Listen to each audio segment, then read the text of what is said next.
Man, oh yeah, oh yeah. You know, globals, globals is this far away, it's this far away. Now, here we are. How do you feel? We made it. We made it. We're here finally. The whole year has been building up to this. Major 1, 2, 3. The last chance major, but finally we have made it. Matt. For this amazing audience right here in Copenhagen. This is where it all goes down. よしよしどうだよしよし来たしゃあ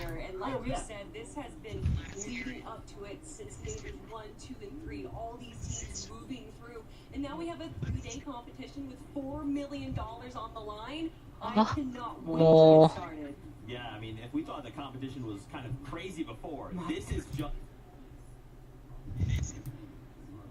終わった。もう雑魚すぎる。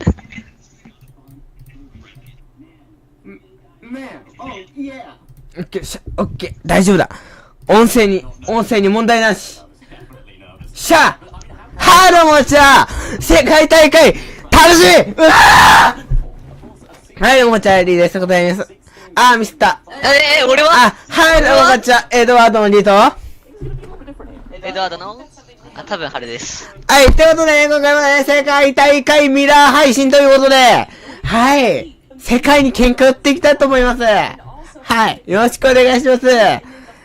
次の。僕は今、フォートナイトじゃなくてエーペックスやってるんですけどね。真逆ですね、はい、GG。でも一応見てるんで大丈夫です。フォートナイト。俺イヤホンって言う。フォートナイト世界大会。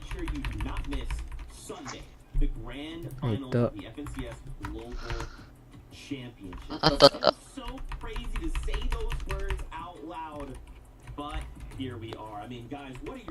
フォートナイト。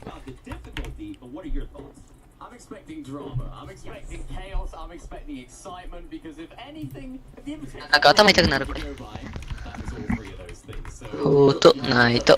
世界大会。しゃやっていこうぜみんな今回は来いよ受け止めてやる皆さんやっていきましょう受け止めてやるよ我らね今回ねまあね僕はエイペックスやってるんですけどフォートナミンなんで一応はいお願いします行きましょう一応今回エリートまあねポルサさんのね会話がねいやじゃあポルサさんの解説がねちょっとすごいんですよねやっぱあの人すごいっすよね。いや本当に解説うまいっすよね。あの人解説マジでうまいっすよね。うまいよ。一応ルルさん今どこにいる？一応ルルさん呼んどっか。はい。ルルさんからお前敵だなって言われそうだけど俺。ごめんねって。ごめんねって言ったか。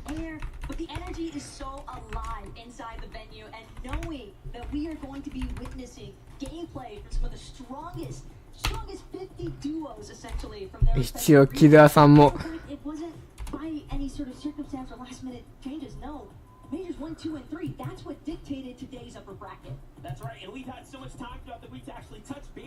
はいね今回ね世界大会ミラー配信オンはいこんにちは皆さん皆さんこんにちはこんにちはこんにちはこんにちはやってかさどうも僕だよ僕だよ僕俺だよ俺忘れたのかい俺だよ僕タクシーだよタクシー声聞こえるタクシーあんたたけしちゃんねゲームを大きくしてオッケーちょっと待って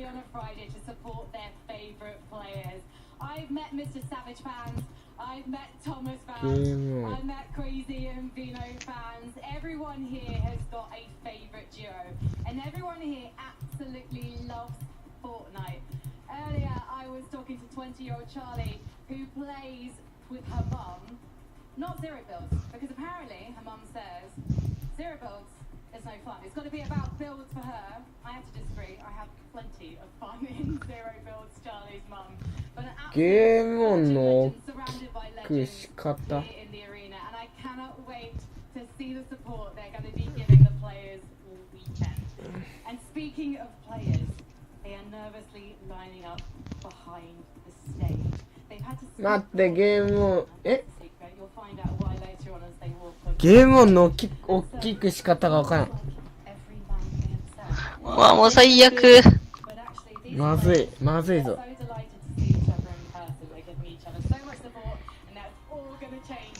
まずい。Now, someone who's been giving me a lot of support and taught me so much about Fortnite in the last year is my friend. キラさんに電話してこよっか。あキラさんに電話してこよっか。一緒に配信のあれで見ようって。まあ、お願いよ。 LINE 通話してくるわ。じゃあちょっと待ってね。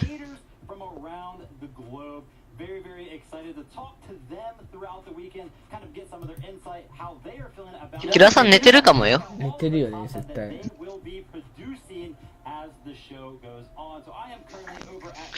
Lounge, and this is where we get in some exclusive talks with some of those creators. Now, as far as expectations are concerned for the weekend, I mean, I'm going to be looking towards the NA guys that are going to be competing, right? I am from NA myself, but there's been a lot of talks about some of the smaller regions showing up at the global championships. I mean, we got Brazil, Asia, Middle East, OCE here as well.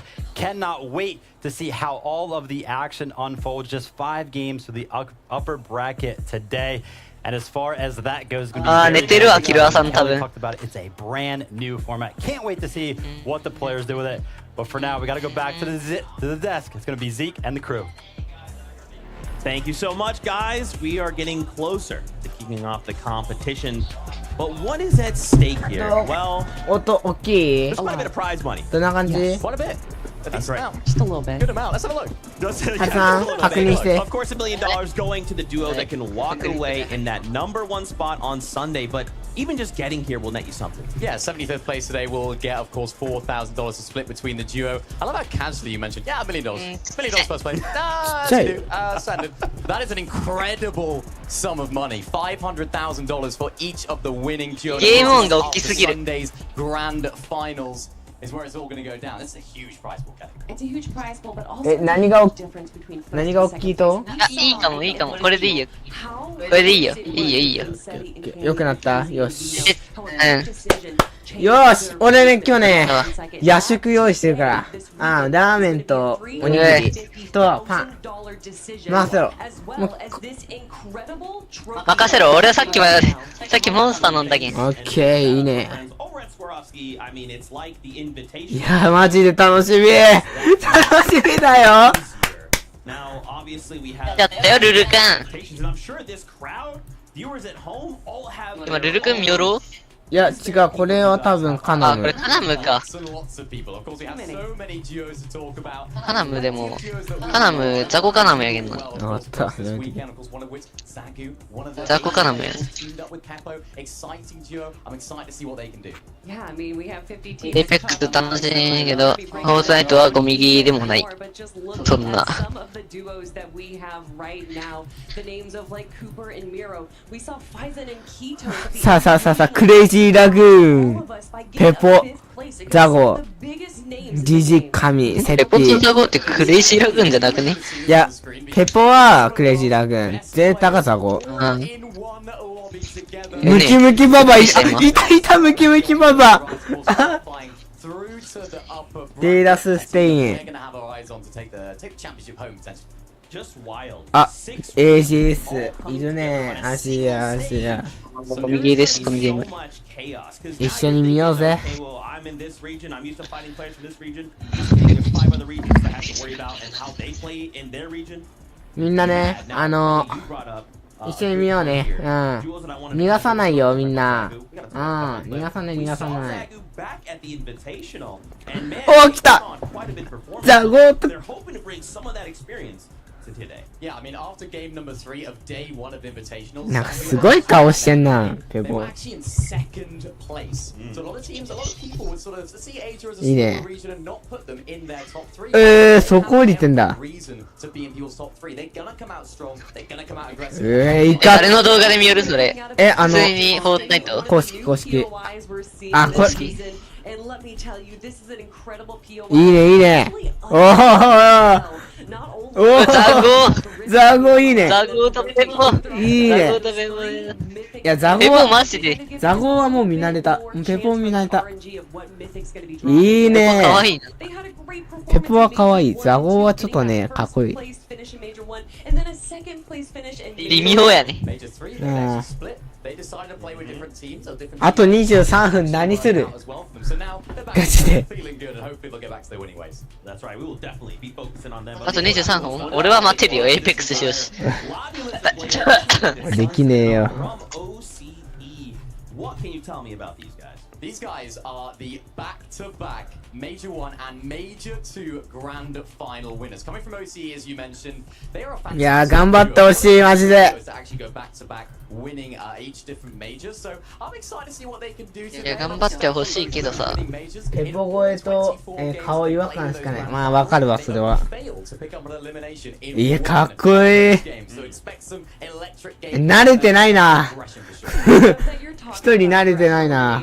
いや、やっぱなんか、公式が作る、やっぱトロフィーかっこいいわ。わかる。一度手にしてみたい。まあ、俺らはまあ、まあ、次の年、俺らがね、1取るんですけどね。ごめんけど。まあ、ごめんけど。取らせてもらおうぜ。だよな。同説10人ぐらい目指してます。皆さんお願いします。宣伝お願いします。はい、お願いします。一緒に見ましょう。ね、ここのチャンネルはね、頭おかしいやつらがね、世界大会をね、ミルトフロッパー違和感しかない。わかるわ、それ。この試合は運命を分けた試合やん。I mean, knowing your POI and the ins and outs BL is so pivotal, and we see that in this moment at the Invitational, why that makes such a difference, why Queasy and Vino didn't know that you couldn't build a wall there, and that's what separates from success and failure. And I think they kind of got a little taste of their own medicine, because in Major 3, we saw them have a little, or I'm sorry, Major 1, they had kind of a rough start, getting 23rd place right there. In Major 2, though, they got 5th place. And then in Major 3, getting 4th place, top 5 in 6 of the 12 games. Yeah, and as you can see, they're landing in frenzy field today. The biggest question mark for this duo for this competition today is that they are actually contested, which is something we haven't seen from them since Major 1 this year. They didn't have a great major, as you said, Kelly, but for them, they've been practicing a lot off spawn at the moment, and even they've actually been practicing their drops in Kenjutsu Crossing. 綺麗だな。いかつい全員。いかつすぎる。Probably no reason. There's probably no way that matters in any way. いや、もう基本。It's probably gonna happen. At least we hope. Even just a FNCS。今回は私たちの実況付きなんで、はい、よろしくお願いします。with that. はい。 And who better to do that than none other than Frankie, who is standing by right here, right now, with none other than man himself, Seti. いや、すごいね。やっぱ、世界大会は大規模すぎ。本当にそうな。リアンたちいるかな。いるんじゃねえ、映されるかなって言ったもん、リアンたち。あ、ちょり映されるんじゃねえ。オクタビオ・シルバさ。さあ、セッティ選手。さあ、1年越しの。前、世界大会で勝ったのが誰やったっけ？誰だっけ？マリブカたちか、多分。マリブカ。前の世界大会1位はビコよ。ビコと、あれか。あれよ、ソロ大会やけん、ビコよ。デュオ大会よ、マーフィンが。マーフィンってか、世界大会。マジ、毎シーズンの、あれは、ソロでやったやつは、ザゴーたちが一回出たソロ大会は、じゃあ、デュオ大会。まだザゴーと、なんだっけ、時よ。ザゴーと、ミディムの時が、勝ったのが誰やったっけ？誰やったっけ？マリブカとかじゃ俺見てねえな、なかったっけ？マリブカとはエピックホイールじゃなかったっけ？エピックホイールたちか。じゃあエピックホイールたちめっちゃ強いけんね。そう。いやー、頑張ってほしいね、日本勢。何してんのこいつ。何をしてんの？何をしてんの？めちゃくちゃ遅延あんな、俺の。うん。めっちゃ遅延あるよ。遅延ありすぎ。遅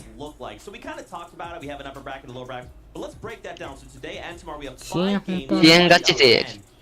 遅延ちょっとなくすか。フォルスとかすごくない？遅延ないって。いや、遅延なくすことできるんやんな。Then in day 2, that lower bracket, the top 25 from there, will move on to day number 3. That will give us the top 50 best duos from around the world.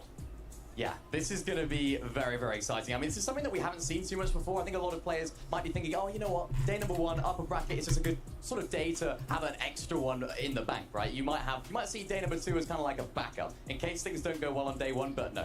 You want to get rid of that mindset. Make sure you do it now. Make sure you're qualifying right here because you want to get it done early. You don't want to leave it till tomorrow if you can't. Well, especially because all of these duos have been preparing for this day. In day 2, it's 25 new duos that they'll be facing against with drop spots that they aren't too sure of. So that's definitely a wrench in some things. And a lot of these duos are used to having a day 2 to kind of prepare and research, but they're not really playing a 12-game series here.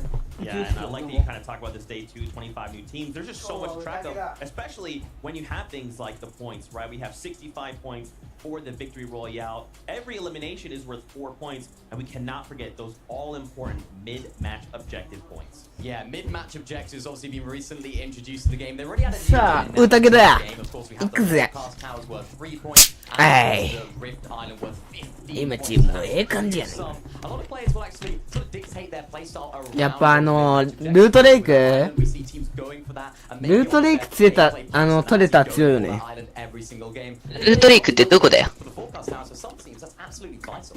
Yeah, and it's not just 浮島 what they're going for. The forecast tower gives ルートアイランドやったっけ名前。 absolutely ルートアイランドね。 incredible thing to have in the game, knowing where every zone is going to be. クレイジー0220。いやー、どうなるんやろ。だけど、なんか、セッティとか、神とかが今回勝ちそうな気がする。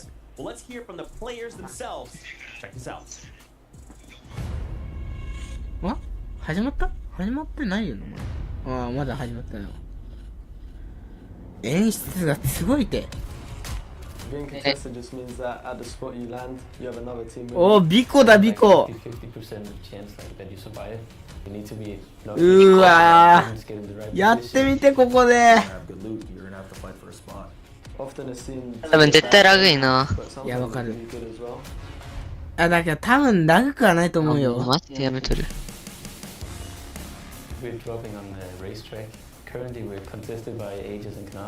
あ、もうガチでこいつゴミ。あ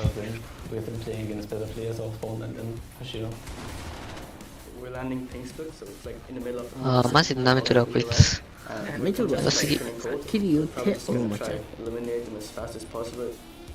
They're good fighters, but I think that me and Acorn are just better. La verdad es que no tenemos ningún plan, solo que si ellos van a querer fightear, vamos a tener que terminar peleando y nosotros no tenemos miedo. いやー、YouTuber だから世界大会見に行けるよな。だって普通にゲーム好きがやっとっても仕事やりよったらいけんやん。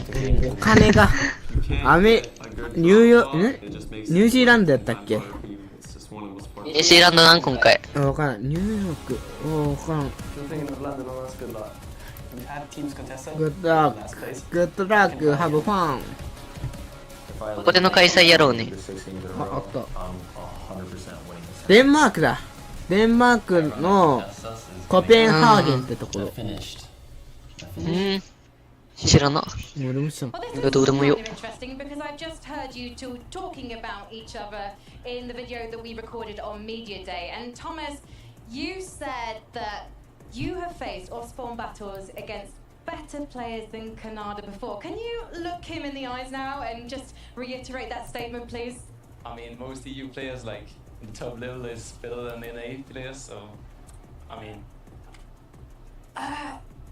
that's kind of true, but like, you know me, like I'm the FNCS winner, just won, you know what I'm saying? Like you're gonna see today like who's really the GOAT, you know what I'm saying? ファンのプロはね、意外と立ち回りうまいけんな。 You win all the F1 battles today. You're taking that trophy, but I thought after watching まあさ、外国はさ、 that you didn't care about winning. 海外の人ってなんか大体もう立ち回りっていうかキルすれば何でも OK って感じやん。あ、まあすぐ取ってくるし、終わったらすぐ取ってくる。まあ確かに。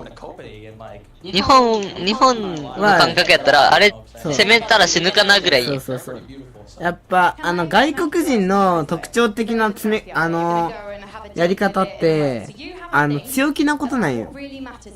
そう強気で攻めてくるけんさ、すぐ死ぬんよ外国人って。そう。だけど上手い時があるからきつい。てかこの配信さ、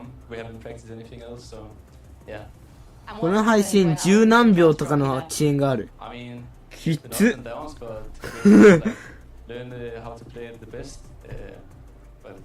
やばいね。まずい。それは。Especially if this guy is coming at you all aggressive and American-like. What do you think you'll have to do though if the battles don't go your way? Are you going to agree to just split the POI? Or is it just going to all out aggression? It's going to be 50-50 on the slope truck every game. So, I mean, Canada hasn't touched the game for 4 days, so... I played this morning for like 2-3 hours. I'm feeling good. My finger's looking good, so I'm looking good. And just one more question. How long did you play this morning?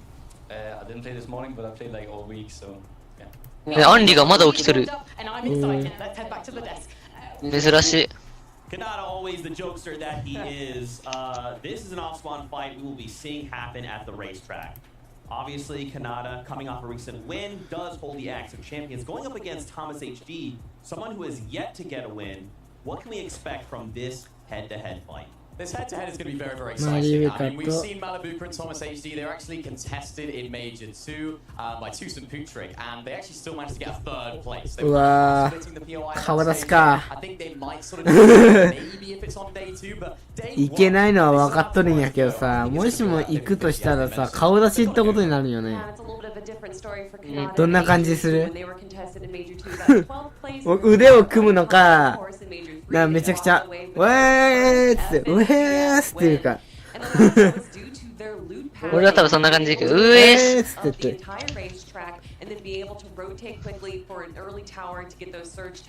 いいね。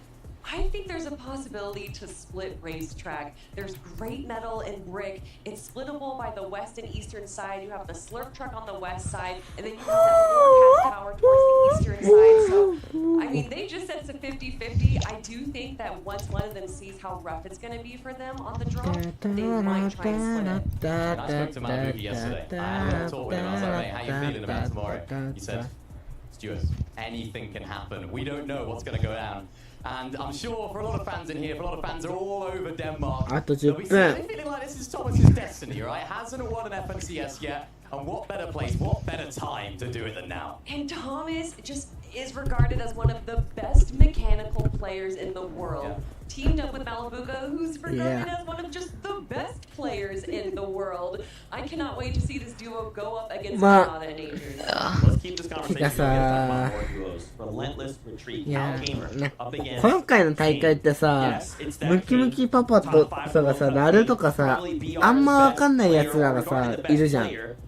そう、無名のやつらがいっぱいおるけんさ。知ってる、俺らが知ってるって言えば、なんかユマとか、なんかザゴとかペポとか、まあザジとかエイマはどうなんだろう。エイマは多分結構知ってる人多いんじゃないかな。まあそこら辺の。だけどびっくりしただろうな。だ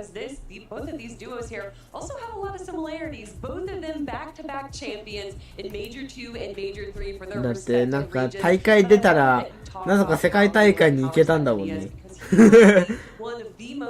Studious players that we have ever seen in Fortnite, comparable to players from just any region from around the い world. やーマジやらかした。 Again, relentless 多分 retreat. ペポザ号のさ Incredible POI. 評価結構多いだろうね。 Is that it takes about a minute to だっ be て able 最初に出て to きたけんね、 down 先 the 陣 ball 切 for ってきた those の。 mythic POIs in whichever team. そうやね。いやー、どうなるか本な当にそうよ。 I'm really glad you mentioned that because I was actually speaking to King. Yes, I get to speak with all the players. You know, we all get on. But yeah, me and King, we were speaking. We're actually watching them scrim, and they were actually trying to practice なんて the 言ってるかわかんね to that mythic vault. It shows how much they're going to prioritize that. They're making sure they get there as quickly as possible because the loot that's in there is absolutely valuable.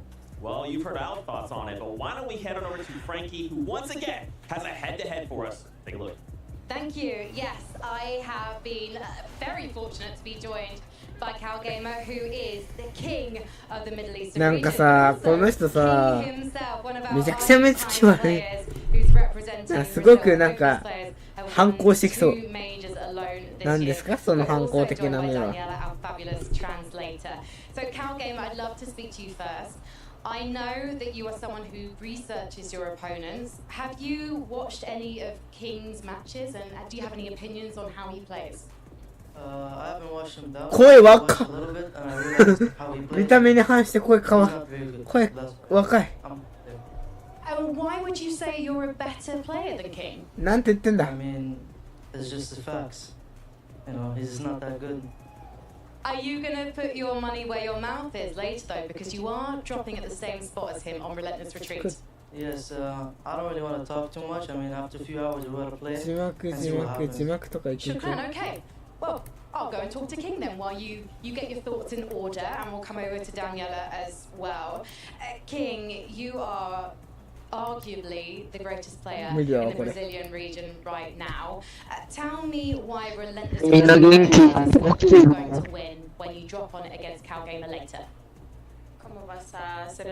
誰この人大竹誰なのお母さんお母さん登場 La verdad es que no tenemos ningún método, solo que nosotros tenemos nuestra parte que es la derecha del spot, así que nada, si ellos van a querer caer ahí, lo van a tener que disputar con nosotros y nada, ojalá que ganen, que tengan suerte.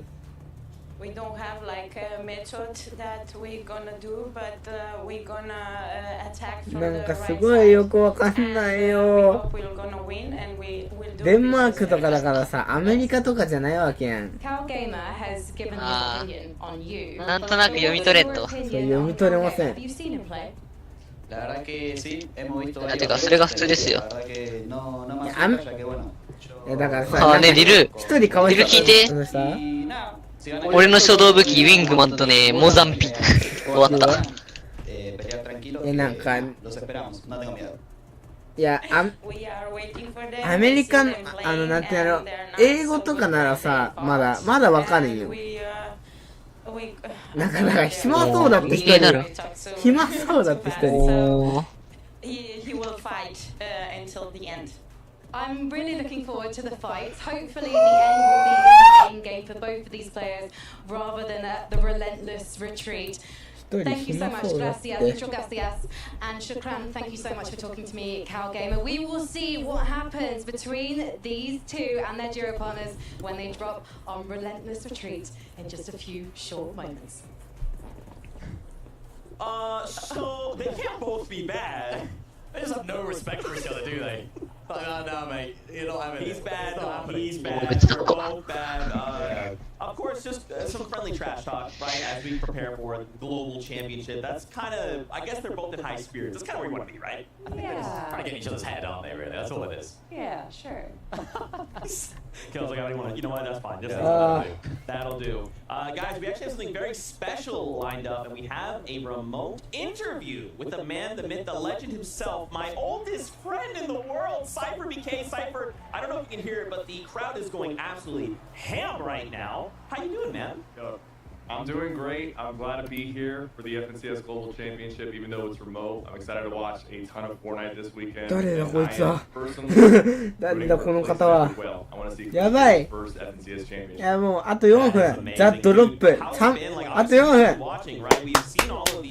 盛り上げてください What are your expectations for the competition? I mean, I want to see a repeat of what happened at the Invitational, just like a super intense, like first and second going head to head in the last match. I think we're gonna see something. We're gonna see some really drop fights. なんかラーメン食いたいなってか、まだ大丈夫か。Invitational, it was just electric, and I'm hoping we see なん that か again. FNCS よりワクワクするんだけど。 Back in Invitational, right? Kind of the first time we've had a land like that, and now we're back, but the stakes feel so much higher. You talked to a bunch of players. What were they kind of feeling at that time? I mean, everyone is always a little nervous before the tournament, but I think once they're in the battle bus, like, it's game time, and the stakes are really high. I mean, this is like the biggest prize pool since World Cup. $1 million for the first place duo. That's a life-changing amount of money. So I think it's gonna be intense. It's gonna be insane. Yeah, I mean, Cypher, for those of you who are there out there that don't know who you are, can you tell us a little bit about who you are? Because I want everyone in the world to know about you. I mean, I'm a very なんかこのおじちゃん結構好きだな俺。 この解説者みたいな人。 Icon series last year, and it's just I'm still loving this game, and I'm なんかめちゃくちゃ笑顔が輝いてやがる。めちゃくちゃ笑顔が眩しいこの人。 That's awesome, Cypher. Where can all these new fans find you? 笑顔が眩しい。眩しいぜ笑顔。 Awesome, man. Thank you so much for stopping by. We really appreciate it. Thank you so much って言ってる。 Thanks, y'all. Good luck out there. あ、グッドラックって言った。分かったよ。 Crazy. That's right. Y'all can go crazy for Cypher BK. He's a legend. もう始まろうぜ。 Y'all, this crowd is the best crowd we've ever had. Yeah, and that's great because we're gonna see next level Fortnite. I don't know that I'm like prepared for what we're gonna see this weekend. I mean, I know the crowd already. I've seen a lot of cheering so far. There's a group over there. I think they're from Gentle Mates from the French region. They've been really high, but you can see them over there. I don't know if you can hear it, but yeah, they're really high. And I'm excited to see all the other regions that are taking part today. All the fans, I'm feeling excited. Listen, I know that the fans in the audience are ready, but I want to know if the players なんかさ、 are ready. ここはさ、英語じゃないから、英語じゃないけど、大体英語は伝わるらしいよ、ここ。大体は。 Yeah, I must say, especially after watching the head-to-head interviews there, that なんだこのカップル。 so good, and I'm looking forward to, of course, the competition of the contention that we're going to see on the drops. And what I love the most too is that it's one thing to know your drop spot, but for all of these representative regions, you have to keep in mind it's the international competition, it's the global championship. So just knowing your drop isn't good enough because every region is going to have their own sort of flair for the competitive meta, and it's going to be a really interesting dynamic to see how some of these players choose to break into it, because even at the Invitational where we last saw some international competition, one thing where I think some of the other regions in general might struggle with was the surge strategy. So I want to see how well that's been wrapped up to be brought here today.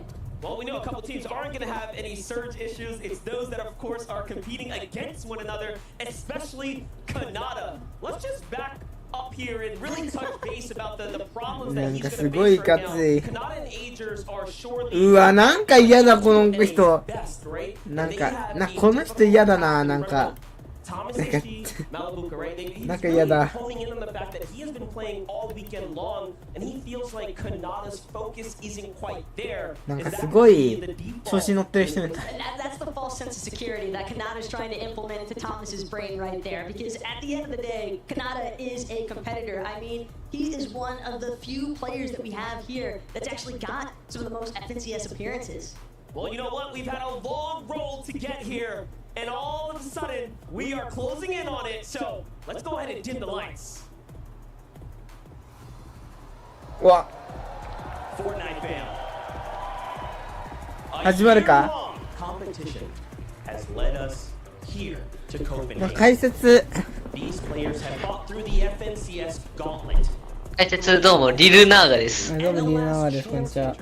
All to battle it out. けどさ、思ったけどさ。 This stage. These players have put everything into this competition. 6 regions all going head to head to prove who's the best. But it's about so much more than just that. It's about holding the axe of champions high. はい。 It's about hoisting a championship. いや、かっこいいな、今年の。 $4 million.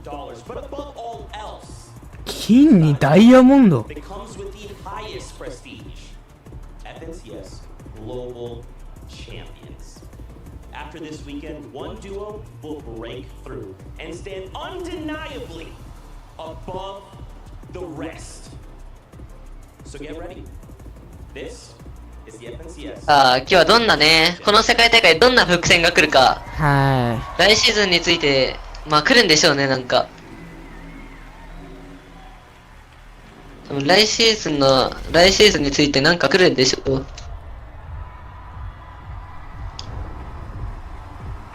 い。いや、うわ、すげえ。やば。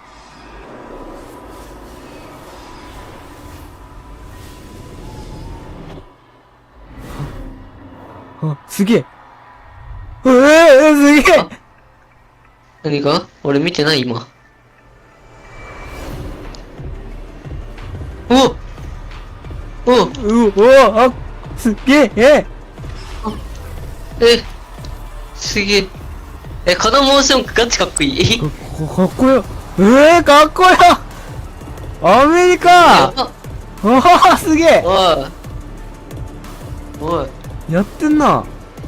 やってるわ。すごい。日本にもこのライブ会場ちょうだい。ちょうだい、マジで。ライブ会場ちょうだい。かっこよ。はい。どっちでよ。かっこよ。俺ぐらいかっこいいってやつおる、コメント欄に。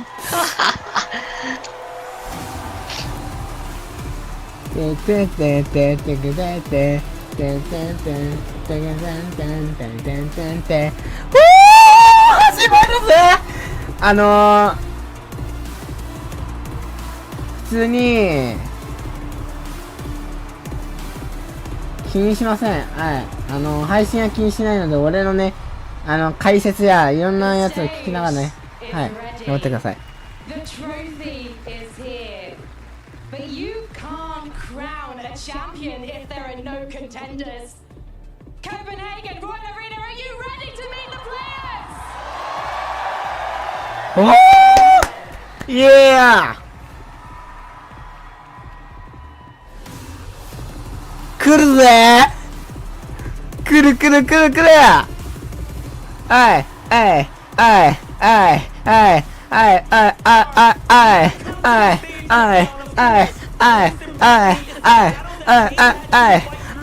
うわー、かっこよすぎ。ザコだー。なんか頭と体の比率おかしい気がするだもん。かっけえ先輩。かっけえな。でもさ、ザゴ穴顔で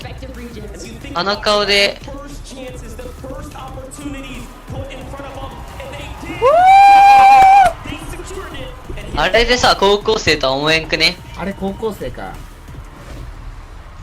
じゃあ俺も高校生になるけん、その前に大会実績残したらいいか。そういうこと。いや、ごめん、やらかした。ステインさんたちはステイン。うわー、マジ楽しい。すごく楽しいんだよ。これで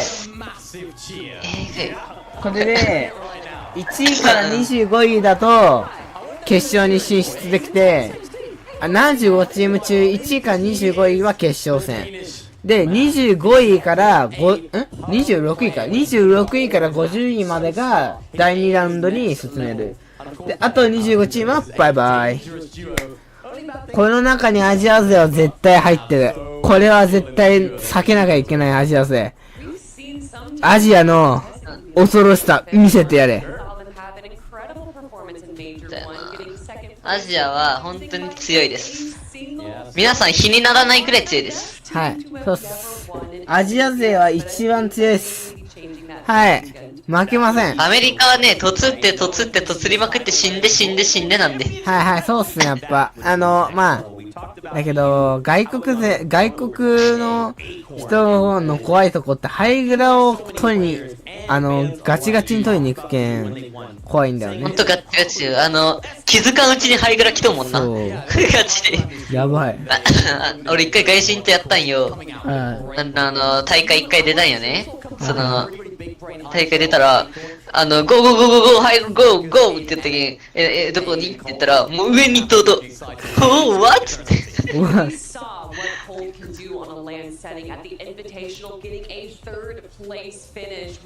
いやでもね、喋らんでもコミュニケーション取れるよ、外人と出ても。まあね。こい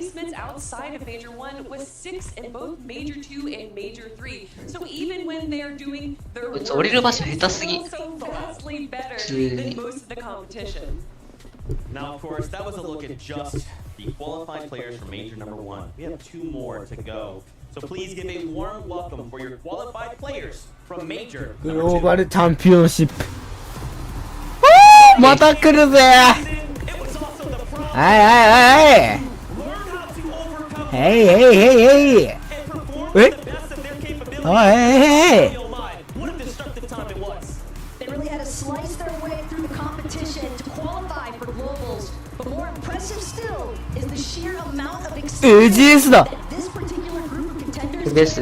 あれ AGS やった完全に。 18 out of 24 of them have played on a land stage here before. Can you imagine having that experience? What the fuck, man? All up and then putting it out right here in front of you, where there is your chance to make the bulk of $4 million. あ、セッティと神谷。We know who you're looking at. I know who I'm looking at. But most importantly, can they step up? Can they perform here now? As the times and options are limited. There's only 5 games. I mean, if that was it, right? If that was just the let's go, everyone's here, let's hit play. I believe that's a grand finals lobby. いけるな。8チームでしょ。うち。Queasy, Benno. This stadium went crazy when they walked by that trophy. Queasy to Benno. Villains of this part, right? These are the guys that went up against Seti and Kemi and fell short. Now they want to come back. They want to come back even stronger than a year ago. Yeah, definitely one of the best teams in the EU. I think that's without doubt number 1, number 2, number 3, one of those 3 because these guys are absolutely incredible. We saw in Major number 2, 12-game grand finals, 6 victory royales. I don't understand how that's even possible. And then arguably the biggest upset when of course they didn't qualify to Major 3 grand finals. How does that affect their mentality going to this? Is this now a bit of a redemption for them? Not winning an invitational, not making Major 3 grand finals. What a better time to do it. Listen, the whole adage, you know, fool me once, shame on me, fool me twice, or shame on you, or whatever. それな、最近の若者は弱えよ。みんな。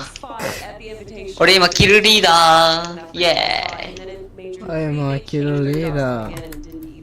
ただいまキルリーダーです。それ。Sticking to their guns and going Kenjutsu crossing and potentially going to be coming out on top in day 1.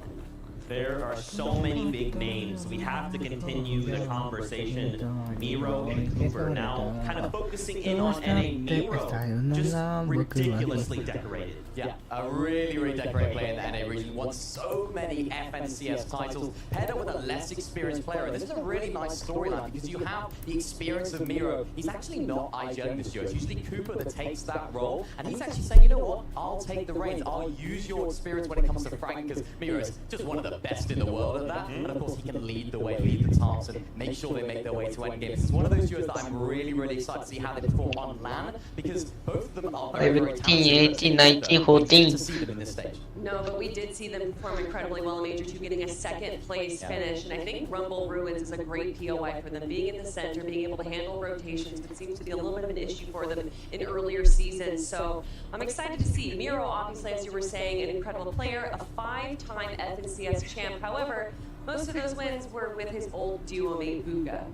Absolutely. Well, ブーガって名前が出た。 of players left. So, まあ世界チャンピオンだしね。 this is your qualified players from Major number 3.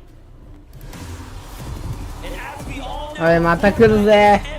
changing and evolving season to season, you never really know. 700ダメー。But guess what? This team, these players, 来た来た来た来た。盛り上がってきたね。 And what they might have lacked in mobility, they certainly made up for as far as adaptability is concerned. Because having gone through every single iteration of competitive seasons, competitive metas, to find themselves here at the global stage, that is the embodiment of mental fortitude. And really and truly, it's one of the hardest things to do. Is when it's your last chances, when it's your last opportunities to お、 put いた。 your face あ、デイダステインだ。 to the biggest opportunity of your career. And it's time to put up those numbers. Can you do it? Surely, レイダスステイン our major three qualifiers had to play with that pressure. They had to 俺今ヘッドホンしてるけど何も聞こえん。 you know, looming pressure. Hey, I can only use one more time.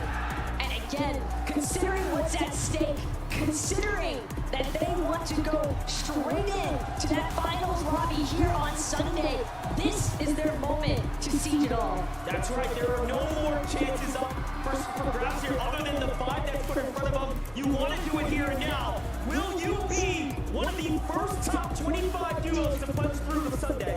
We'll find out. GEK のとこ入れん。 I know you felt that. These are incredible players. This is 50 of the very best. The upper リートだっ bracket, て。 all facing off. リートおるん。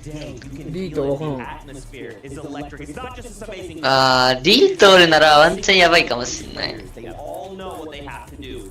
Top 25. リートエピックホエールおるぐらいか。 haven't spoken about yet in depth, haven't we not? Booga, the man himself. What a player, of course, the World Cup winner. How many times have we said World Cup え、ブーがおる。は？嘘。ブーがおる。え、ブーが出てんだ。 I mean, Booga and threats. I 嘘。世界チャンピオンだ。ブーがおる。ブーがおる。嘘。なんかブーがなんか、ブーが顔丸くない？え？ブーがなんか顔丸くない？いや、なんか可愛い気がする。そんなことない。こんな感じっけ？いや、まあ、だって前、あんたな、高校生やけんね。 16歳ぐらいやん時。16歳、高校生ぐらいで、今もう4年ぐらい経っとうけん、もう20歳。もうしょうがない。ブーが出とるんや、やば。うわー、荒れるねー。おい、3億円が、間違えた、3億円って言ってしまった。3億円がこの大会に。やばいな。うやのやなままままる世界のののそうさにはならないで一生迷宮か揺らんでる甘いがするほど言わませしゃ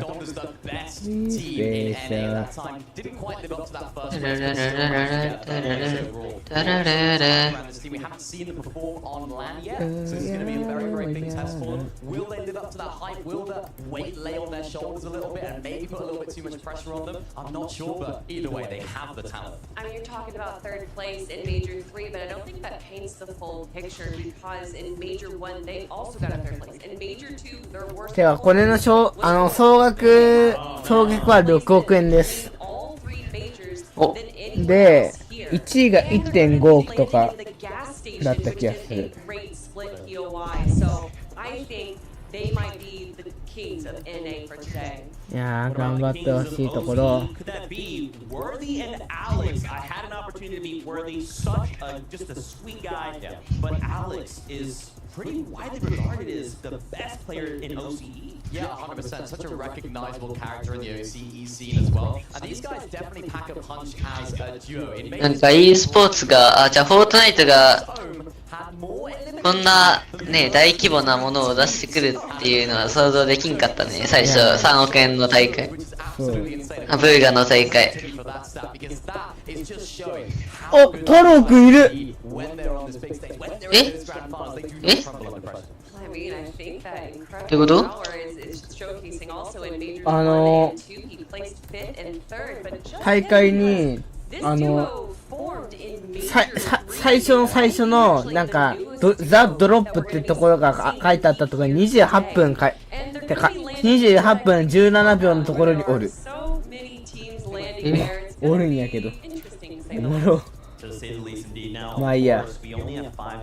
まあ pressure is on with less games. You 今回は太郎くんじゃねえから。ああ。 how much does even just this going down to 5 games change? 太郎くんじゃない？うん。いや、太郎くん観戦しに来たの？観戦しに来た。マジか。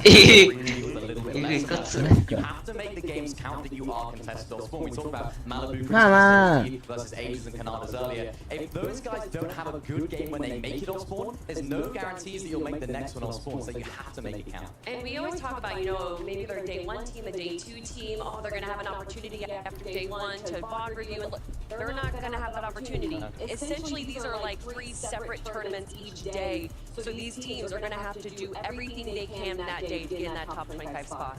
Yeah, I think when I think about more of these duos that we're going to see, right, Tayson and Mustache, another duo that kind of just jumps to the front of my mind. Tayson, I mean, if you asked any EU player, you just said the name Tayson, they'd be like, yep, I'm scared, I'm good, leave me alone. But also now paired up with Mustache. Where are these guys landing? What can we expect from them? I mean, Tayson widely regarded as the GOAT of Fortnite. However, there's a big however, he's yet to do it on land. He's yet to do it on this massive stage. So a lot of people would say he's the online GOAT, which I agree with, 100%. He's won so many FNCS across different gamers, different chapters, whatever the meta, he is on top. But what a perfect time, what a perfect storyline for Tayson and Mustache to finally do it, to finally crown Tayson as an in-person winner, not just online. But Mustache is also an incredible player in his own right, but there is a thing such as tournament jitters, and Tayson definitely seems to have an issue with that, being in front of all of these people, thousands of people on stage is a little bit different than playing at home in front of your own setup and everything. But I think with the right preparation, they've had a lot of opportunity to practice leading up into this, then maybe he can finally be the land goat we know he can be. But how much of that, you kind of talk about being here from the crowd, even that one mistake, how much could that affect those mentals, right, Kelly? Because it's easy to say at home, I made a mistake, I'm out, okay, let me just get up, walk around, whatever. This is so very different. I think it depends on the players in the team. When you have someone like Nada, which if you guys haven't had the opportunity to watch the Major 3 playback of him, where essentially the entire time he's just screaming, Agers! Agers! I think having mentality like that, even when you're down, is such a big deal. And you'll hear a lot of these players, what's a big part of winning these games or that major. And a lot of them will say keeping their head in the game, even when going down, just talking about what went wrong. いやー、ブーがいると思わなかったな、俺。 So different being in this environment. You're at a different desk, everything's a little bit different, potentially a little bit different as well. So everything is almost alien to you from what you're used to. You can't just get up after a bad game, go have a cup of tea and relax in the living room. You have to stay in this area, and that's what can add to the pressure as well. You're in this area. うわー、プロってやがれ。頑張れ。いや、なんかみんなすごい待機しとるけんさ。さあ、ガチ勢たちが集まる。いや、ガチ勢じゃない。もうプロが集まる。さあ、賞金億を超える大会。さあ、もうじき開幕です。さあ、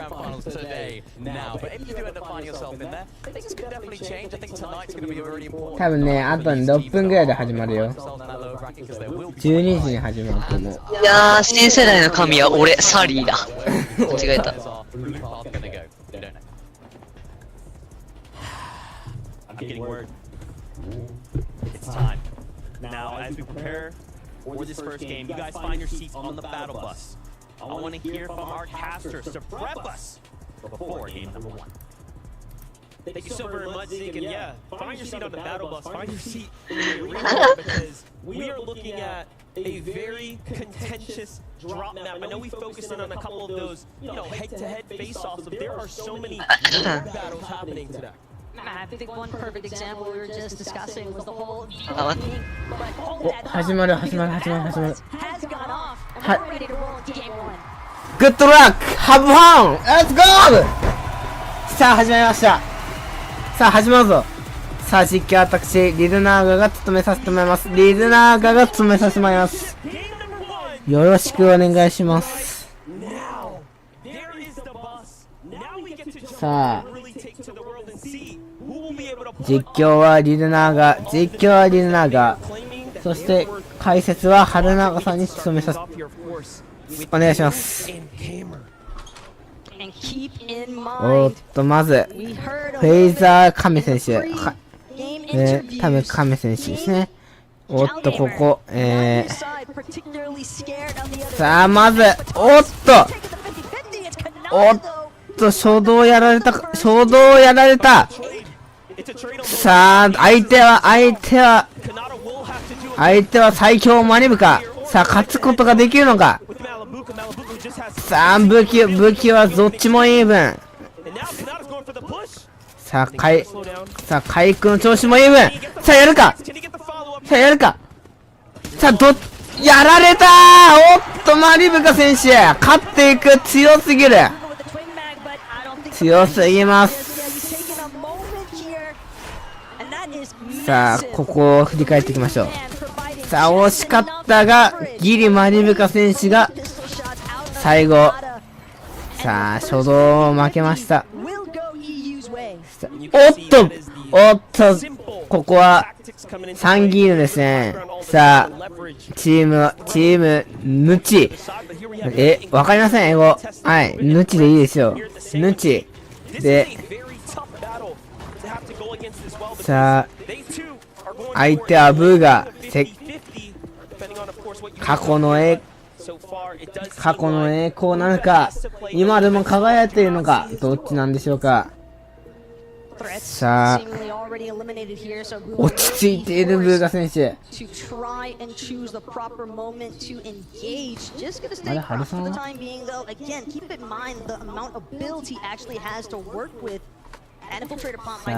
落ち着いている。異常の落ち着きを見せている。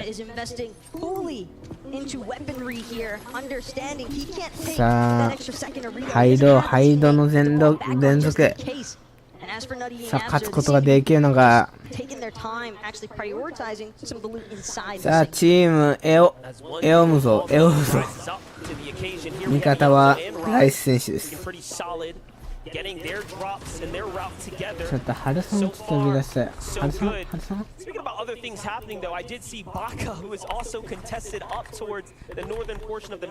さあ、今回の優勝候補、ベノとクイジ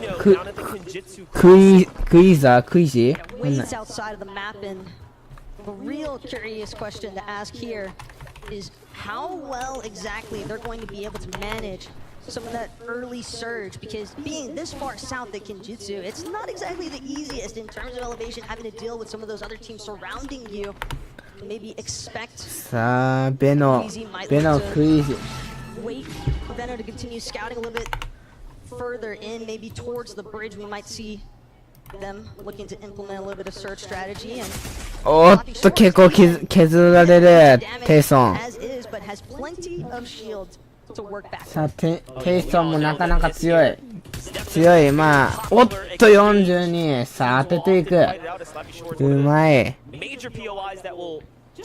さあ、外国勢の、まあ、ムーブといいますか、まあ、それを振り返っていきたいのですが、おっと、ここで、今回、アジアから選出されたデイダスステイン。さあ、勝つことができるのか。Also have to keep in mind though, Datus and Stain gets through their near at Frenzy. I mean, that's bound to be Seti and Cammy's turf. That's where Seti and Cammy have been establishing themselves the entire year just about. So curious to see whether or not those two will clash. It seems as though Seti has already been eliminated. おっと、ここでアルバユマ選手ですね。おっと、あれはGetting tags in the distance too. Surge, of course, is going to be one of the equally most important things to worry about. Meanwhile, in the feed, Acorn has found himself an elimination too. These are all of the contested battles happening here. The drop map standing true exactly as we expected. Teams that were aware of teams that were going to land on them are definitely さあ、次見たのは、マシャリ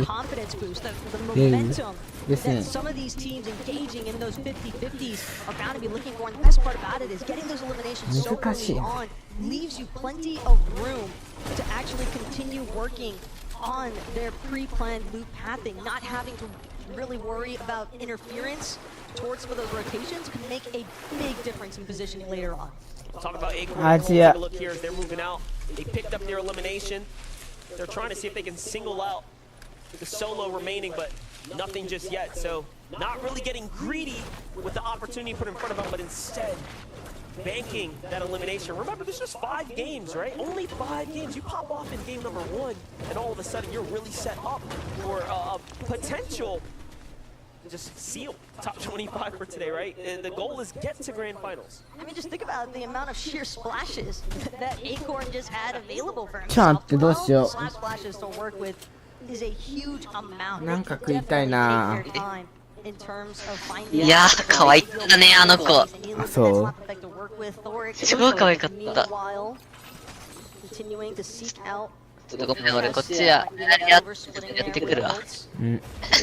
Seems to have an idea of maybe looking over towards one of these forecast towers, maybe also keeping an eye out for that reboot man in the distance as well, for anybody that gets some ideas early on. Forecast tower is definitely extremely powerful. It's gonna be one of the best pickups you can play for. In the distance, though, Sun's also not making it easy for anyone rotating through the valleys here. Now we have Bastroki and Kylie. Down at the western, southernmost area of the map here, split up from his teammate, looking to hold out a potential King, maybe rotating down at the bottom. It could be Cow Gamer there, but no, it is King and Duo. They have danger nearby. They've already exchanged between the two. You can see the passive standoff here, but these are fights that are so important. These are fights that you need to, at the very least, entertain for now. As far as Kylie is concerned as well, a little bit of leverage there over King with some of that height, but Damage seems as though King has spotted Oh, out. Biko da. Kylie is just a little bit across the way from him. So transitioning back over to Pink and Biko Biko. チームですね。 A lot of these players just seeming to take their さあ time. 今 As long as you have 45パ a ーティ twin ー neck assault rifle, 86 it で just す doesn't really seem as though there's 45 too パー much ティー pressure 86人 to 生存 activate some surge 多 strategies 分 early どっ on, か but 欠けてま here す really sitting on some of the augments that he's going to choose 死にが入っ to ておっとここは戦ってる prioritize. これはヒロときついかきついないやー買い替えてのがそこをつきそうだ資材はまあ潤沢とは言えないがここでおーっときついきついチ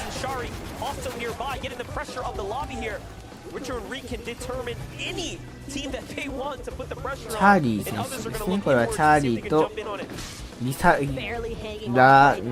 わかんねえなラスリサラスみたいな名前ですねすいません片方の人を読めたら片方の人を言わせてもらいます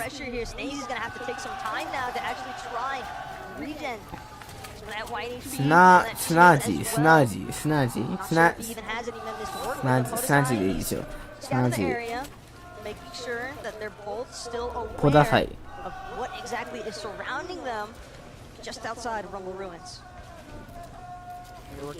で0ポイントで死ぬのをさすがに避けたいところおっとここでは戦いが起こっているさあ資材はあるが回復がないいやだがきついか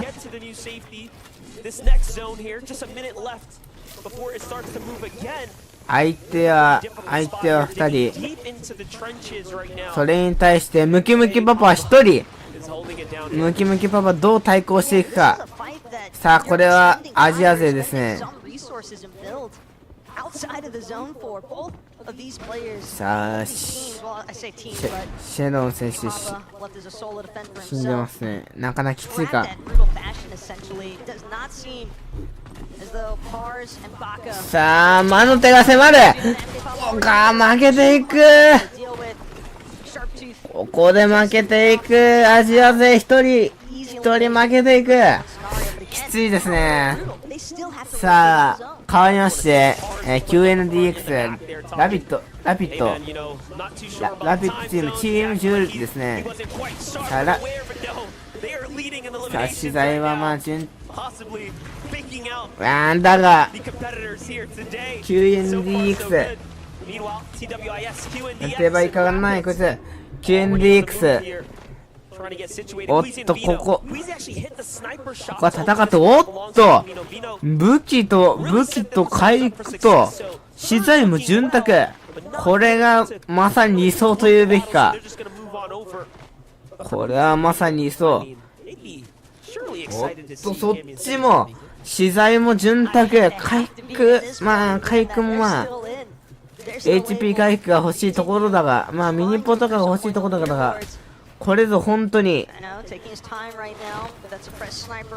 理想的構成と言っても過言ではない。おっと、ちょっと上からの圧力と言って、圧力じゃないですよ。これは結構食らった。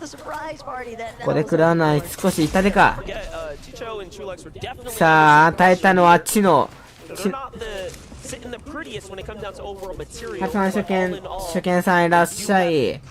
Positioning here on the top of this mountain. Yep, Queez is going to go and get on out of there. Picking up augments now as well, really trying to round out his advantage where possible.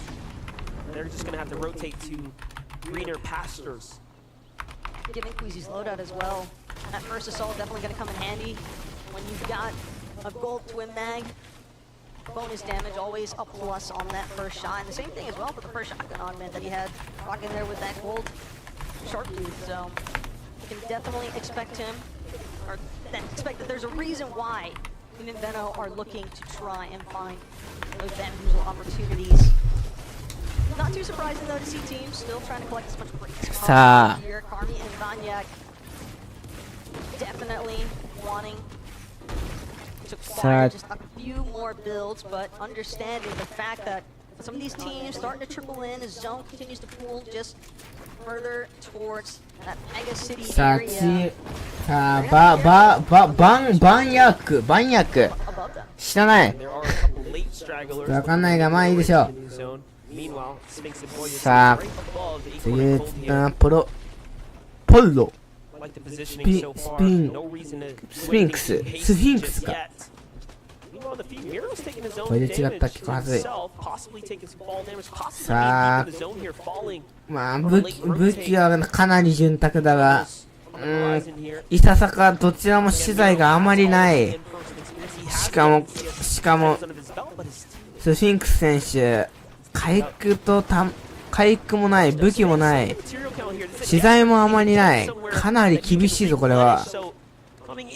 さあ、あともうちょっと。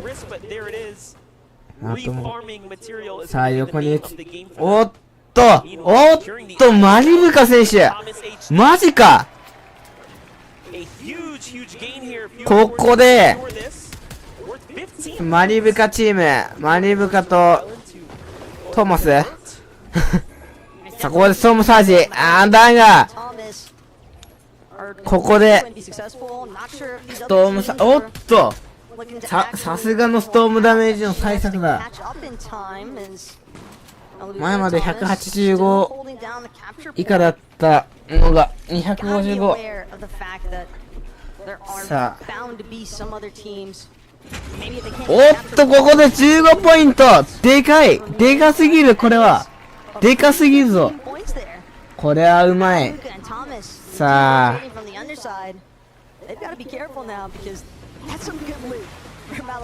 おっと、このバッカ選手とパーズ選手はおっと MK を奉仕しておりますね。 MK はね、ほんと強い。ダメージあり、連射あり、もう中距離最強のね、武器なんですけど、本当に強い。このアサルトは本当に昔から変わってないですね、この MK は。サージダメージは安定、資材もある、武器もなかなかある。おっと、ここで次はアジアゼノエステインデーダス AGS 組ですね。さあ、資材回復、移動系武器ともに潤沢ですね。しかもサーチダメージも稼いでいる。さすがだ。さあ、まだマッチ1です。さあ、ステインデーダス but one that we need to pay attention to, the invitational champions Cammy and Seti went down early against Davis and Stain, and it was a テインデーダスは but many people didn't actually expect it to go down how it did. Davis and Stain wiped 待っ Cammy て and くだ Seti さいね。 and now they're conceding throughout the game, and it's going to be a big question mark for い whether や or き not つい Seti can 痛い bounce で back, す。 and how are Davis and Stain going to use this opportunity? How many more times can they continue to beat these guys off テイ score? ンデーダスはメジャー3で Yesterday, and even though they don't speak English, 2位を取っております。 they're practicing their おっ jobs. とここで接敵をしてしまった。これ多分リプレイですね。そうここで接敵して逃げて、おっとブーガ選手まだ生きている。ブーガ選手、あ、痛いな、痛いな、痛い。さあきついか。さあサージダメージも稼いでない。さあきついですブーガ選手。さあ相手はゴンチーム、ゴンさん。おっとキルログでゼタザゴーがやられていく。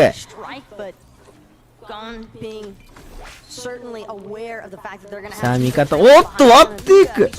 うまい。おっとかなり削っていく。さあサージダメージを稼ぎました。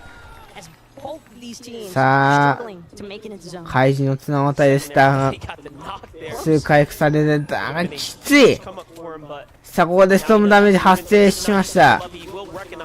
発生したがアンチが遠すぎる。なかなかきついな。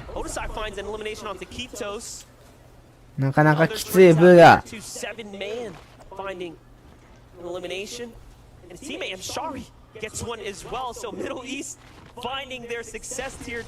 さあいや俺今確信マジで。さあチームメロクーパーわかんない。さあこちらの状況はまあおっとリプレイが入りました。メロとコーパー。さあおっとこの状況から勝っていったか。勝った。強いこれは。さあアレックスとわかんねえなこの。おっとここでおっと誰だこいつ誰なんでしょうか。やばい。こいつは良くないと思いますよ。誰ですかこの人。わかりません。さあアレックスとウォーサ言い方がわかりません。さあ移動開始しているアレックスチーム。さあだがハードしかないですね。さあもう一人の味方はハードしかない。さあ後ろから魔の手ブーガが近寄る。さあここを戦うのか見ものですが、さあ次はヒロ選手と FHD 選手ですね。はい、わかりませんな。さあ下にはおっとさあまだユマジャイモン生き残っております。さあアジア勢だがブーガ選手もまだ生きて、ブーガ選手一人やってる。嘘。あの一人の状況からさあ一人の状況から返しているブーガ選手。さあキルログで見える。さあヒロ選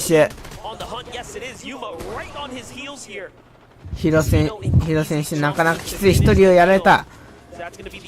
さあ資材まで回復まで。さあおっと一人やっていきます。ベノクイージー選手。さあクイージー選手の方はスラープ2のなんでしょうこれはヘビーショットガン、エキゾチックのヘビーショットガン、これを持ってるってことはもうガチでやりに行ってますね。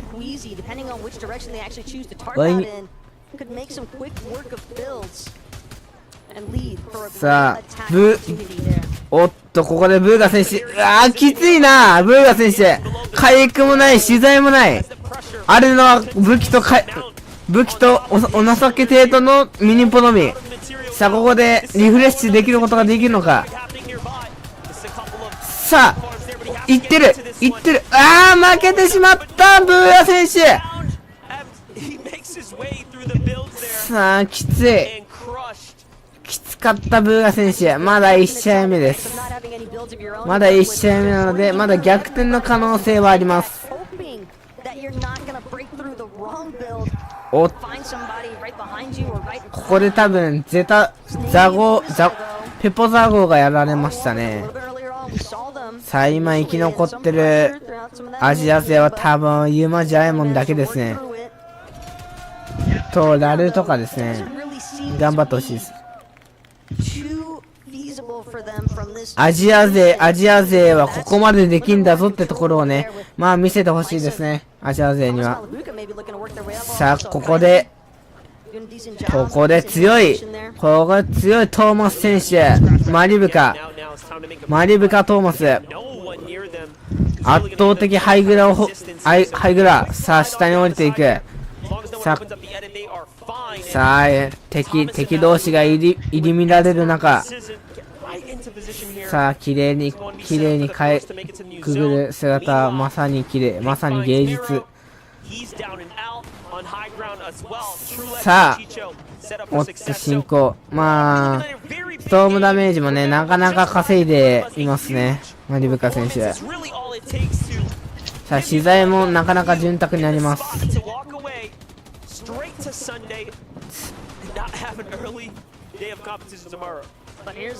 待ってくださいね。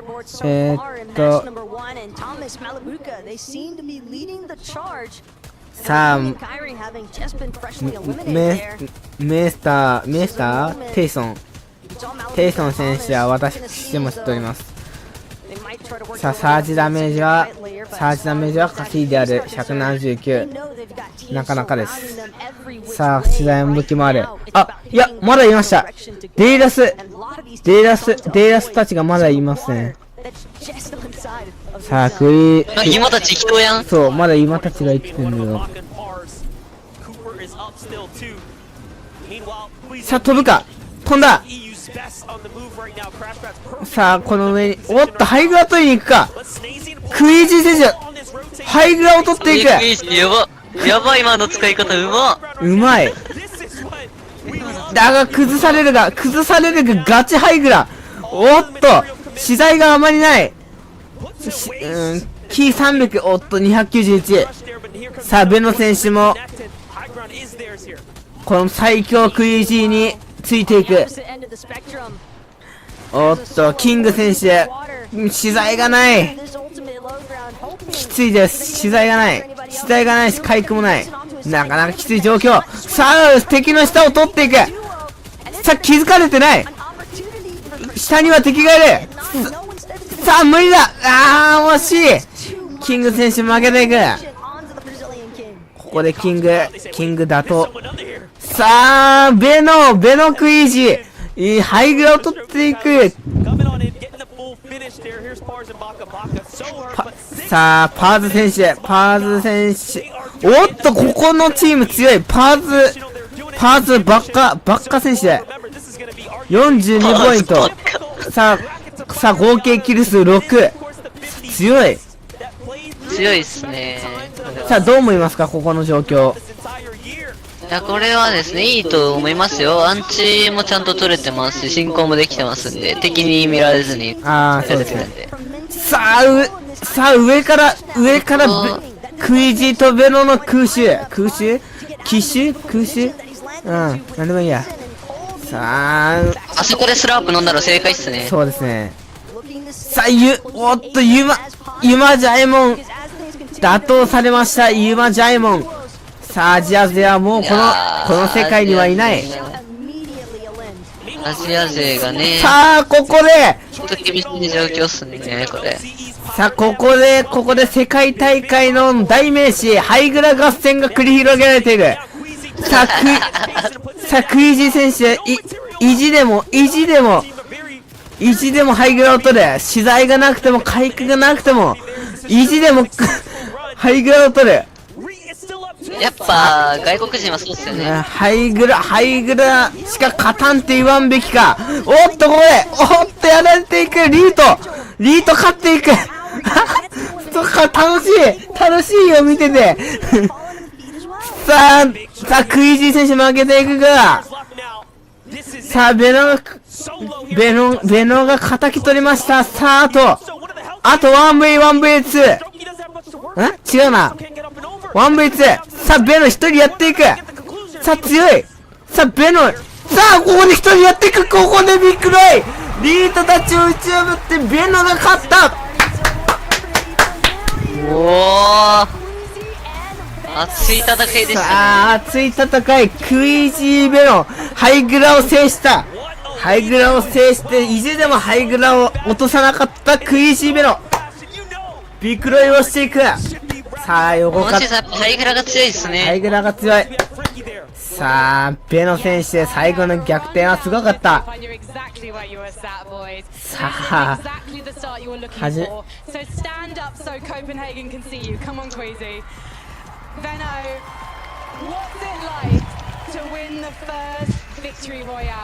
グッドゲームとしか言いようがないこのゲーム。いや、マジで GG ですね。GG ですね。あれはね、しょうがない。いや、本当に。熱い戦いでした。あんまりエイペックスしながらだったんで、ちょっと難しかったんですけど、見るのが。熱かったです、あの勝負。How are you making season 4 work for you? I think we're well prepared. We try to hide everything that we could, and we'll see in the finals. So tell me about that final fight then, because it was an EU number. You know your opponents quite well.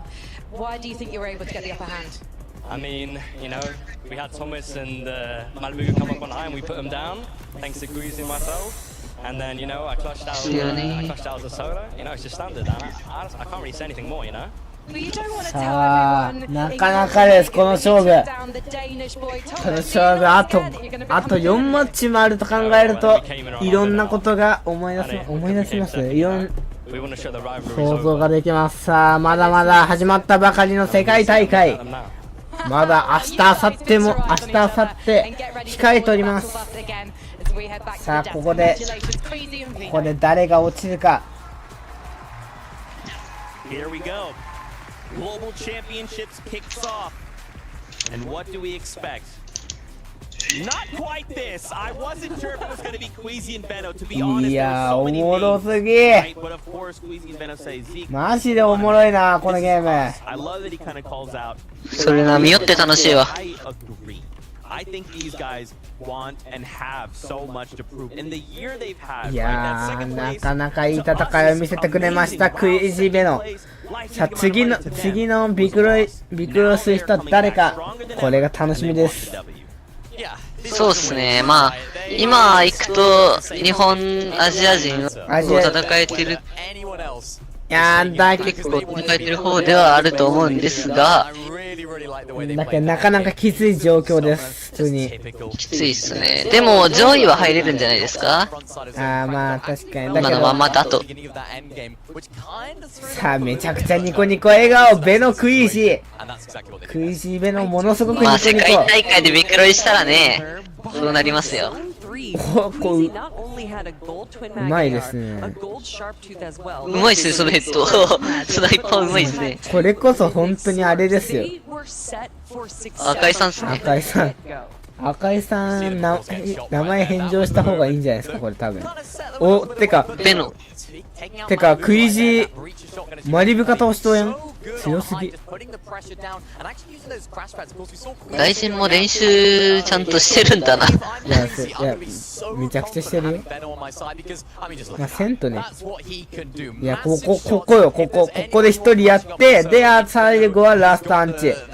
got the game sense, he has the mechanics, and of course, he's such a smart player. Just めちゃくちゃ喜んでる。めちゃくちゃ喜んでる。すごい。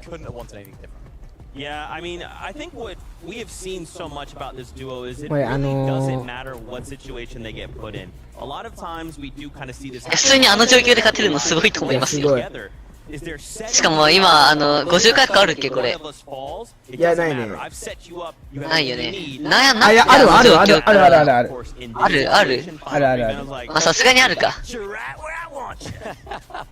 いや、ね、クイージーが負けて、あとは一人の状況からあそこ返す。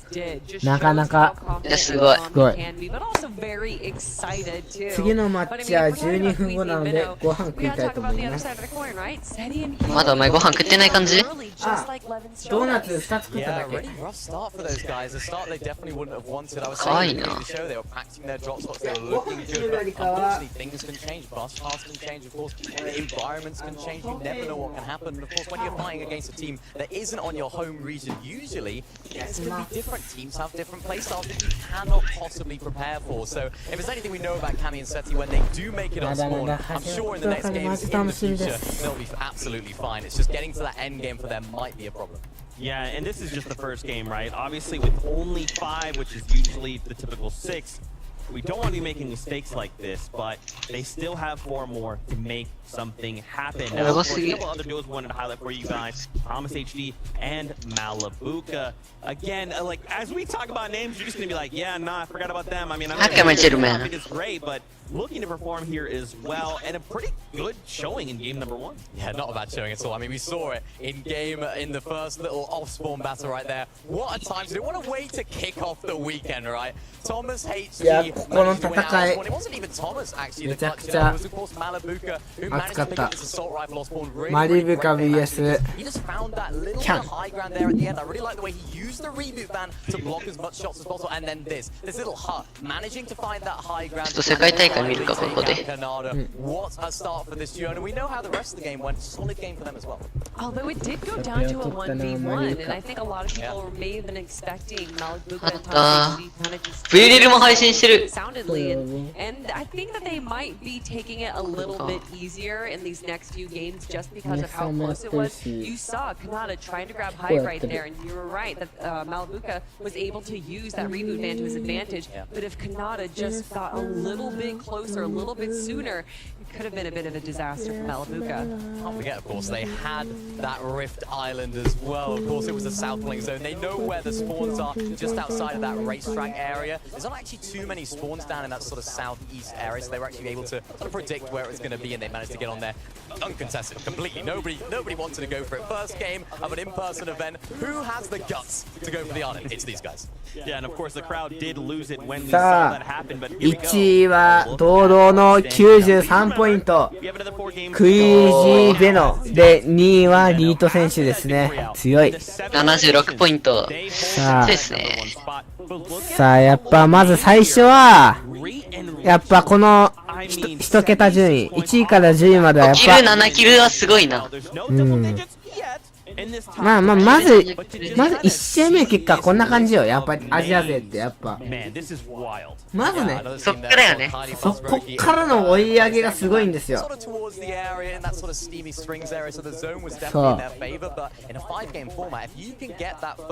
今回アメリカ強いね、確かに。いや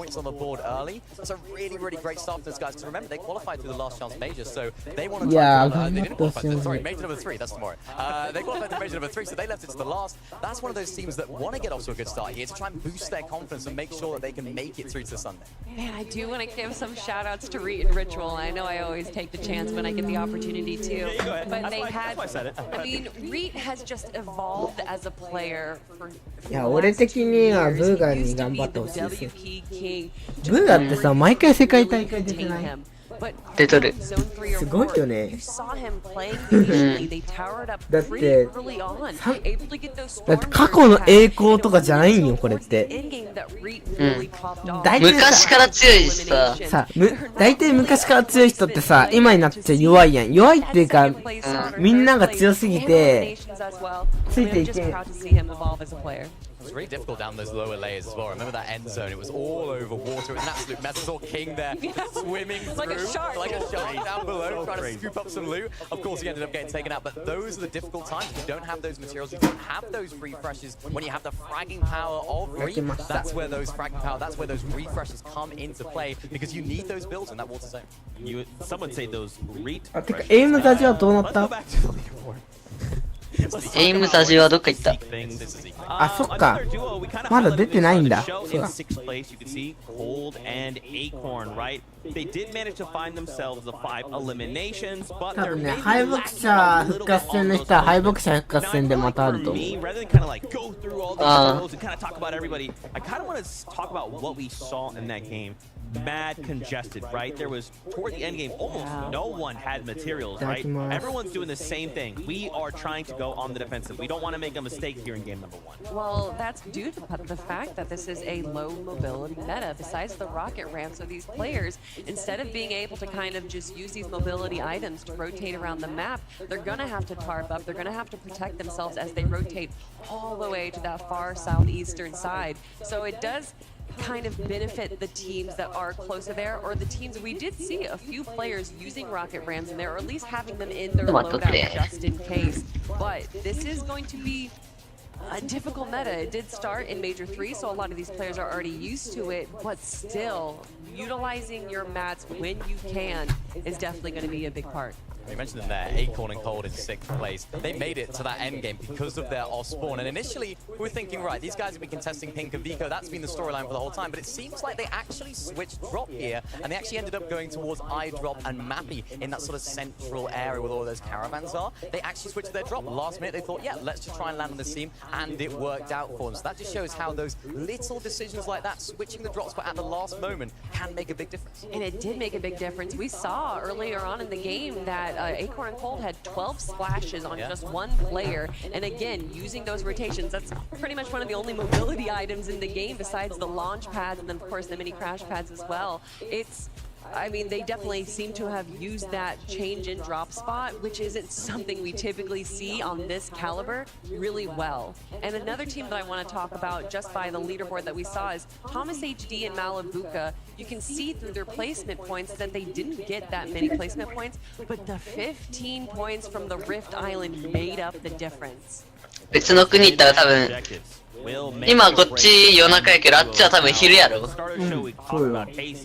online goat looking to make that land title kind of all-encompassing just goat status. Paired up with Mustache after this game, right? This was a pretty decent start, right? And again, like we have to kind of be mindful that remember there's 6 regions just came on. There's a lot of jitters.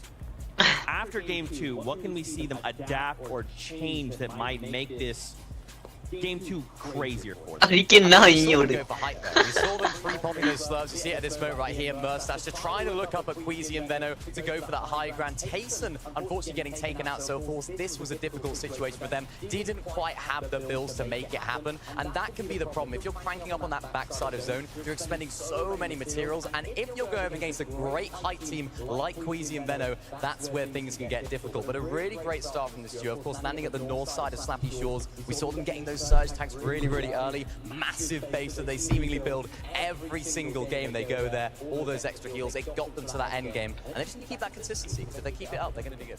And I think what helped them too is that they were holding second high or in that mid ground really well. A lot of the top teams were kind of fighting for that high ground, or they were in the depths of the water. So being aware, situationally aware of where all the other teams are and taking that advantageous position in the mid ground definitely helped them. For sure. Now, of course, that crazy moment in the victory out was wild. But we have the ability to listen in on the players. So let's relive this moment, but from Vino's perspective. Nice. Dead. 200, 200. I got it. I'm coming up.あずさんまだ I'm rocking, okay? 世界大会配信させんねん。 Top 4, all duos. Land on, すごい声。 Nice. Corner. Nice. I'm stacked. Yeah. 2v2. Or 1 solo and a duo. Top 3. We have Madness. Play Madness top 2. Play Madness top 2, trust. I'll let you know if he gets knocked. I got him. I knocked him. Yeah. 1v1v1. You're good.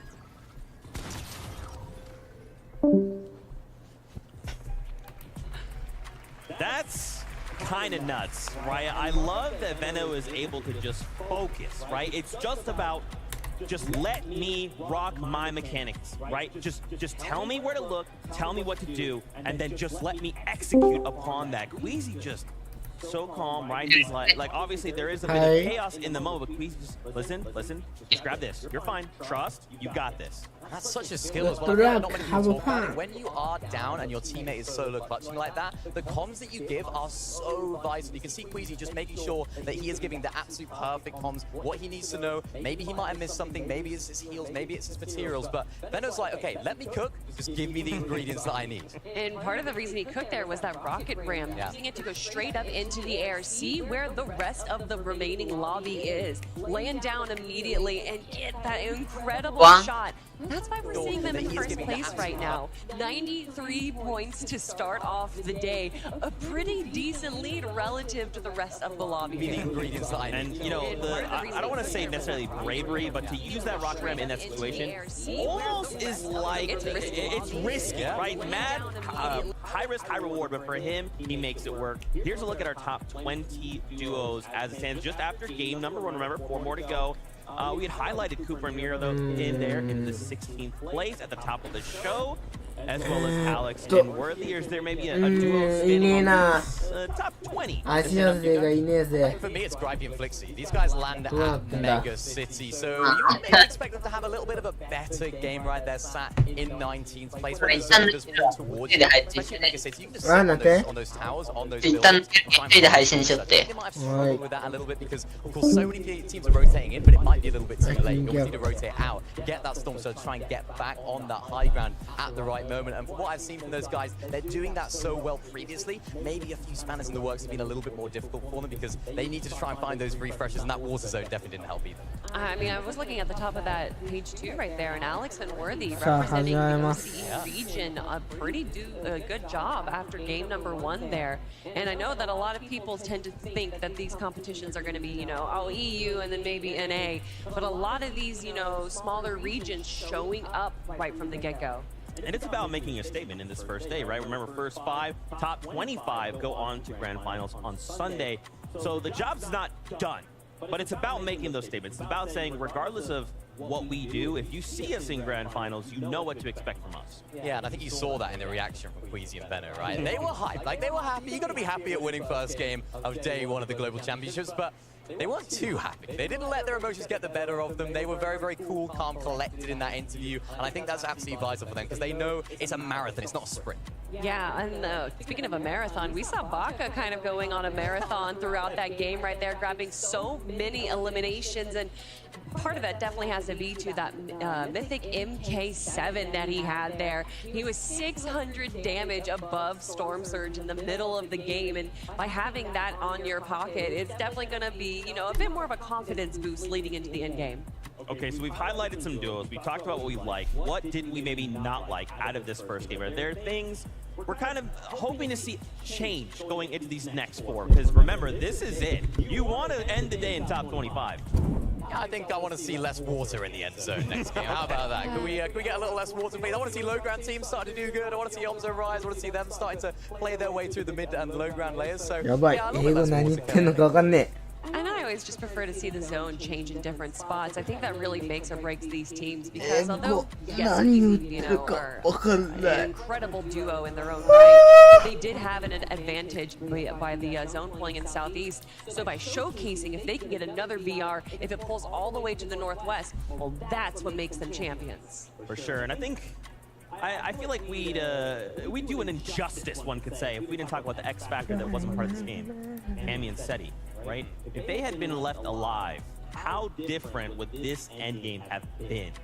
I mean, who knows is the question, right? I mean, these guys, of course, Queasy and Venom are a fantastic duo. They won on high ground, but Cammy and Seti can disrupt lobbies like that. They can play their way through those mid-ground layers. And of course, sometimes we've seen them. I mean, we talked about it at the beginning of the show, how they're able to go for high ground now. We saw that sort of developing throughout Chapter 3. We saw them trying to go for that height, just adding another dynamic, another element to their game. So, of course, as you mentioned, they're not necessarily labeled as a height team necessarily, but they can do it. So if it's anyone can sort of contest those guys, maybe it's them. I mean, showcasing, though, that they did have that rough start. I don't know exactly how their positions would have been towards the mid and late game there. And I think by having that rough start, if they did make it survive into the end game, they probably would have stuck to the low ground.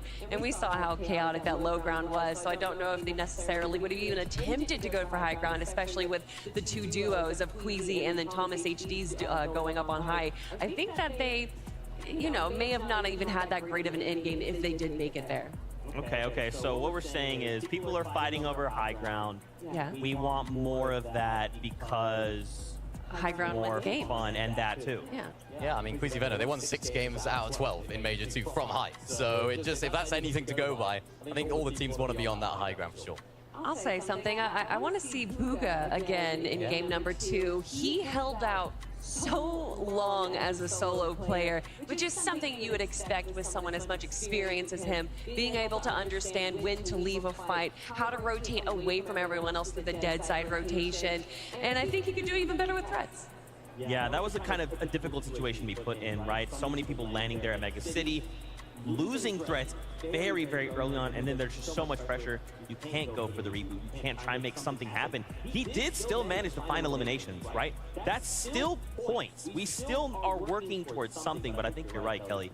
With threats there, it could be different, Minnie. Yeah, definitely. And we saw Booga actually going down to Surge there. He was trying to be a little bit too aggressive because he needed that Storm Surge damage. And when you're only 1 of 2, it's so difficult to do double the damage that you need because, of course, he's only on his own. He tried his best. Being only 174 below at that point is a credit to how much damage and how much aggression he was showing in that mid-game because he needed to do it. But, I mean, it's Booga. He can make anything happen. Yeah, and this is still just game 1 of day 1. Yeah. There's so many more opportunities for these duos to change up their play style and potentially pull out something we haven't seen before. That's right. Well, let's hear from Frankie, who's actually standing by because we want to hear what's going down in the crowd. Well, I think Copenhagen thoroughly enjoyed game number 1. Did you love it, Copenhagen? Were you happy that it was a European victory? Let me hear you. I have met a couple of Americans who's traveled all the way here. I don't know if there are many North American fans in the audience. Can we hear it? Do you love North America? That's not bad. And don't forget, this is the Friday, so the audience is still arriving because people are coming from work. Maybe someone's plane was delayed. What about Brazilian fans?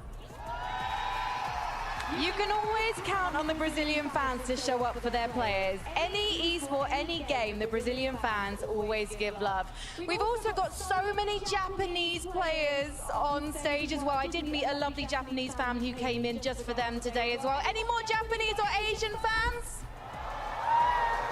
Oh, I love it. They've all gathered over here. We literally have a row over here of the Japanese fans.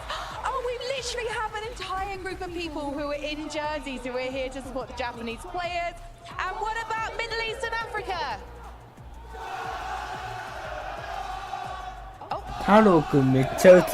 We've certainly got some of the crowd going, and I can't wait to hear how things hot up as the competition continues.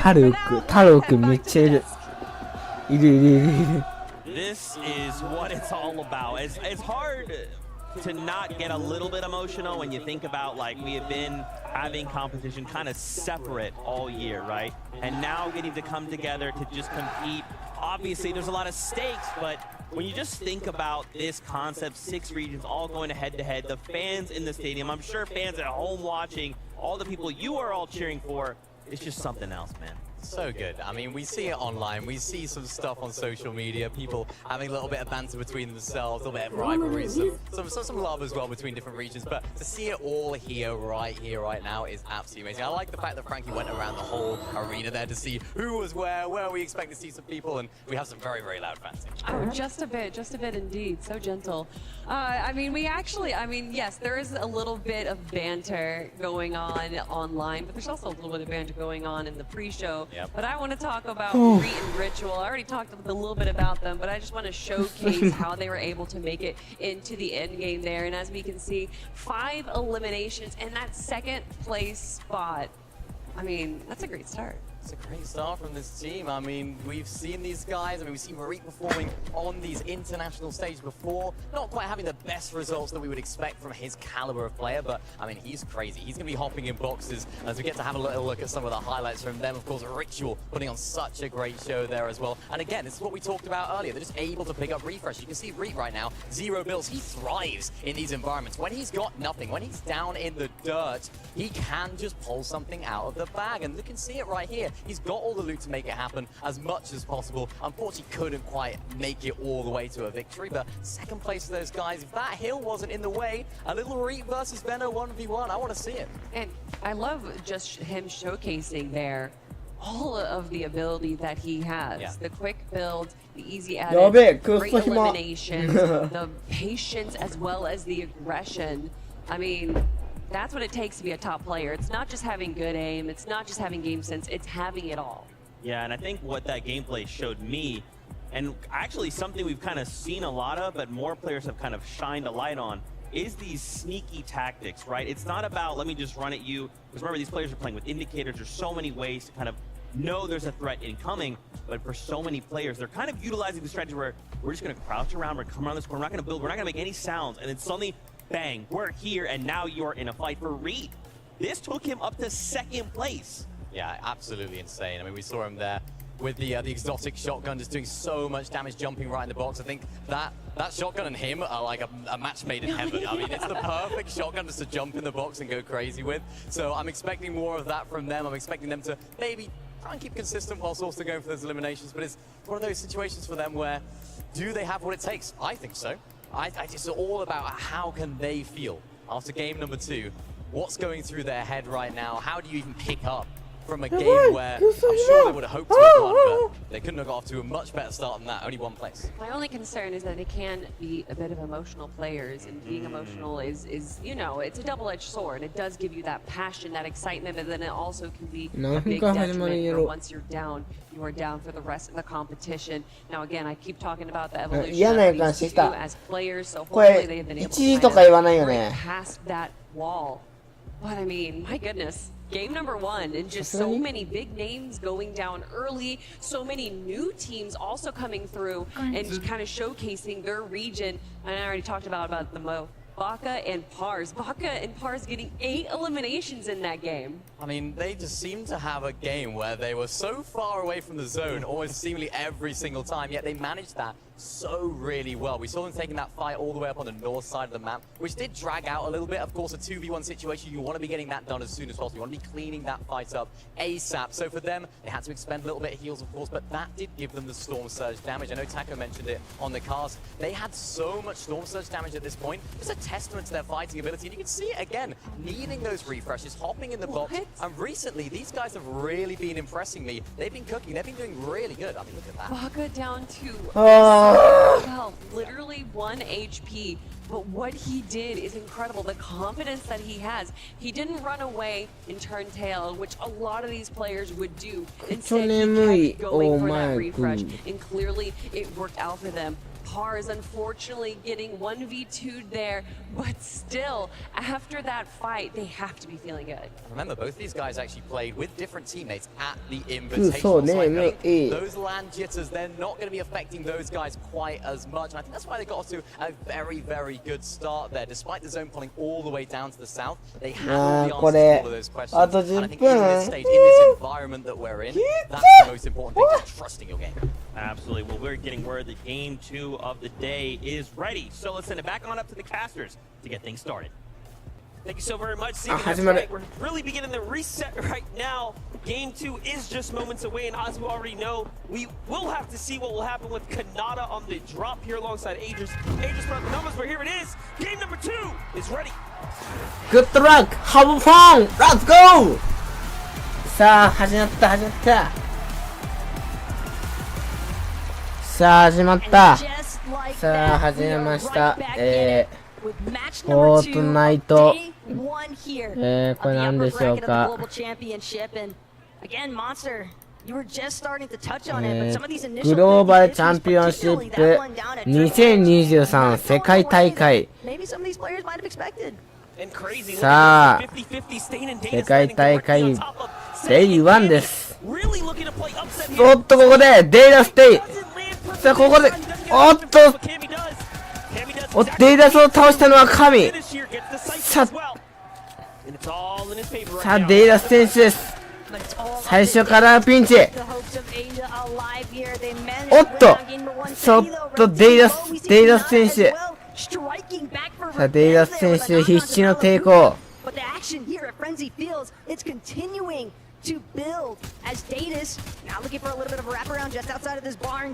さあ、一人をやっていくデイダス。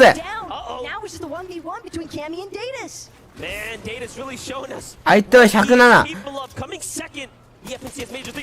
だがここで負けていくデイダステッティ。デイダステさあ、デイダスステインデイダスを打ち破ったのはセッティ神。さあ、次はバッカ選手とパ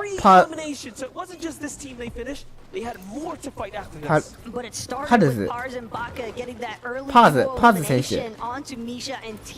さあ、下にまた違うチームがいます。すごい M。さあ、下にいるのは誰でしょうか。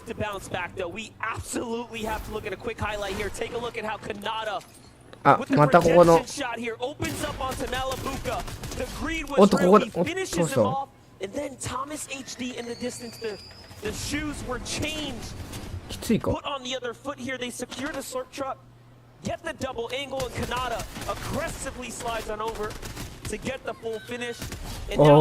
ー、倒した。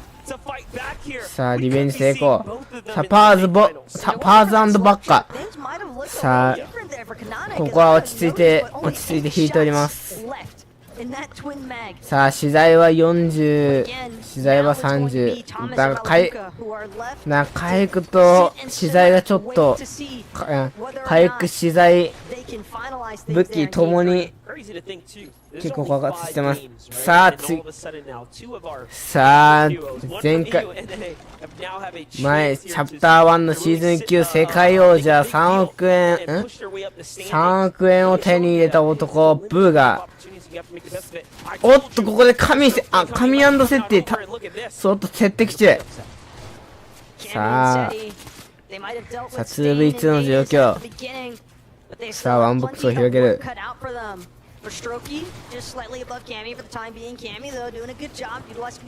さあ、カウンターするタイミングを見計らっています。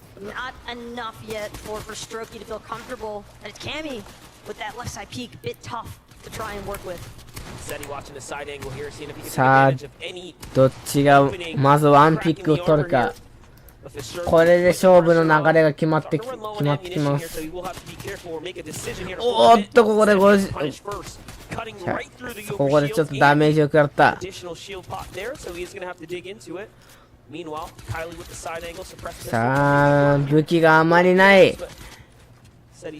ケリー MV。ケリーあまりない。武器がない。さあ、神セッティは柔軟な対応。They are staying as close to each other as possible because they also want to make sure that they stay in contention of this capture point, not trying to let it go for free. さあ、定着図。さあ、おっと、ケリーとファストロキ。さあ、逃げています。さあ、これは賢明な判断か。さあ、観戦は変わりまして、テイソンマスター。テイソン・マスター選手の側です。おっと、デジャブだ、これは。さあ、チャンピオンアクスを一度でも握ってみたいもんだ。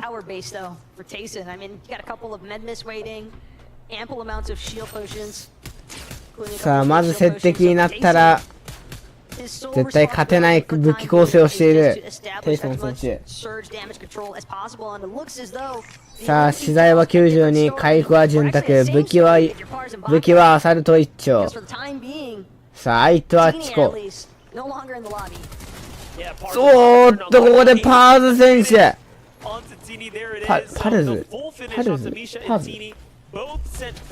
ーズ選手、やっていく。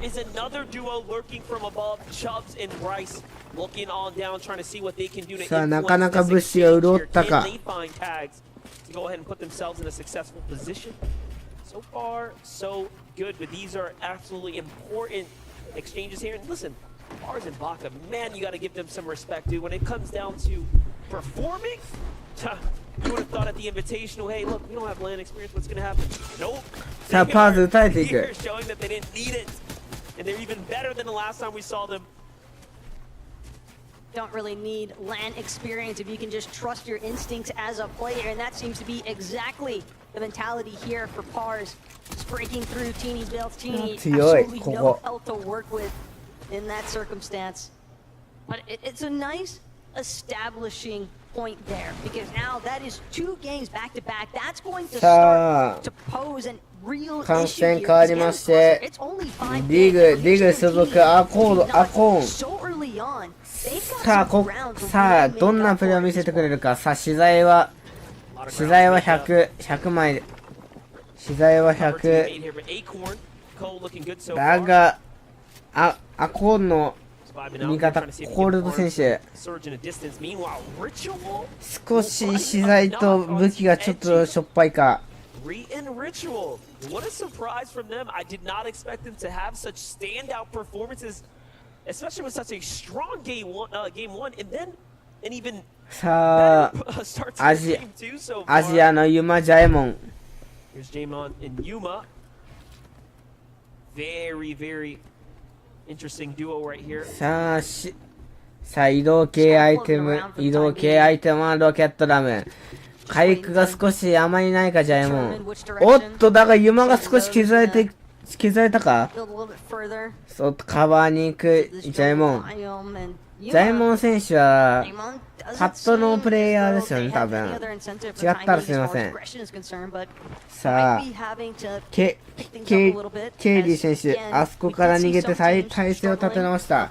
さあ、ハードマッツ450。木が少し少ないか。木の石がまあ少ない。Deep into the outskirts here as they see there's a potential cache left behind. だがそれとは真反対、ファストロッキー選手、木が結構ある。木が結構あるが、後のハードはあまりない。さあ、ここどうてかハイグラをおっと、エームがいい。さすが世界のビコ。強すぎますね。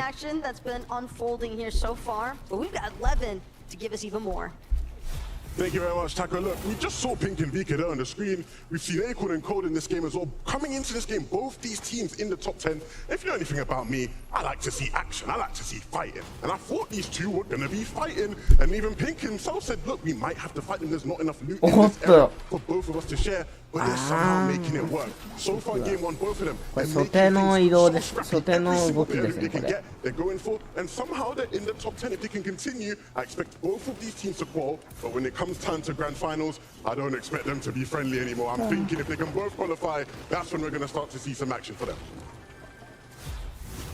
That's an excellent point. It's one thing to make さあ、観戦変わって、さあ、ライス選手、ライスで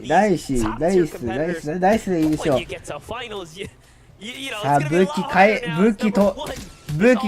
器回復資材全部潤っている。さあ、金ポンプは強い。Cap metal is so important for him, and you have to expect that his split drop, he is not trying to share by anyone else. ザゴーペポザゴ。さあ、一人をやっている。だがザゴー。And they have a very, very interesting strategy. They're actually healing Striker and getting as much surge as possible. What a unique position to be in, but also you have to be so さあ、ザゴーとペポ。なかなかグロいことをやってる。さあ、ちょっとグロい。見せられない、見せられない。見せられません、ザゴー。ペポザゴー。勝つためなら何でもやる。さあ、その意思が見えます。さあ、下にいるのは、テイソン待ってください。テイソンマスター。その奥にいるのは、ラークとボビーで、AJS、ラーク、ボビー、そう、ここで割っていく、大沢選手。さあ、なかなか ME 顔を出したら一瞬で溶かされる。これが世界大会。これがプロ同士の戦い。さあ、チャーリー選手ですね。で、味方はラス。さあ、回復はミニポゴ、デカボさん。資材は102枚はやれますね。だが武器が潤った金ポンプをここで取っていく。さあ、しかも、さあ、スラープジュース。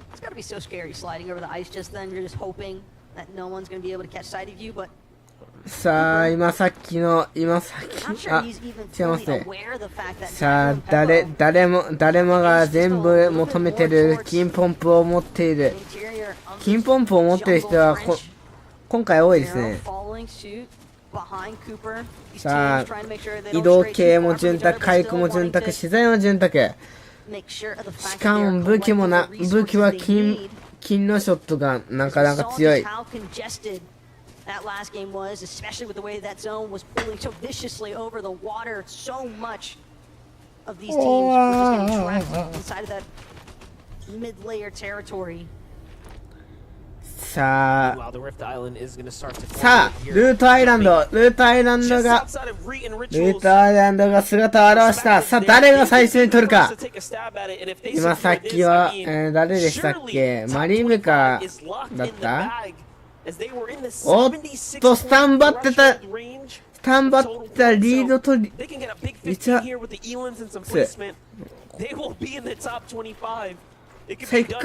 さあ、行くか。さあ、だが敵の攻撃を受けているが、さあ、裂け目に入った。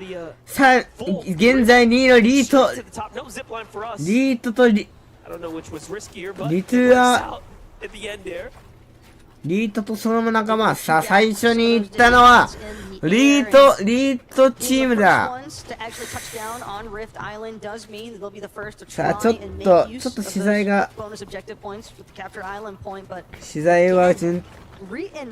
はある。回復もある。眠いね。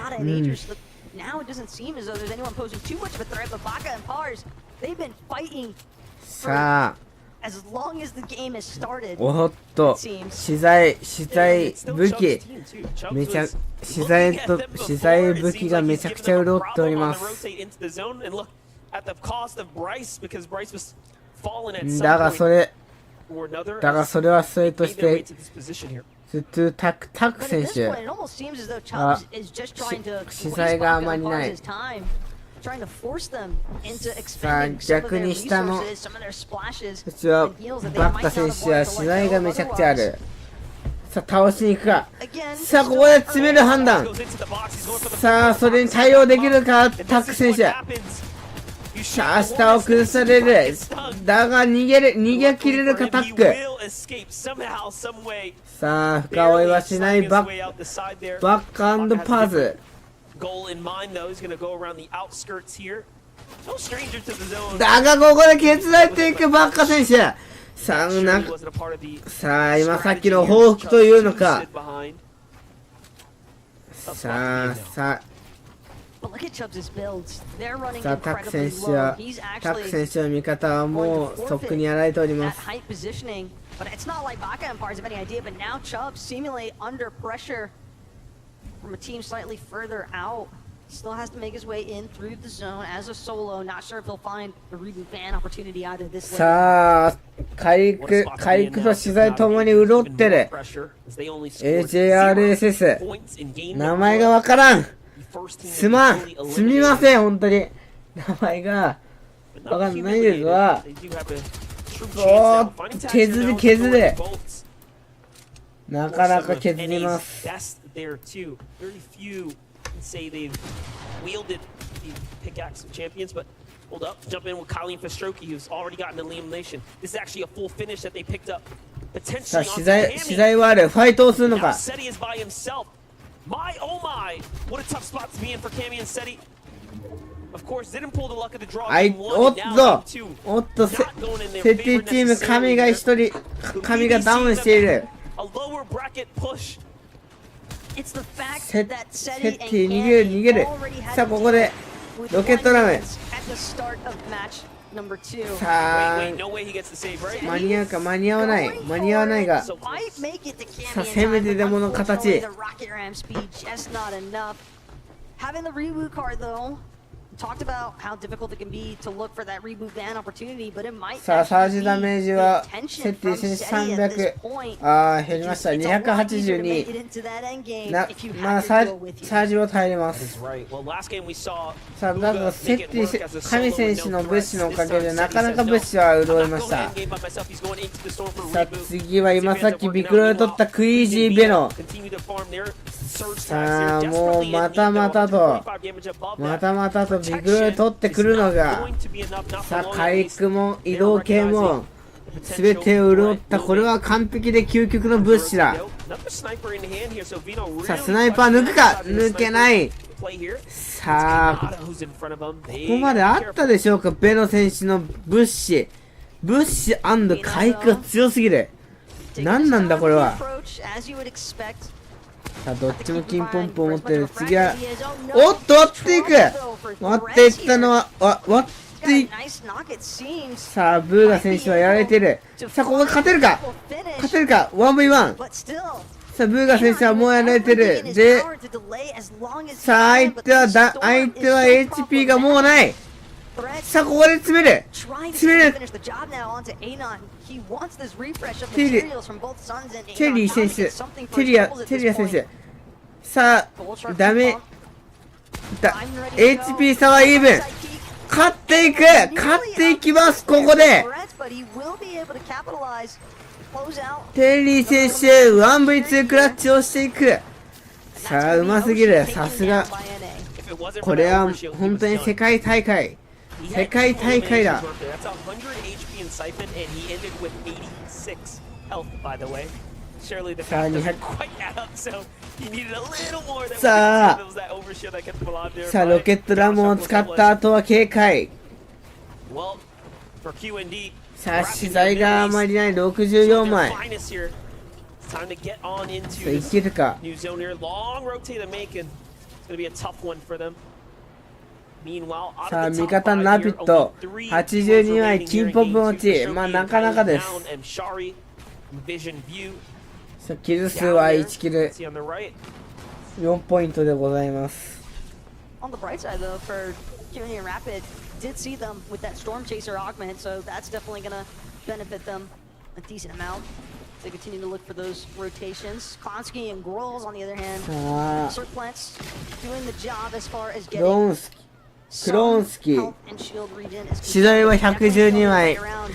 See if they can get 回復あるがいささがい Unfortunately, when you are this far below the damage threshold, さあどこかでリフレッシュ回復がない as far as damage is concerned, and しかもストームダメージは以下の状況 Yeah, that's not enough. They need a lot more. なかなかきついかさあどこかでダメージを稼ぎたい This strategy, of course, is going to continue to replenish. They can 稼ぎ bounce たい back が and forth 稼げない at speed, and they stay alive here now. Trying to rock it out, trying to wait it out. There it is. Really starting to run thin on time now. Eventually, the math will catch up. One false move, and they are down and out. It seems as though they're really hoping that some of these other teams might just get eliminated all of a sudden, because we have seen circumstances where teams might be relatively far behind on the surge, but team gets eliminated and then initially seen. But for Vico and Pink, they've got a whole nother mess to cover. Only 18 below damage threshold, so the pressure is definitely on right now. But it's on Pink. Seti is the one who's going to clutch up here when it matters. And although he may have saved Cammy, unfortunately, it does seem like he has to continue to ride this one out. It was definitely worth it, though, because at the end of the day, they picked up eliminations, and he picks up 2 more now, putting up at 4 here. So this is still a game that's worthy of earning some, at least some points, right? Remember, at a very, very early finish in game number 1. If there's anybody that knows how to play the low ground, it's definitely going to be Seti as well. So Tark being through as a solo, while difficult, isn't necessarily impossible. But man, with some of these teams that are looming just outside of where he's currently situated, it is going to be tough. And Taysom Merstash, we're going to be crossing just next to Seti. And Seti, he's going to have to continue trying to play from that far backside of the zone. And meanwhile, Alex still has the high ground there. There's Fahad, Hero, it's next door. Big shots going out, teams in the distance here. Hoping to pull zone, but Fahad and Hero put in the shots here. Man, Giras and Shari, 4 elim. Giras and Shari definitely with the 4 eliminations so far. And they're just continuing to see if they can add even more to that number, because even with 4 eliminations, being only 13 above on that surge damage threshold just goes to show you how aggressive this lobby has been. Definitely a close one there. Meanwhile, Reap finds another elimination there. Worthy, who had the high ground, gets knocked by Hero. Okay, so they must have over-peaked from their position, and now they've been taken down. That could be a potential huge swing. Could Middle East be winning game number 2? So far, they are setting themselves up surely to do so. Seti rotates across. Vino and Queasy already trying to do this back-to-back run, back-to-back number here. And look, Hero is trying to make their way up, but the resistance up top is Vino and Queasy. If there's one thing that Queasy and Veno love to do, it is take height by that 8th zone. And it's something that they've done excellently throughout 2 games so far. But again, they still have to maintain it.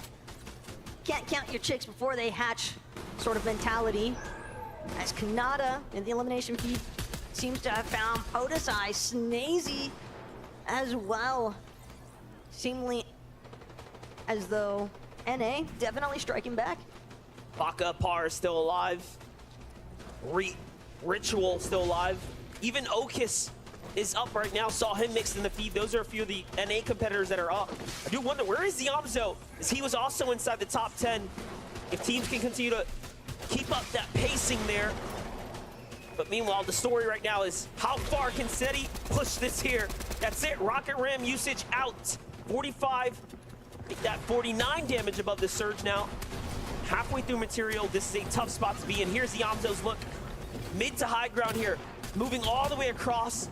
Beautifully done and clean execution on the rotate here. He actually takes down Middle Eastern's Hero there. So that was that second to high ground team, and now they just have to deal with Queasy and Vino. If they can do just that, they will be the kings of the top.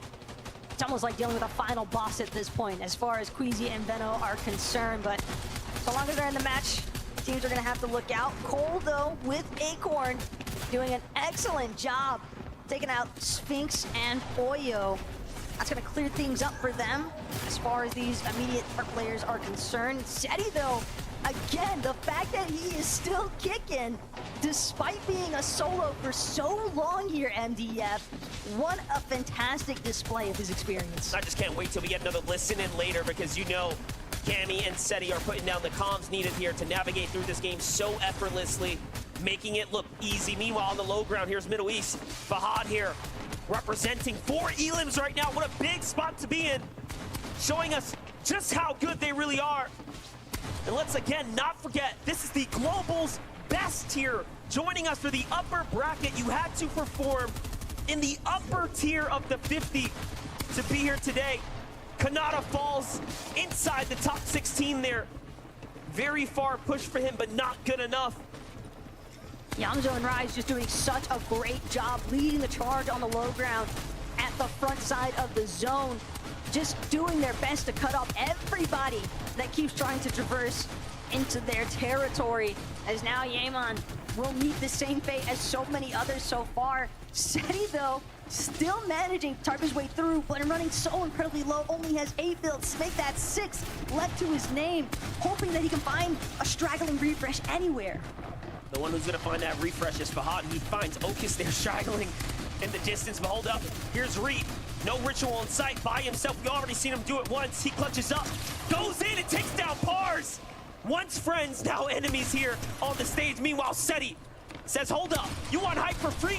Not when I'm in the lobby. Down goes Girus, and a quick trade there, but Shari comes to the rescue here for his teammate, and he is the new king of hype for a second, but Acorn Cold, representing for NA, not known for the big Elans, but so far the placement point's exactly where you expect it to be. Here's Yamzo. Yamzo, clap from the side here. Rise left to do it by himself. He cannot flirt with the storm here. Acorn's clutching at the moment. Acorn's trying to do what he can. He's got that auto Maven primed and ready, but at the same time, even with the Maven auto, he's not going to be able to miss a singular shot. He has hardly any HP to work with when you consider the shield that he's missing. He's doing a great job so far. Continuing by time, only 1 build left though. This next moment has to be his best. Plixie doesn't see it coming as Acorn finds the elimination he needs. Just enough builds to keep going up. Absolutely clean elimination there. Shari now looking for it. They have 9 eliminations. Acorn goes all the way up. Needs to come on down. Knows where his opponent is, and he's looking for him. But the zone is ticking, gets right into it. He knows he's got a couple opportunities here. It's all or nothing now. 1 shot will be it, but no, it won't be enough. Still though, 4 eliminations in a second place there.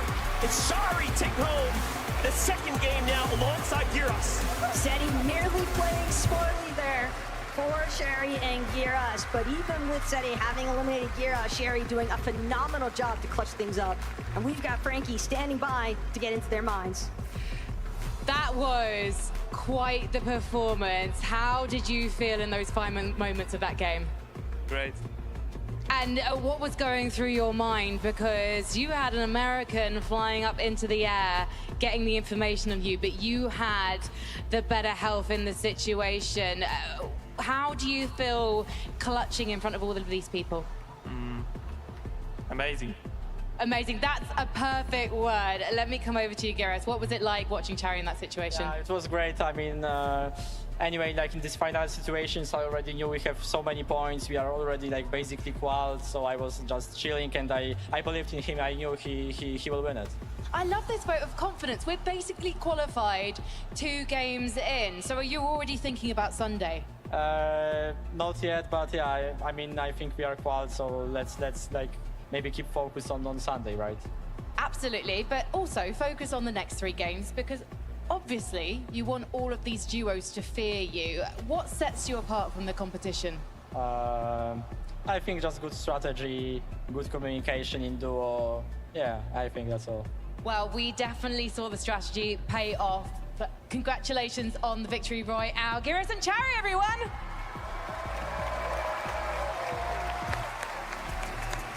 Man, oh man, to compete on this stage in and of itself is an honor. But to get a victory royale in a circumstance like this with a crowd this electric, that is something else. Yeah, it really is. I mean, these guys land in that sort of area, so it was very much a home zone for them, but they made it count. We've seen teams that haven't had that sort of zone luck, you could say, actually pop off, but these guys, they made it count when they did get the zone. Yeah, and not only did they grab that victory royale, but they did it with double-digit eliminations. Yeah. I did not expect to see that so early on in the competition.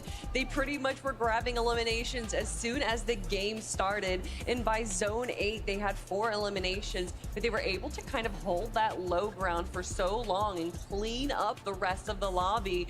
They deserve their VR. It was a battle of solos there in the end as well. I think think I saw 5 solos right there at the end, all battling it out. And that's what we love to see from this. It's solos clutching up on the big stage, and that's really, really not easy. So great job from Chari to make it happen. Well, if we're going to talk about solos clutching up, then we got to talk about SETI. Yeah, My goodness. Of course. From the start, I mean, we saw them go down early in game 1. We knew that they needed to do something a little different in game 2. We got to watch their drop where they went for the window of that barn in Frenzy Fields, and it looked like they had a pretty easy 50-50 there, but Cammy did end up going down in that fight, and they were able to make it comeback against Datus and Stain.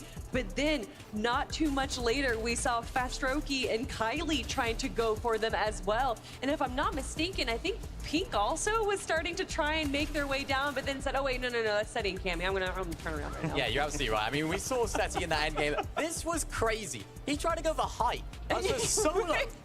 This It's guy's just like, crazy. He was like, you know, he's like an autopilot, high ground. I mean, oh no. I think I'm on my own.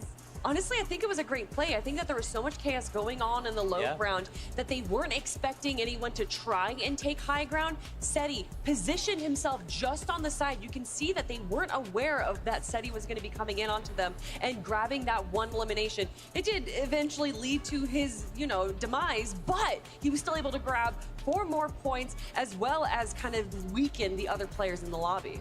Yeah, I did want to highlight a couple things for us. First, in that #1 spot, Reach and Ritual. Whoa! That's the one. I'll come back to him in just a second, but just as a reminder, Sherry and Giras, and I'm sorry if I'm Shari if I'm mispronouncing the names.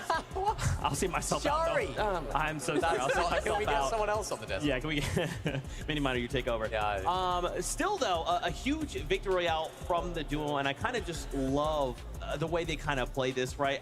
You can kind of tell, even just after these 2 games, these games are so hectic. They're not anything like the games we're used to seeing, right? A lot of these other regions, NA and E, which we typically broadcast, you can see, like, even though there's chaos, there's a lot of control, right? It's like, okay, well, I know we're going to do this, and we'll position ourselves. In these last 2 games, it's just chaos, right? Either no build or everyone's on mad low HP where everyone is one shot to the other. In this case, coming down to the 1v1, it is so hectic on this stage. I mean, in this situation, we've talked about it almost seemingly all year. When Queasy and Veno aren't on height in that endgame, it's anybody's game. We saw SETI trying to spoil the party up there for Chari and Giras on height. He didn't quite do that, but he did take out one of them. And of course, that was Giras, so Chari had to solo clutch from high ground. Of course, that's what's going to win them these games. We're seeing it time and time again. High ground is going to win these teams the games. And because Queasy and Veno weren't there, the high ground was a lot more free. It was indeed. But I do want to talk about the duo that we were looking at for just a moment there, Reet and Ritual. Yeah, of course. Here we go, Kelly. All right. Listen, all right.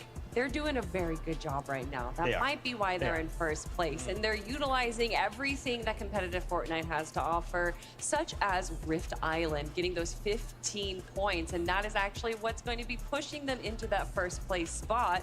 But also, look at the placements. They are currently tied with Cold and Acorn, who are some of the most consistent players in the world. Yeah, they definitely are. I mean, there was always a moment there where they were boxing up below that Rift Island, and they were like, I mean, nobody's going up for it. Is anyone here? I guess that's our island. We'll take it. So that's what we like to see. I mean, yeah, that's what Reet's all about. He's one of those players that will play it smartly. Of course, we've seen so much aggression from them, even in this endgame. There are so many moments of that. I think this is what makes competitive Fortnite in person so great, is that when Reet makes these crazy plays hopping in the box, you can feel the energy, you can feel the crowd just go, wow, how has he gone about that? And that's what he's all about. But we can't take Ritual. I mean, he's doing a great job as well. He actually had more eliminations than Reet there. He did go down, but you know Reet is not going to go down without a fight, even as a solo here, grabbing some much needed refreshes and being able to kind of bully the low ground here. I love this playstyle, right? He's almost fearless. And we actually saw something very similar from Baka and Pars in the last game, right? One of them dropping down to 1 HP, but it's the confidence. It's like, it doesn't matter what situation we're in. We just have to go for it. If we're eliminated, that's fine, but let's go for it. Now, Reet making that work is wild. And I think, especially for him, he's someone that for a long time, especially back when it was NA East, NA West, he kept saying things like, I want to go up against these other regions because I want to prove that I have what it takes to compete. I mean, what a better place to do it, right? He's making the crowd happy, he's making us happy, making the team happy in first place spot as well. Right there at the end, we saw the player actually going for the med miss. He said, no, you're not having that med miss. I'm coming straight in there. And the reaction from the crowd was so cool at that moment. Well, I already mentioned them, but Acorn and Cold also had a great performance as well. And I mean, I love to see NA on top. Nenny, what's going on? I mean, NA on top here, this is a difficult one for them. But, you know, I like the way they've adapted their play style. And, of course, they're doing very, very well at the moment. We can see this going through in this later stage of the game. I think there was a moment in this end game where they were trying to look up for that high ground. Didn't quite happen for them. But these mid to low ground layers is what they're known for. It's what they did so great in Major #1. And as I said earlier, they've actually adapted their drop spot. Levin said it so well in that mid-game segment. We saw them actually going further away from Pink and Vico, which is something that I didn't expect to happen. I thought they'd just go for a full-on 50-50. It's day one. Why not? And of course, it's working out for them. And Acorn doing such a great job solo clutching. We've seen him do it before, and he's done it again. Such a clean elimination there, and you know that they're feeling good going into game number 3 and 3rd spot. And at some point, I mean, looking at the points and kind of calculating it, maybe our top 3 have kind of already solidified themselves into grand finals. Obviously, crazy things can happen, right? I mean, we've seen our top teams be eliminated on drop, so that might not be solidified just yet, but still, they have to be feeling even more confident going into the next 3 games. Absolutely. And, you know, we have thoughts and perspectives. We actually have Vivid standing by with community favorite Reddish. Viv, what's she have to say?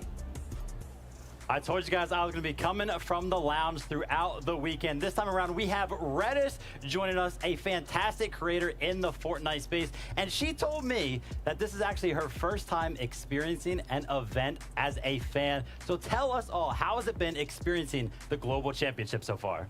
I've honestly been watching, I think, FPCS for the last 3 years, but as you said, first time watching from an audience. It feels incredible. I'm seated right next to... Sorry, guys. Sorry. We actually have to go back to the desk, so we're going to toss it back to Zeke and the crew. Don't worry. I will find a way to talk with you soon. Don't you worry, Reddish. Don't you worry. Man, this has been such an incredible start to the day. The first 2 games of the Global Championships, especially in the upper bracket.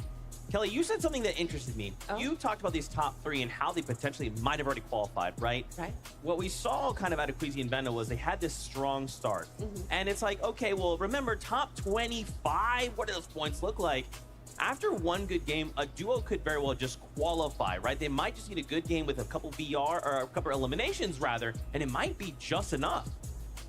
It definitely might. I think for now, these teams that are in this sort of top 5, top 3, realistically, you have to think that they have got it in the bag. But as you mentioned, Z, anything can happen. They've got to keep their foot on the gas, because not only is it really, really good to, of course, be at the top of the leaderboard, it's also really, really good practice. Really good to be in this environment. What are these other teams from these other regions going to do? Because who knows? Come Sunday, it could be anyone's game. Well, we're talking about foot on the gas. We got to talk about Cammy and Seti there, going up 21 placements, obviously, going down early in game number 1. That's going to put them in the 2nd page of our lobby list. But we got to talk about Seti using the rocket ram once again. That seems to be where the utilization of this rocket ram is going. Launching high into the sky, seeing where the rest of the lobby is. I love this. And yes, by having the rocket ram, you see that a lot of these teams are foregoing that 3rd heal, which can be incredibly beneficial, but it just has so much more utilization than I think I initially thought.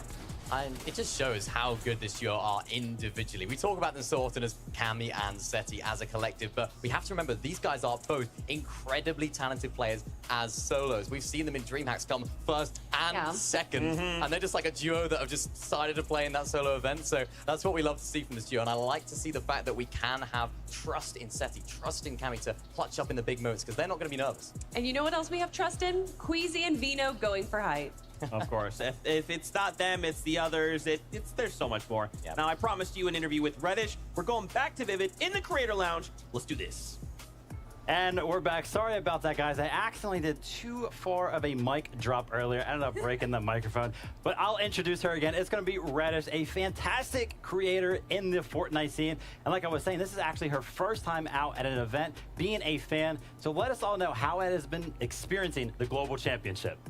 It's been phenomenal. I was saying earlier, but you didn't hear that I've been watching every single FNCS for like the last 3 years, I think. But this is my first time watching from an audience. I couldn't make it to the US last time, and it's been crazy. I'm sitting right next to Gentlemates, the French people, and they go crazy every 2 minutes. The audience goes crazy.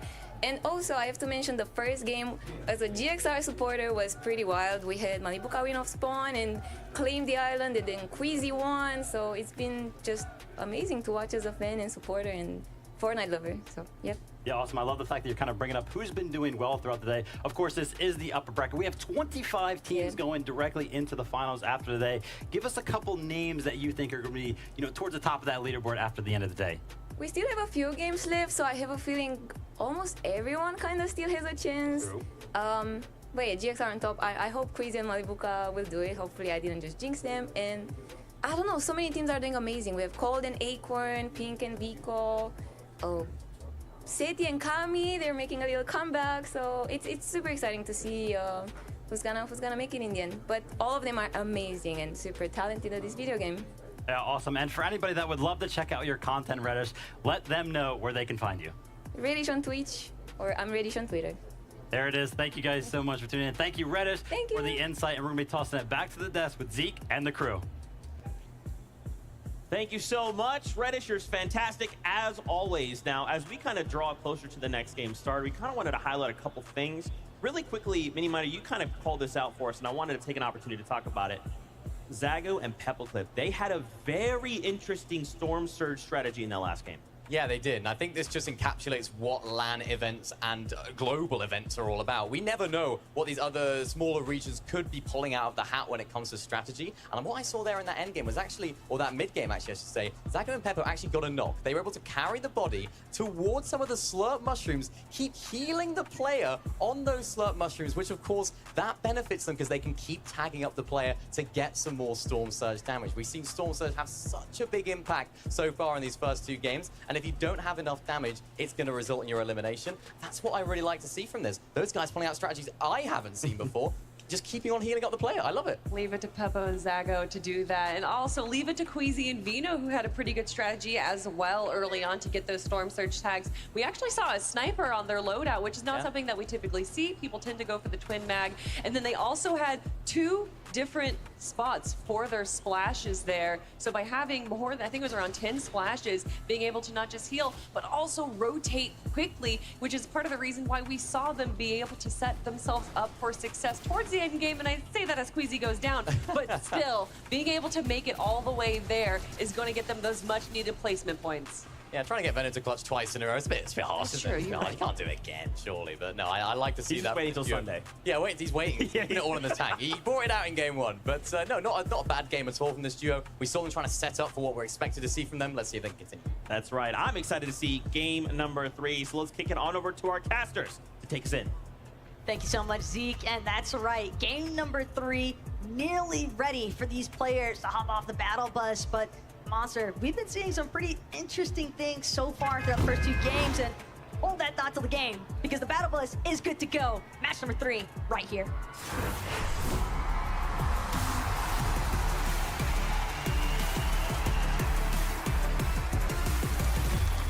All right, we heard you make some noise. It sounds like you are ready for game number 3. I am too. Remember, there are only 5 rounds of Fortnite here today. So this will officially solidify the halfway mark. To start things off, though, we have to begin here at the Frenzy Farms. Cammy, Seti versus Datus and Stain. We've seen this go either way. We know that Kylix is nearby as well. Kyrie here, so you got to be careful. Meanwhile, Kim gets the weapon first. He's looking for the tag, and they're doing a great job. They actually have the left and rights here. Buying just a little bit of time here. Seti also, a couple of weapons at his disposal. Tactical DMR, Infiltrator Pump as well. Stain trying to do his best to pressure to the bottom of this barn. It's going to be Stain actually eliminated first. A nice tag team appearance there from Cammy to get the backup necessary. And that's going to be Stain and Datus eliminated yet again so early on, MDF. And we're already in game 3. Yeah, this time extremely quick. They secure the eliminations here. Meanwhile, 7th man and Cal Gamer versus King potentially unfolding here.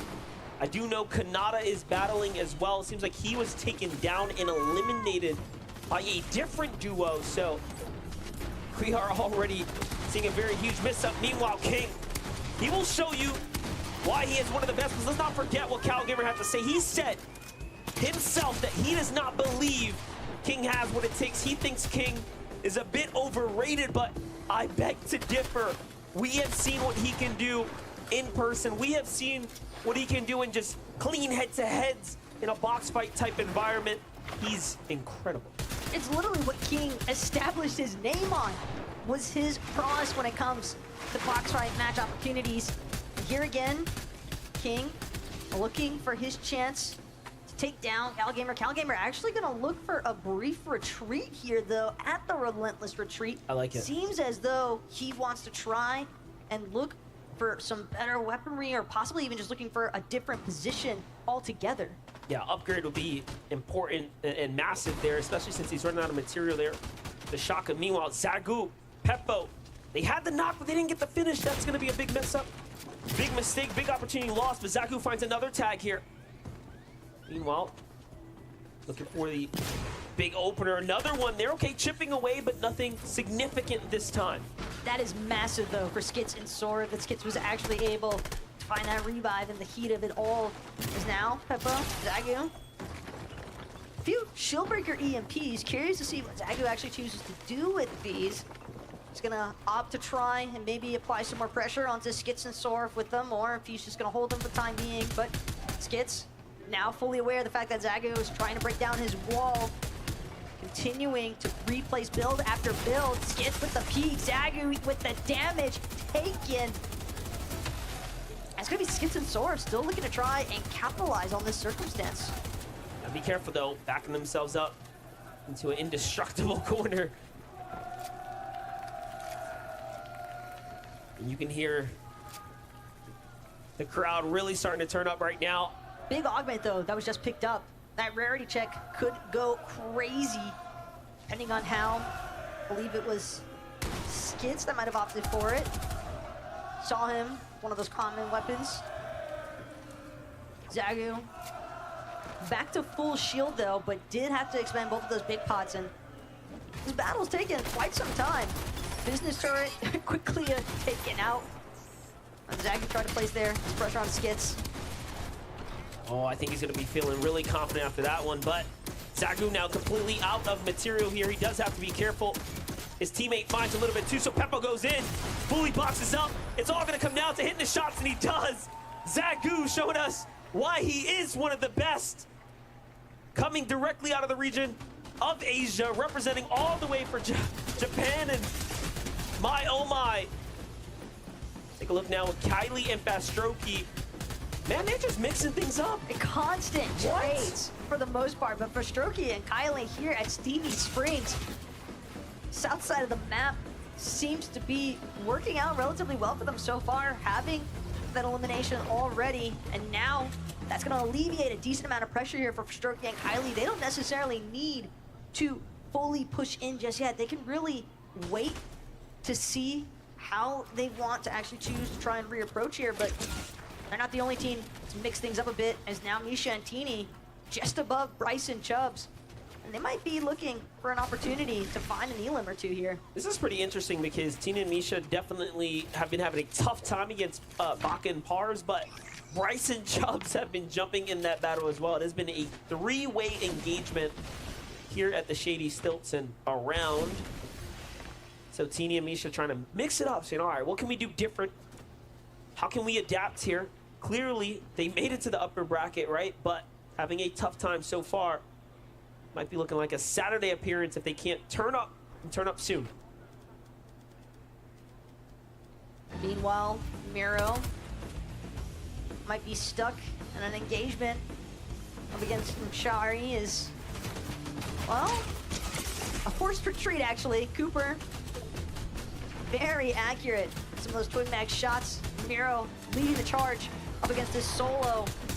And it seems like it's only a matter of seconds before Shari is completely collapsed upon doing everything in his power to try and stay alive just one moment longer to see if there's somewhere that he can build off to actually scurry away and escape. But Cooper and Miro, they are relentless. They refuse to let this opportunity go. And it's going to be another 4 points by the way of Elim as they finally close out on Mushari. You got to respect that right there. Cooper all the way with the initial opener and then the call out, setting up Miro for successes. He said, hey, look, they're one. Trust me. Miro with no hesitation jumps directly in there. Things are looking pretty good, though, so far for Threats and Budo over at Sanguine Sweets. It does seem as though they managed to get their way into the vault. That kind of Stinger SMG certainly gonna come play a pretty big part there for Threats whenever they do decide to engage. And a few more battles later on. Clownski and Grolls, though, a team that we really saw in quite the position last game. It was really their surge strategy that seemed to be a little bit lacking in game number 2. So now the mentality here for Grolls and Clownski, if they want to find some points, want to work their way up even further on that leaderboard, just try and cement themselves into that top 25. But they've got to work through some other teams before they can find themselves there. Yeah, and work through those crash pads as well. Having them work against them for a second there, so Clownski couldn't unfortunately join Grolls on the push to the top, so cost them a fair bit there, but all in all, they have things under control. A good height positioning, at least. That can definitely help a lot as far as establishing some surge damage is concerned. Meanwhile, inside of Rumble Ruins, you got Rumba Axe Force hiding inside of a bush, and a pretty common strategy as well for players, so look for those tag opportunities with some of that safety inside of the bush. Yeah, now that single Elim right there is onto Cooper. I know we're just hyping up Miro and Cooper's big eliminations they picked up, but look, Miro's now by himself in the distance there, so Cooper caught off guard out in the open there and away from his teammate. Here we get to see Heroics Thomas and Malabuka. They are up, they are standing, which means they have survived the drop clearly, and they are working their way towards the grand finals here and now.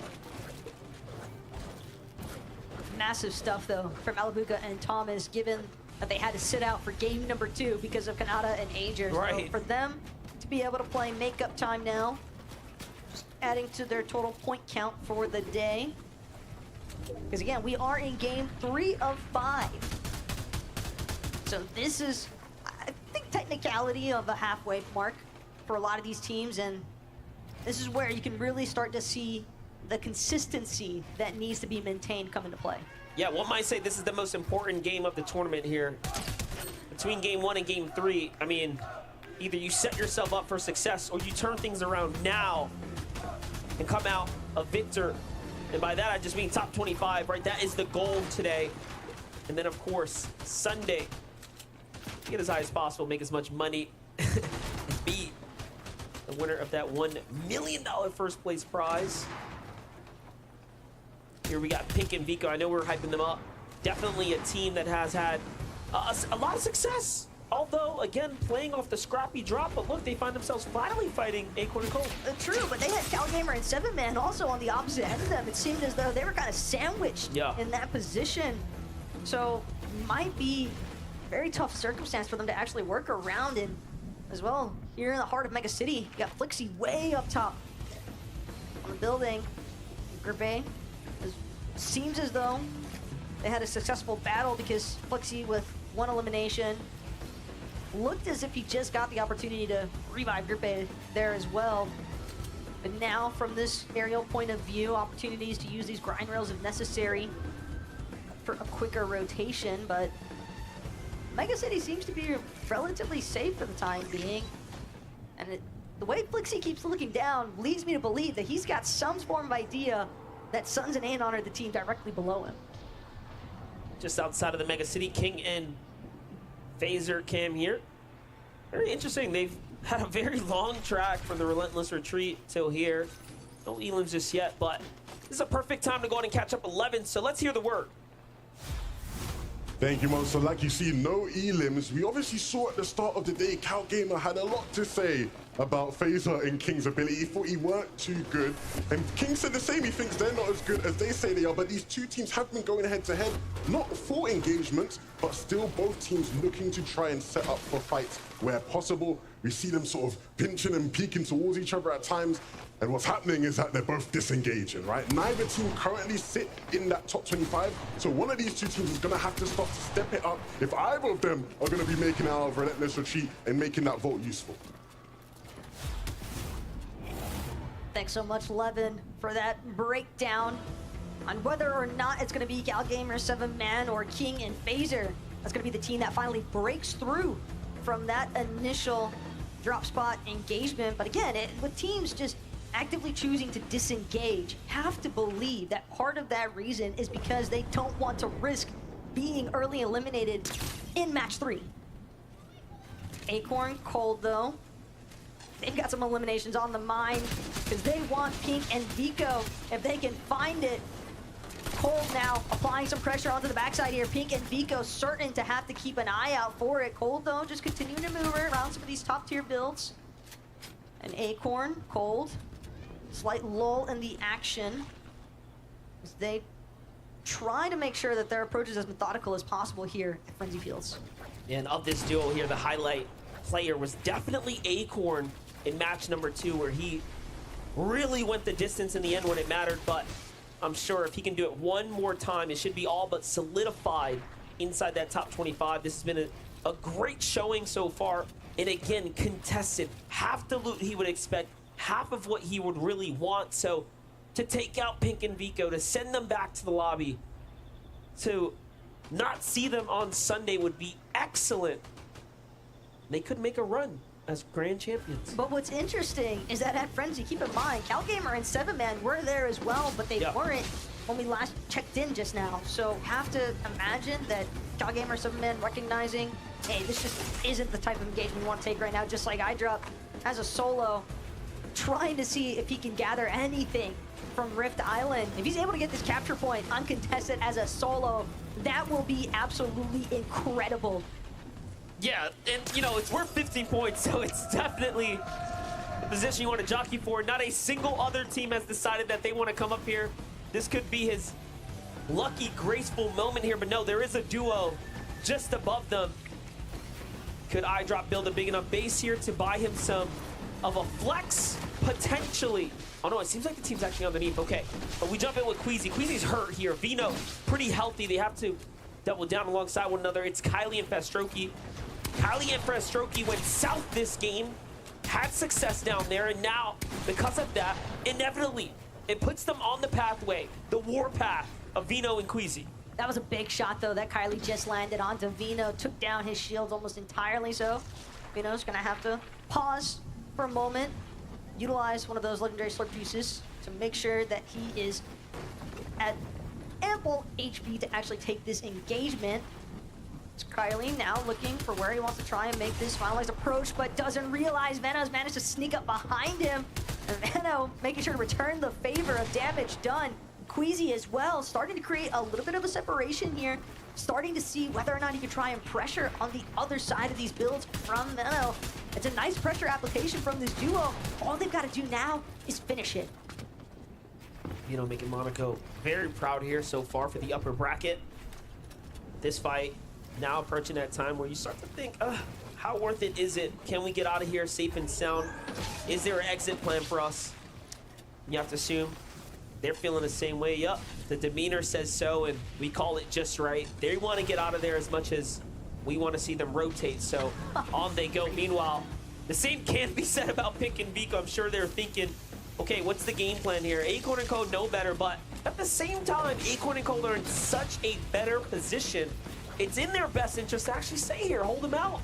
And not only that, the team they want to take out. Exactly. Plus Pink, we saw his builds just now in comparison to Cold. It is a night and day difference. I mean, Cold with 90 builds to still work through.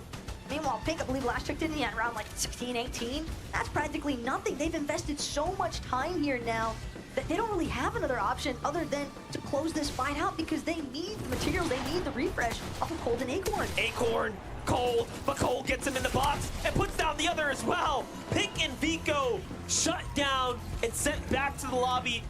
And that is the best team for them to eliminate. They already have pretty much top 25 now, sealed in the bag. They are in 3rd place coming into this, picking up these elims here. It was so good, kind of running back one more time, boxes him up, finishes him off. This is how excellent Cold is in the pocket. Well played. It just did not seem as though Pink and Vico are ready to tackle Cold from that position, but being towards that Frenzy field side, they're gonna have a great opportunity now for Acorn and Cold to make an approach towards the zone from the dead side rotation. So curious to see how that actually pans out for them later on. But as for Rise and Iamzo, solid as ever in terms of applying damage. They're also the only team that finished top 5 in every major of the 3 majors. That is an exceptional position to put yourself in, really showing how flexible they are season to season. It also shows you they might just be the team this weekend. They might just be that team, but let's jump into the action here. Malibuca, her 3 HP, forced down, and the pressure, unrelentless. Coming in from the Middle Eastern team, Rapid here, really pushing back. They've already claimed Thomas. And Malibuca wants nothing of that. The ME boy says, hey, listen, you're up. Sit down. We got this. Absolutely insane, though, just how quickly Malibuca was able to escape from that position, because it really looked as if QNE and Rapid were about to finish off this duo. But with Thomas being out of the picture, Malibuca, granted, we know that he's capable of making those solo clutch circumstances happen, but with so many power hitters left in this lobby as a team, that solo spot not looking the best. Vanyat, Carmi, absolutely scary, scary duo right here. Some of EU's greatest. Very hard-working duo here. Takes the Tini. Tina and Misha just haven't caught a break here. Rotating all the way down from the north side. Coming up short here now. Fragmented apart. Misha is looking to replenish himself here, but the Storm Surge is active. Vanyat just says, hey, you know what? I want nothing to do with this. It's already looking pretty tough. I'm gonna just go ahead and rotate on out of here. They're gonna crash pad their way across, and that should be all she wrote. And nice, to be fair, effective rotate. It's a lot of map to cover, though, for some of those north side teams. With the way that things have been breaking down, but still, Vanyat and Carmi, again, doing a great job utilizing those crash pads. Cammy and Seti together as a duo, that's something that we haven't really seen too much of at this point in the game. Curious to see how their end game goes now that they're both up and running. They're checking bushes, they're looking around, they're trying to see who is lingering about. They already have themselves their 3rd elimination, and they're sitting on top of the loot. So this is a full-on refresh for someone who was up on high ground here. So this is an excellent find for them. Meanwhile, looking at the top 5 here, Ritual and Reet are leading the charge by a fair margin. The only team on their heels now, Cold and Acorn, as Geras and Shari have been sent back to the lobby. But again, if you take a win right now, I mean, you have just about done enough. It'd be hard-pressed for you not to get out of the upper bracket and go straight to finals with a victory. Yeah, we're definitely starting to see a pretty big point disparity from our top 10 to even our top 20 competitors. Grippe and Flixe, though, one more time. Another revive. It's going to have to go through, but this time it's going to be Grippe turning the favor onto his teammate Flixe. With that med mist as well, seems Flixe is going to be just fine for the time being, but they've still got to keep pushing forward. They still got to keep trying to move in, try and stay ahead of these zones wherever possible, but 2 revives into the match already, Monster. You can tell that they're definitely having some tough times with making these rotations. And I know we're jumping in with Monaco's Mustache and Falcon Tayson here, but I want to give a lot of credit to Baka and Pars, who have a great position over the lobby right now. Bird's eye view, they are one of the few teams poised up for potential high ground, and they have just continued to show us what they are made of. They are now officially slipped their way into top 5, really working their way up. But hold up. Tayson's got a lot of problems knocking on his door. Ping has gotten knocked in the mix there. So while he was focused on Tayson, other teams started to look inwards, and I'm not sure Tayson understands that there was a down body there. maybe he did and might be interested in trying to pursue it. He's thinking about it. Kyrie hoping he can get There it himself is. seeing in time, but it's going to be too much from Tayson. Interruption on that revive. Now it's Tayson and Merstash seeing if they can finish what somebody else had started. They managed to get the material refresh, the item refresh as well if they wanted. There for the taking, and Tayson will swap out for that double legendary slurp juices. But Merstash and Tayson still powering through some of these builds that have already been pre-established here, and that's just a freebie for them. Yeah, it's all in all a net positive. You get the damage that you need. You start inching your way towards this end game. Then looks like it is going to be a Slappy Shores finish here. It's going just outside the mountain there. Vino's already marked up the position they want to be in. It's that natural high ground on the backside here, the ice capsule. But again, Bakapar is looking downwards on them, putting that infinite upwards pressure here, not making it look easy at all here. He's going to have to concede for a bit. It's cost him a lot. He's going to have to take some of Vino's inventory as well. So Vino trusting in Queasy to lead the rotate here. It's all about that middle, though, at this point for Queasy, especially when you know that you're having some pressure being applied to you from the high ground. The more durable your builds, the better. As far as understanding, though, which way he wants to target Queasy, recognizing the fact that he's got his chance right now. Just keep building up.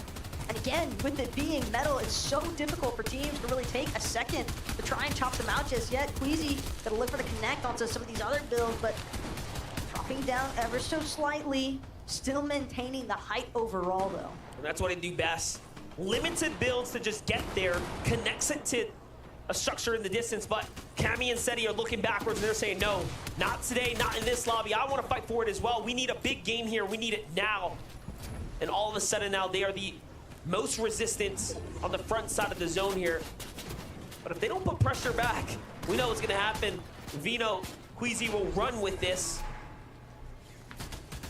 Seti and Cammy aren't careful. Keep in mind where their builds were starting to go towards. I mean, with the direction that Queasy's headed, at least, it almost seems as though they might headbutt each other on the high ground for a moment here. But it's Acorn, a bit sneaky, crash pad.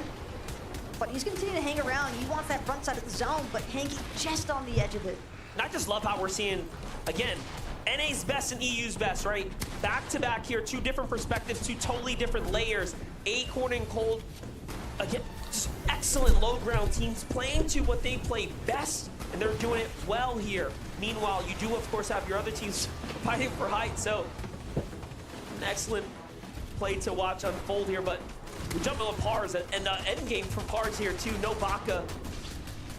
The least amount of elims we've seen so far, but it is a single one, so far of the three, they put up numbers every time. Now we jump in with Muzz and Paper, turning online right now, 6 eliminations. Could this be their game? One big pop-up will put you up in that top 25, surely. It's been a relatively quiet day for Muzz and Paper so far, so this could be a massive moment if they're able to seize it. Sitting on the low ground, though, Acorn and Cold. They can tell there's players trying to make their way around the edges next to them. 2 crash pads remain here at Acorn's disposal. Cold following closely behind. Cammy and Seti, though, they seem to be making an idea all their own. Oh, this is crazy. From the backside here, they find the tags, and Vino's hurt. And this might be the new high ground. Cammy, Seti coming in out of nowhere, and they swing things around. Queasy's hurt. Vino's fully healthy, but no! Things change so quickly. Acorn and Cole finish him. And now Queasy's by himself, but it's still excellent end game for them. They're going to be happy with a top 10. Meanwhile, Paper and Muzz continue to force their way in here. 8 elims now, probably the most that are alive at the moment. Trailing behind another team, and Paper's going to fall there. And unfortunately, Muzz to follow suit, but Merstash still up and kicking. Seti, though, with a massive hit, and that's the back-to-backs now onto Robop. But the materials refresh, it might not do him any good. He's not able to break into the zone in time. Acorn instead will be here to play cutoff, as now Merstash forced underneath it all. Larkpix as well, living as a solo. This is looking like Acorn and Cold's game for the taking. And Acorn's doing an excellent job pressuring with the breach of shotgun, making sure no one's got a chance to breathe, but Larkpix is still going. He's found 2. That's 11 eliminations for Larkpix and below. But NA takes the game. Acorn and Cold, the shrug. He's making it look like it was exactly his plan. It's just 2 too easy. You're Acorn and Cold. But the best part still is that moments away from figuring out just how the day is actually going to wind up. And we've got our very own Frankie down on the floor to see what they have to say. I do. I'm so excited to talk to these guys because they're known for one of the most consistent placements in all of the games that they play, and you haven't disappointed us so far. What's it like, Cole, taking a victory royale on day one here in Copenhagen? I don't know. It's an insane feeling. I mean, this guy's just, I don't know. This guy's on something else. Like, this guy's the best player, I think. I'm serious. Yeah, doing it for Canada. We saw you in the air, nearly clutching the victory royale in the previous game, and now you've taken it one step further. For you, is it a bit of a dream to perform so well so early in the competition? Of course. I mean, like, getting ahead early is always the best, and no pressure now, you know? Yeah, you're not feeling the pressure. You're pretty set on Sunday already. Why do you think you are able so frequently to take down the competition? I mean, I'm just playing with the best player. It's not that hard. You have been preparing for this all year long. You qualified way back in Major 1. How do you feel like the game and the way you've had to play it has changed over the past year?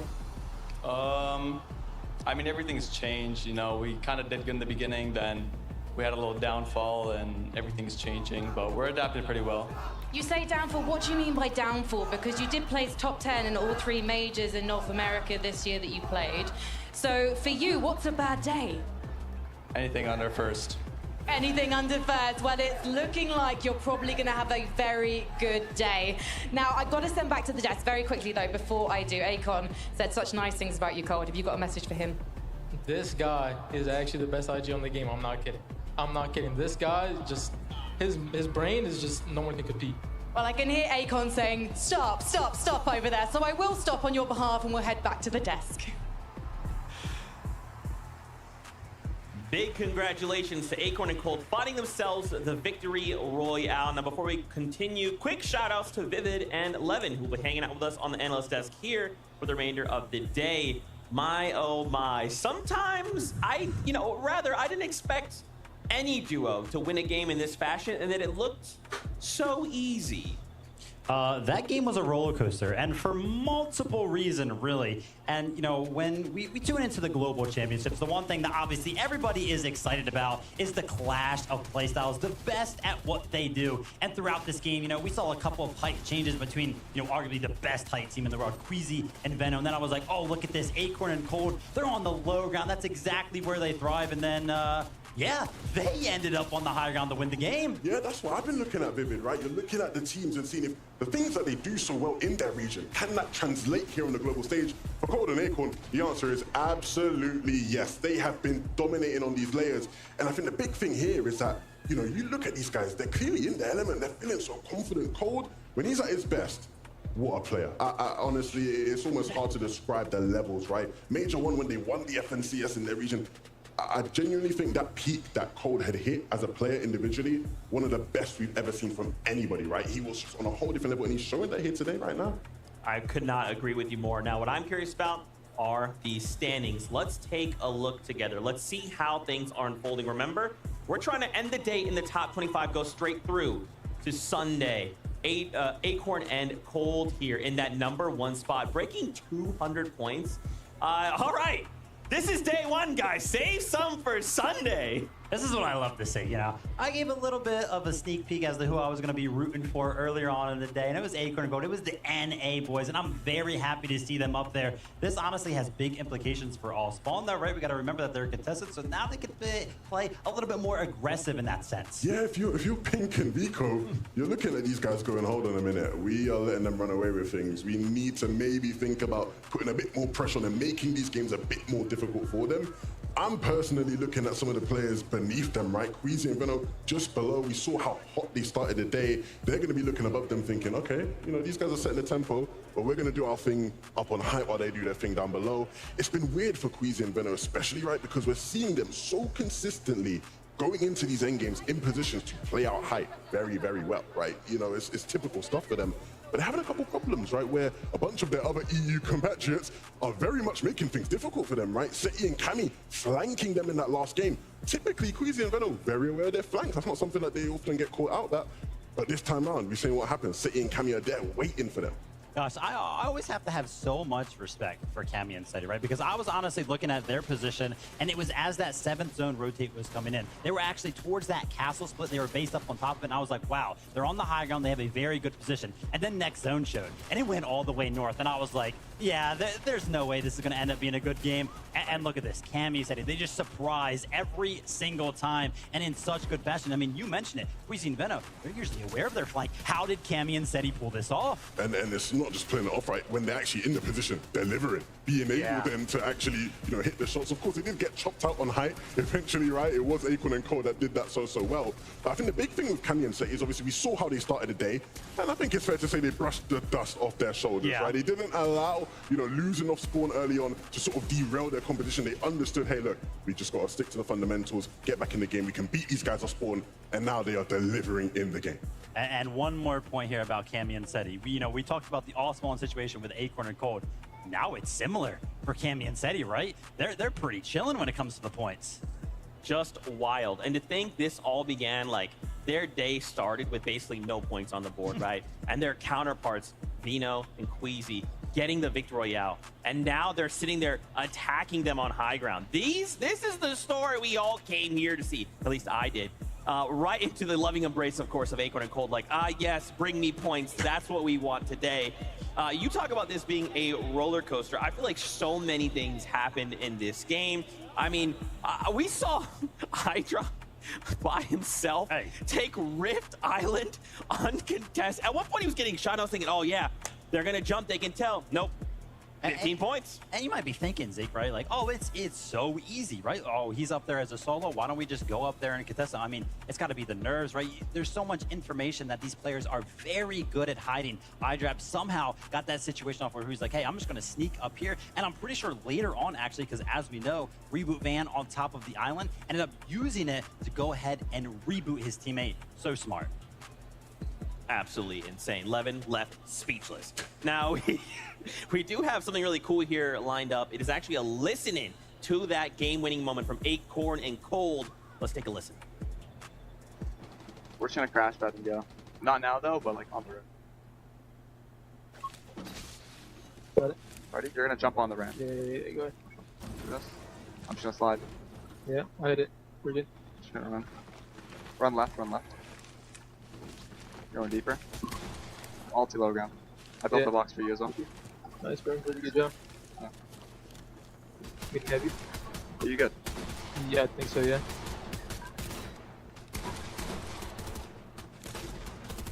Got it. Good luck right here, look here, look here. 120. Break. 20 cone, got it. 40 white, 60, I got it. I'm PC for that one. Low PC. There. I mean, I just have to say it, every single time I get to hear these guys' comms, Acorn and Cold are so composed, so chill. You'd never think they're sitting at a LAN, the biggest LAN that there is to play, playing one of the most difficult lobbies. They're just there chilling. I think what impresses me the most, if you look at literally any esport, doesn't matter which one, have your pick, professional comms sound like that. There's a lot of things you could have been calling out.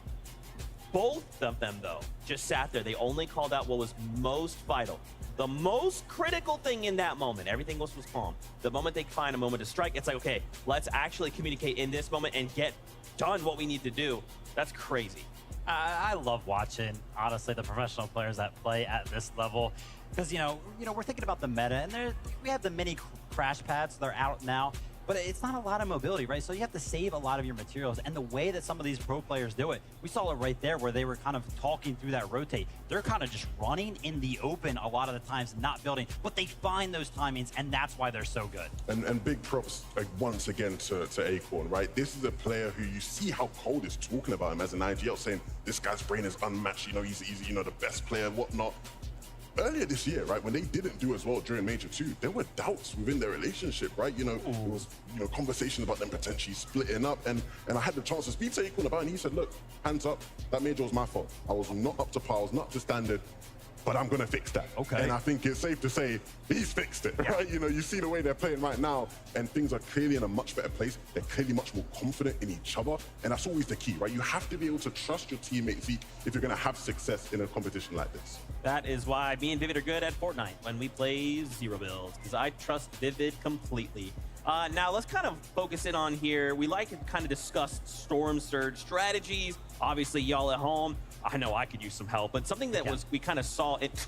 Something we saw in game was actually Reet and Ritual. They have a very interesting Storm Surge strategy. Yeah, placing very, very high up on the leaderboard right now. And it's not even necessarily about the Storm Surge strategy. It's about using their drop spot to their advantage. They're going to be dropping towards Creaky Compound, which is pretty central of the map. And if we think about any of the Fortnite zones, right, usually most of them will involve the center of the map in some capacity in those early zones. And the cool thing about Creaky Compound, look at all of these hills that Ritual and Reet can take advantage of. The fact that they're landing there means that they get early priority to a lot of those positions. And every single game, they're going to make sure that they base up on those high ground positions to make sure that any of the players rotating to the center of the map, which by the way, a lot of players like to rotate to the center of the map, and make sure they can get all the tags necessary for their Storm Surge. And I think an interesting thing to note, and it's big props to Reet here, when you typically look at discussions around Storm Surge and the ability for people to, you know, be effective in tags, you often go, look, controller players, it's a lot harder, right? Long distance, that aim assist ain't as strong.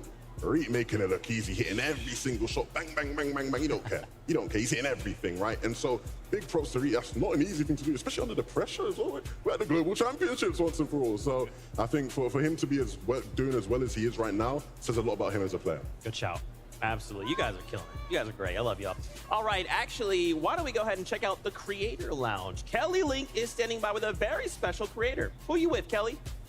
Thank you so much, Zeke. And I am here with someone very special. It is Keep Up Radio. Thank you so much for joining me here. Gosh, thank you for having me. Okay, so we're 3 games down, 2 to go. What has been your experience so far? Oh my gosh, I've been having the best time. I think just coming to IRL events and seeing the players play and the crowd get so excited and crazy, it's the best experience for sure.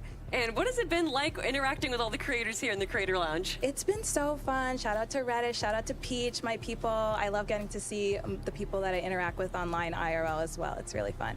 Well, if we're going to talk about your people, then we got to talk about your favorite team as well. Who is it? Okay, so I came in not really knowing who I wanted to root for, but Cold and Acorn have like stolen my heart. I'm rooting for them. Let's go. Oh, then you must feel really good. Just them walking away in Game 3 with that victory royale. I know, it was so exciting. I was like getting a touch up right before, and I'm like trying to look over like, oh my gosh, they finally won, so exciting. So I'm excited to see what they do for the rest of the games. And I'm so excited to hear about what you do with all this Fortnite music. What is the process for creating these incredible songs? Yeah, it's so fun. I really just try to take pop culture and music and like kind of take the elements of songs that we know and love and like apply it to Fortnite, and I feel like the people really relate to it, which is so fun and so awesome. Do you have any songs in the works right now? Oh my gosh, none that I want to talk about Okay, yet. okay, fair. Yeah, but shout out if you know Tilted Tower Dance, go Tilted, go Tilted. That has 100,000 streams on Spotify, and it's a Fortnite song, and I'm so proud of that, so really cool. Keep Up Radio, thank you so much for joining me here. Where can people find you online? You can find me on as Keep Up Radio everywhere, and can I just say one more thing? Yes, of course. Cla Oh my god, thank you again so much. And guys, back to you on the desk. Go Tilted. Go Tilted. Go Tilted. Go Tilted. Shout out to you, Keep Up Radio. Again, it's just so cool. We've been doing FNCS for a year now. どうも皆さんこんにちは、ル Everybody ルス into です。 one big pool, just being like, what's up, Fortnite fam? It's great to see all of you from different walks of life, from different aspects of the こんばんは。 game, all in a single place. 今、リルさんが配信にいないということで、僕が代わりにね、実況していきたいと思い The ます。 atmosphere has been absolutely amazing. The crowd's been going absolutely wild, especially when Thomas HD is on the screen. I know the M8 audience up there, every single time they're on the screen, they've been going crazy. So shout out to everybody that's here. Yeah, nah, the atmosphere's been unbelievable. And to think, you know, we've got more days of this, right? Stop, you're Saturday, we've got Sunday. It's going to get even more loud inside of here, which I'm very much excited about.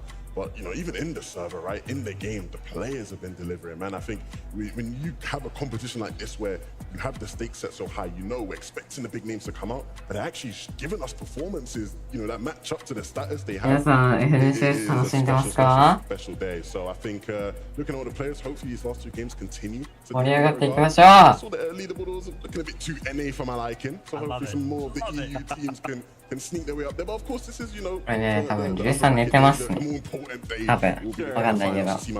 多分寝てます。 Yeah, no bias at all. No bias. No, 100% bias. No, of course. Fully biased. And I'm sure you guys are wondering, what's up with this longer break? Well, keep in mind we're halfway through the day, so we have to give the players a break, get them to step back, kind of refresh the mentals to come back stronger in these next couple of games. Frankie is actually standing by right here, right now, with Miro and うっさいな、リルの配信。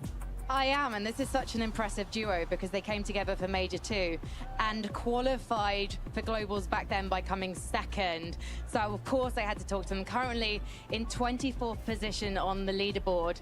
And Cooper, this is your first LAN. Are you happy with how things are going so far? I think we should be doing a lot better in terms of on the leaderboard. But for my first LAN, 皆さんどうもこんにちは、ルイスです。 So how come you've become this fresh-faced IGL that everyone is saying such great things about, given that this is your first LAN? Starting an IGL role was really hard for me, but I think playing with Mero also, being a great teammate, I think I've improved drastically, and I hope I do better, yeah. Why did you want to become an IGL? ダメだこれ。おい、チャンネル登録者数520人いるんや、お前。頑張れってもっと。 Being the leader in a duo, and I just got lucky to play with the best fraggers, so. Well, I should talk to that best fragger now. Mira, I apologise for leaving you out in the cold as I've spoken to your teammate for so long. But you are regarded as a veteran. This is not your first rodeo. Why did you want to compete here with Cooper? I think he's a good teammate. He's always grinding the game. You know, that's really about it. Honestly, he's just fun to play with, good teammate. And I don't know, we kind of have like a lot in common in terms of like interests and stuff. So he's like easy to talk to about things and like music and all that. So it's just easy, you know. Have you got a warm-up song that you listen to before you go on stage? Ski by Sexy Red. I do not know the song, but that is because I'm not as cool as you two are. So what's the strategy now? How are you going to regroup to try and guarantee that spot in Sunday's grand final today? Yeah, I mean, I'm not going to say too much because I don't want to get DQ'd, but I feel like I really haven't had a fair chance of playing Fortnite yet. And I think that we just need a little bit more luck on our side and we're going to be fine. Okay, well, hopefully the luck will be on your side. Thank you so much for talking to me, gentlemen. I'll let you go and get some food. And I am going to bring in a Londoner. In fact, our only Londoner on LAN, so therefore I'm slightly biased because I'm from London too, if you hadn't noticed by the accent. Pink, currently 29th on the leaderboard. How are you finding things in Copenhagen so far? I'm finding it good. Despite our placement, I think we're not playing the best, but I'm finding it good, yeah. Why do you think you're not playing the best yet? Game 1 we played well. Game 2, there was a minor error making the whole game go to waste. But then Game 3, obviously, contested by Acorn. He was already qualified in 2 games, so he dedicated Game 3 to grief us. So I think he'll continue to do that for Game 4 and Game 5, but that's what happened so far. Are you thinking you can grief back then? How are you going to respond to this? Because you're not the kind of guy who's going to back down in a fight. I mean, at this point, they're qualified, so no matter what we do, they're through to the next round anyways. So it's more so a thing where we've got to let go of the grudge and just focus on ourselves for now. They're not in your head? No, not at all. And how are you finding things with Vico? Because you're a relatively new duo, you came together for Major number 3 and you pulled off what you needed to do to make it to Globals. But this was a surprising duo in some ways. So why do you think it's managed to come together so quickly? I've been very tough with Vico, and he's like, at the start he was a bit annoying, I'd say, but more so now he's more so making me proud. So I think we're a good duo. We complement each other well, and I like playing with him. He's a really aggressive player. How did you manage to stop him pressing W in every situation? I had to fake drop him, I've had to scream a lot, I've had to do a lot of things. I've kind of mentored him in a way, but yeah. Pink, I'm looking for a coach, so I don't know if we can, once you're done with Globals, you've got the spare time on your hands, are you taking new clients on? No. Well, it's a great excuse, darn it. But I'm fine with it. I'll just go solo. Thank you so much for talking to me, Pink, and we will see you out on the Battle Bus. Thank you. Bye. Thank you so much for those interviews for the players. Pink is always one that's very honest, Levin. He's going to tell you what's on his mind, and there's nothing wrong with that, I don't think. Yeah, honestly, it's the best policy. You know, I wouldn't have it any other way. You want people to lie to you? Would I ever lie to you? That's not the way, I never lie to you. Look, the one thing I'd say about Pink, right, and Vico is they're in a very tough spot. Because, like he just said, Acorn and Cold, they're basically qualified now, right? They could, not play the rest of the games and they'll be good to move through to the finals. These guys aren't, right? And so if you're Acorn and Cold and these guys are contesting you, you're gonna make their life as difficult as possible. You're gonna make sure you can do whatever it takes to guarantee they don't have a chance to contest you come grand final time. So if I was Pink and Vika, I'd be not worried per se, because, you know, this is not a guy that's ever gonna be worried, but I would start to be a bit concerned. Yeah, I mean, you definitely bring up some very valid points, but I think if anything has been proven by some of these performances so far, one good game, right? One victory round with a couple eliminations is worth enough points, 100%, to fly up that leaderboard. So they just got to win that spawn fight one more time.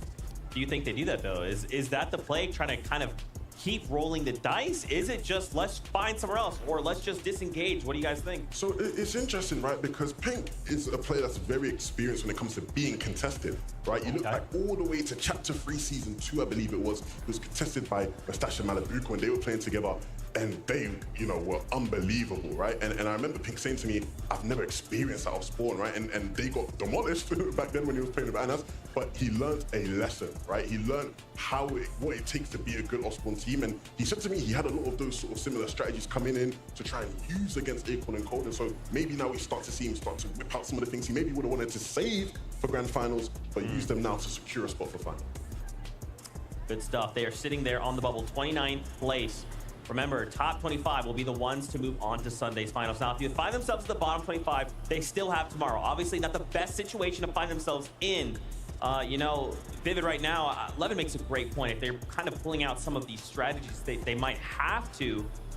Yes, it very well could get them to Sunday, but if it doesn't, that means that they're going to go into tomorrow's lower bracket, and those 25 players will have watched this. They will have known, okay, well, this is what they're looking to do.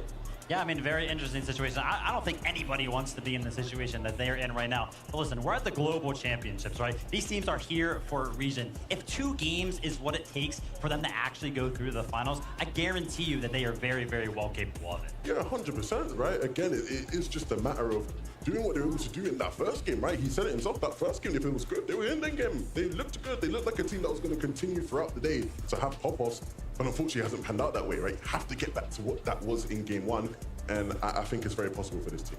Yeah, so what you kind of just touched on, you guys are just hitting me with the razzle-dazzle right now. That's what we do. That's what you do. You know, this is the global championships, okay? We're looking for the best duo in the world. There cannot be any question. There has to be a duo that steps up and says, we are definitively better than everybody else. So I feel like at this point in time, we can be a bit more critical about some of these things, right? And we kind of have to be, you know? We can't just say, well, this is a major, you know, you've got weeks 2, week 3, you know, we'll see you in grand, it's fine. No, this is the end of the line. You know what? Levin said it. Honesty is the best policy, right? So I'm going to talk about one of the favorites here, right? We took a look at a little bit of the bubble right there, and I saw 23rd place. Thomas, HD, and Malabuka. That is not a very comfortable spot to be. Not at all. Not at all. And then obviously, you know, when you are the favorite, there's pressure that comes with that. You've got this crowd here that's making all this noise for you. If you are Thomas, HD, and Malabuka, you have to start thinking about, okay, how do we get back into this, right? I think a lot of them, people saw them as a favorite coming into this competition because they are so good. But things haven't been easy, right? The Canada versus an Aegis off-spawn battle hasn't been the simplest of equations for them to solve. And even, you know, beyond that, right? Actually, when they are getting to play out games, the formula, it's not quite clicking, it's not quite working. That's right. Well, I'm getting word. As much as I'd love to continue this conversation, games are ready to go. So let's kick it up to the casters to get us prepped. We are here. This is game 4 about to get underway. And I want to give a huge shout out to Kit. But let's go ahead and go to the battle bus because the game starts now.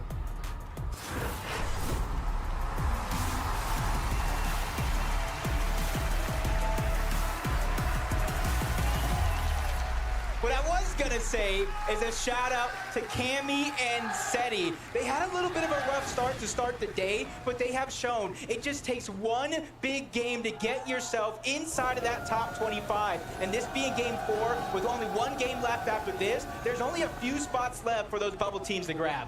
And we're looking at a team that definitely needs a good matchup for things to start picking up for them. Hodesai, Snazy, starting to get some shots from the sky, but here at the racetrack. We've watched this for 3 games now. 2-1 in favor of Thomas and Malabuka. Kanata trying to see what he can do. It's a double fire, but Thomas, for the time being, he's gonna go down. Kanata and Agers looking like they could be in a decent position here, but it's Malabuka on the wraparound of the reboot van, trying to make sure that he can keep Thomas and his own hopes alive for this game number 4. Agers, Kanata so incredibly low, but Malabuka down to half HP. Now jumping on top of the building, and the reboot van just barely keeping the hope alive for Kanata and Agers. Oh, this is gonna be a big save. His chance to get his HP back, and then down onto Kanata. He has no ammo left. This could be huge if Agers could just find a way to just push up, finish this off, but it's Malabuka who does it yet again. One of the few times where a tactical DMR is going to look like the saving grace here for Malabuka. Thomas as well with the immediate dap up onto his boy, and for good reason, because this score, it's already being telegraphed. 3-1 now in favor of Thomas and Kanata, and keep in mind, or excuse me, Thomas and Malabuka, but for Agers and Kanata, they're literally in 35th place. And that's bound to get pushed even further back now. That's where you start to feel the nerves and you feel like you're in the danger zone. We got Cal Gamer, 7-man going up against King and Phaser coming yet again. And this is where it's going to get heated up. He gets a little bit of a first strike, but doesn't really take advantage of it. And a quick reposition out of King and Phaser. This is exactly what you have to do, but the rift does go off. They're trying to reposition and try to have some claim towards that high ground, but they're not able to do too much. They have to concede relentless retreat in order to stay alive.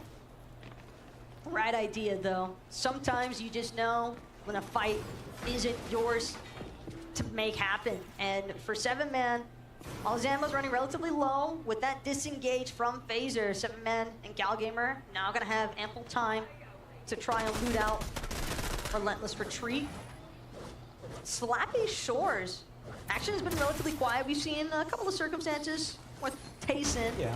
Really just nice surge strategy going for the most part at this location. But for Trulix and Chicho, they've also had a relatively quiet time so far. Yeah, for them, they just got to start building up that confidence. Because even though they'd have the cushion that you could still fall into day 2, we were just talking about it, that's not something you even want to test. Anything can happen in that lower bracket. That's why it's paramount for these teams to qualify today, give themselves a break, a chance to readjust. And Bugha and Threats is one of those teams that's outside of that bubble. And I think that's something nobody would have expected coming into today. One thing that we've definitely noticed from the past 3 games that have played out so far, Threats and Bugha, they've never been a duo. They've never gotten a chance to actually participate in that late game circumstance together. So maybe here in game number 4, seems as though Threats is on a mission to write his own story. As some nice tags up along the coast side, just south of Sanguine Suites. A lot of pressure being applied to the duo a little bit south of them. Yep, just like I was talking about with Cammy and Seti, just one big game. This could be the start that Bugha and Threats need to try to propel themselves, if not to the top of the leaderboard, at least inside of that top 25, and that'll give them that chance to readjust. P8's in, Kitos, they've been doing well so far as well, and that's something that you want to see. Even if you're qualified already, you want to keep up the pace, continue to build that confidence, because even though you might have Saturday off, you have to be prepared for Championship Sunday. $4 million on the line. That's not something to take lightly. And again, I think it doesn't necessarily have to be flashy, but for Thomas and Malabuka... I'm going far, I'm going far. I got spot. I'm dead, I think. 60 wide, I'm dead, they're both here. He's getting shot in the back though, One is running back to farm and one is standing. They're gonna get siphoned for me. Farm to break the after. Toilet, here! He's alone! Nice! Get. Yeah, for Thomas and Malabuka, it's definitely looked pretty flashy. When you're going for that 50-50, when you're representing that there's a reason why this is your POI, at least that they're going to be choosing to drop at, or their established drop spot. Racetrack's almost feeling like a POI with how well they have managed to just take hold of it. Yeah, and I'm not too surprised. It was a couple of majors ago where they were contested. And I wouldn't say it was the highest placing of a contested team ever, but it was one of the highest placings in an FNCS Grand Finals for a team while contested. So they've had that preparation throughout the year, and they're putting all that preparation here to the test. Just like Duke and Edgy, trying to pick up the pace here. They are your FNCS Grand Finals champions of the NA region as well. They already started off with 1 elimination, so you know they at least have some surge in their back pocket. But as the lobby and the games have shown throughout the day, you need more than just some surge. You need an ample amount of surge in order to survive this game. And for Duke and Edgy, they need a lot of points as well, because you have to remember they entered Game 4 in that 46th position. So quite a lot of places to jump up in the leaderboard. They want to actually find themselves in that top 25. But right now, leaderboard is the least of Frostroki's concern. Right now, it is all about surviving and maybe, if he's lucky, finding an opportunity here to look for a pickoff onto Yumi, because Frostroki, if he's able to find this knock, or if he's able to just be patient, he might actually have a chance. So look for grabbing his teammate's reboot card if he hasn't already. Full disengage. It's still plenty early enough in the game where a reboot ban opportunity could definitely come up clutch. Especially here where the zone is pulling forward. A lot of those teams are going to begin to rotate, whether they try to go to the slow side or directly straight towards the center. That is going to be one of the few safe opportunities you will have, as the augments are already beginning to come out. Possible rarity check, and a lot of these teams, you might be saving some of those augments as well, but King and FaZe or Kame, you saw them disengage out of Relentless Retreat. They're outside of the top 25, so a game like this is necessary to come out on top, grab as many points as you can, and he's already getting challenged for that high ground, instantly gives up. FaZe and him are a little bit too separated for my liking, and probably theirs as well. Striker, though, decent top-down overview. But it's going to be Exodus with the immediate trading of that big shield potion, making sure that his teammate is able to maintain as close to full shield as possible. Exodus, meanwhile, hey, you might be looking straight, but there's plenty of teams sure to be looking at you as well. Got to make sure that your backside is covered. And that's going to be an immediate drop down into the safety of their tower that they've managed to build up. Phaser and King, though, just outside of zone, just kind of landlocked for the time being as well on this beach outside of Relentless Retreat. It does not seem as though they're going to have a very easy time working their way in. Nah, and you kind of saw them there on the leaderboard, 22 points overall. As it stands now, that bubble, that 25th spot is at 58 points. So it's not too far for any one of these teams to really climb up the pace, but the usual Misha and Teeny switching up their drop spot, not liking how their games have been going so far, so they're sticking to what even qualified them to the Global Championship themselves, and that is these sneak attacks. They're going ahead and trying to cut off somebody's boot path and take advantage while they can, and that's QNDX that they're going after, and they have a 2v1 for the time being, and they're wasting a lot of their resources just trying to build for it, because that is the extra loot that they need. Instead of farming up at a drop spot, this is the strategy that they're going to use, but unfortunately enough, their opponent does get away. He finds a way to disengage, so they're going to have to figure out where else they're going to get their loot from. I don't know if that was intuition, by the way, from QND, or if maybe some sort of audio cue might have given things away there for Misha and Teeny, but they were certainly ready to pull the trigger a little bit too soon there. Didn't let QND actually fully step into the building, and again, it did seem as though QND kind of recognized better. Thought that maybe the loot's a little bit too free in this circumstance. Just a huge beam from Opus, trying to go ahead and get as much surge as possible. I think for someone like him, he's been doing a good job so far, trying to pick up these opportunities where he can, and that's the thing. Reet and Ritual probably didn't even really see exactly where those shots came from, who was surrounded or all around them, and see they're going towards the south side of the zone, that they have to be careful. Okay, as long as they continue to go south, we saw the zone was pulling up. So this will be the congested side. You already see in the minimap there are so many teams going ahead and grabbing their spot all around them. That's going to make it that much harder, but Misha and Teeny keeping things on the run. Weapon cache is going to come up, and that's 7-man and Cow Gamer that they're trying to contest for it. A little bit of a mistake there with the briefcase turret, trying to go ahead and use it to their advantage. Teeny with a nice shot from the side, backs up towards his teammate. 7-man Cal Gamer, this could be their opportunity to try to advance, clean up this elimination, finish the damage you already put down. But for them, it's just grabbing the real estate, grabbing all that piece control, so when the cash does pop, it is all theirs. Well, as far as 7-man and Cal Gamer are concerned, keep in mind, 7-man, decent loadout to take this challenge up against Teeny and Misha. Left side peek, maybe not the most favorable, but they're certainly still making the magic happen. Builds continuously being edited out for both sides and destroyed in the process here, but Teeny, Misha, they look as though they really want at least one, if not both, of these eliminations now. They know that 7-man and Cal Gamer are bound to have some excellent resources and materials, but again, if you're Cal Gamer and 7-man, we saw their loadouts. They don't necessarily need to pressure this. They got exactly what they were looking for, can easily disengage at this point. Yeah, and being another team that's outside of that top 25 bubble, they're just trying to play the safe game, scrape by, try to get some points, and that's Reet and Ritual are almost trying to do the opposite. They're trying to take the fight to Malibuca and Thomas. Thomas and Malibuca are one of those teams that talk about how good they're playing as a contested duo, but they're in 23rd place. Going down here, no placement points. They only get to 8 points for those eliminations off spawn. This is not what position you want to be in. And you can see they're not playing safe. Even though they did get some damage, they're not going ahead advancing on it. They got their spot in zone, and they're just trying to hold on to it.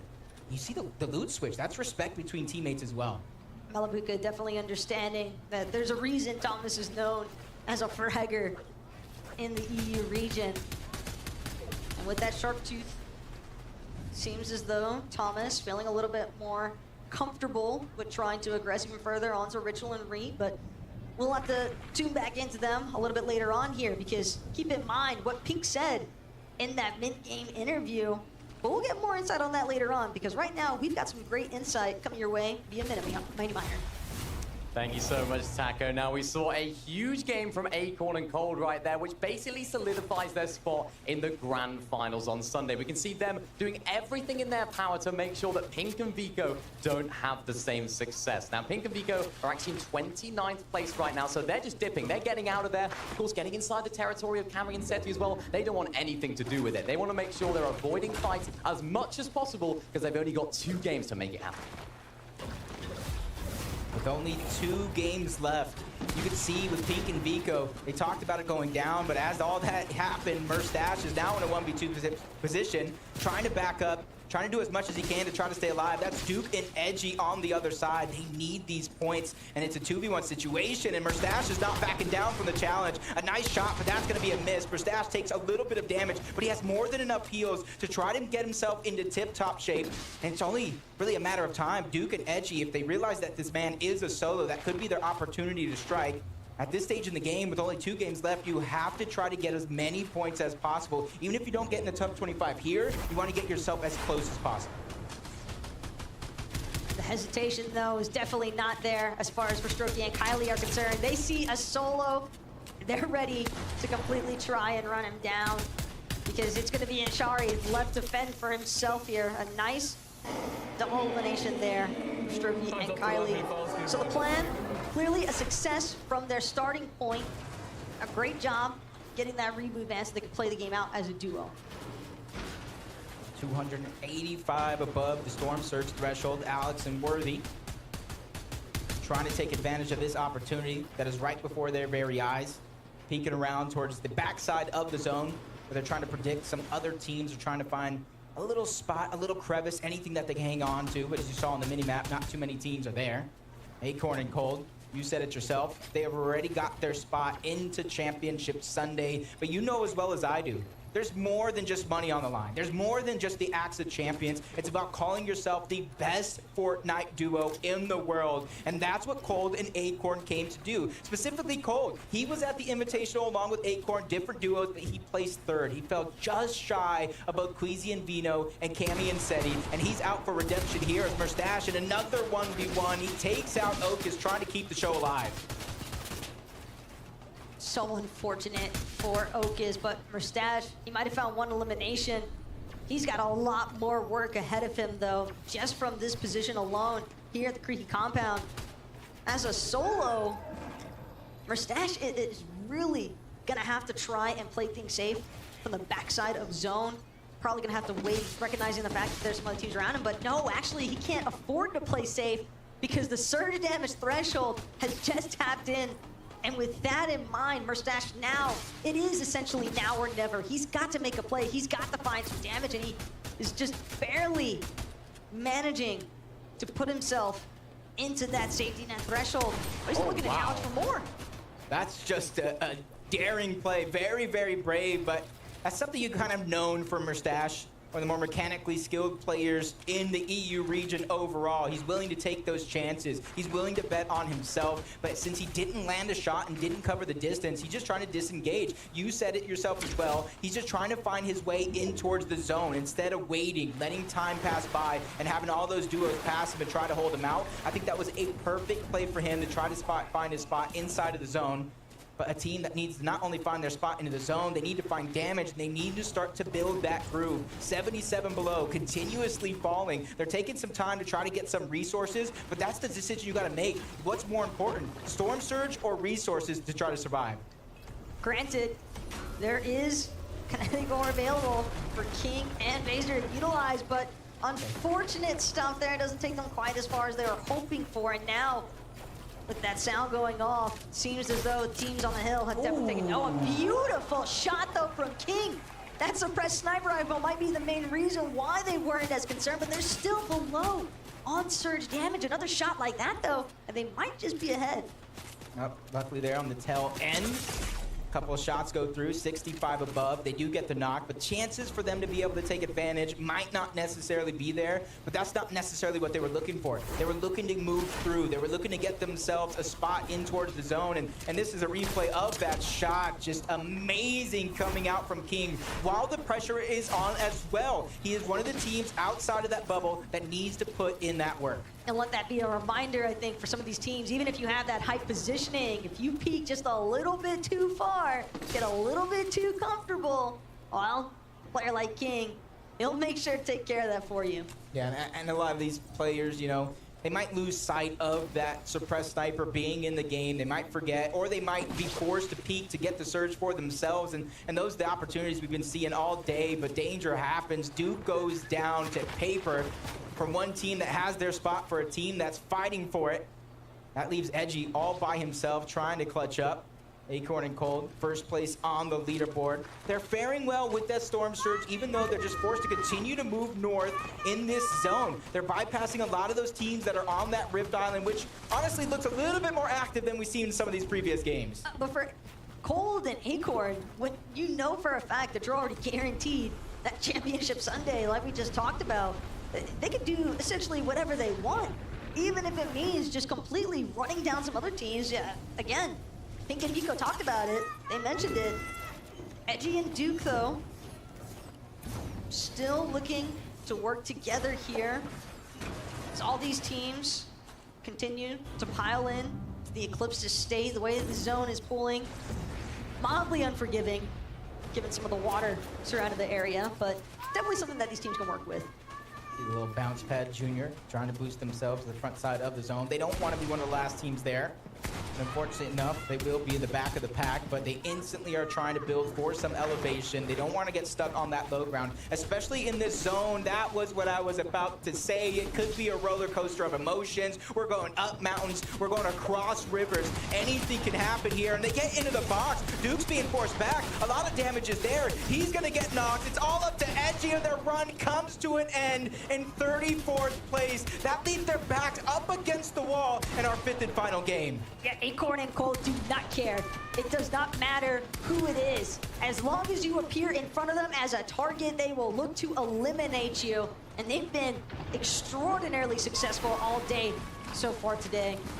Malabuka and Thomas, though, they've also had a pretty solid day as well, Jacob. But again, this is definitely an instance where they could look to cement themselves in that top 25 game 4 goes well. See them just trying to get that damage. Robob goes down, but at least his teammate Axe Force is still alive, trying to grab them as many points as possible. But at least they're inside or at that 10th place spot for now. Probably got it secured, but you don't want to leave it up to a prop, you don't want to leave it up to the judges. As you see another replay. Oh my gosh, what did we just witness from King?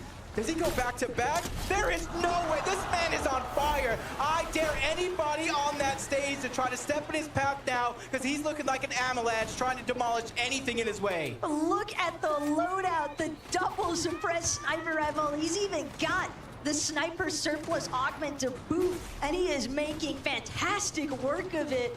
But Strokey and Kylie, I am so sorry, but the King, actually, that's his turf. You back a dog into a corner. This is exactly what is going to happen.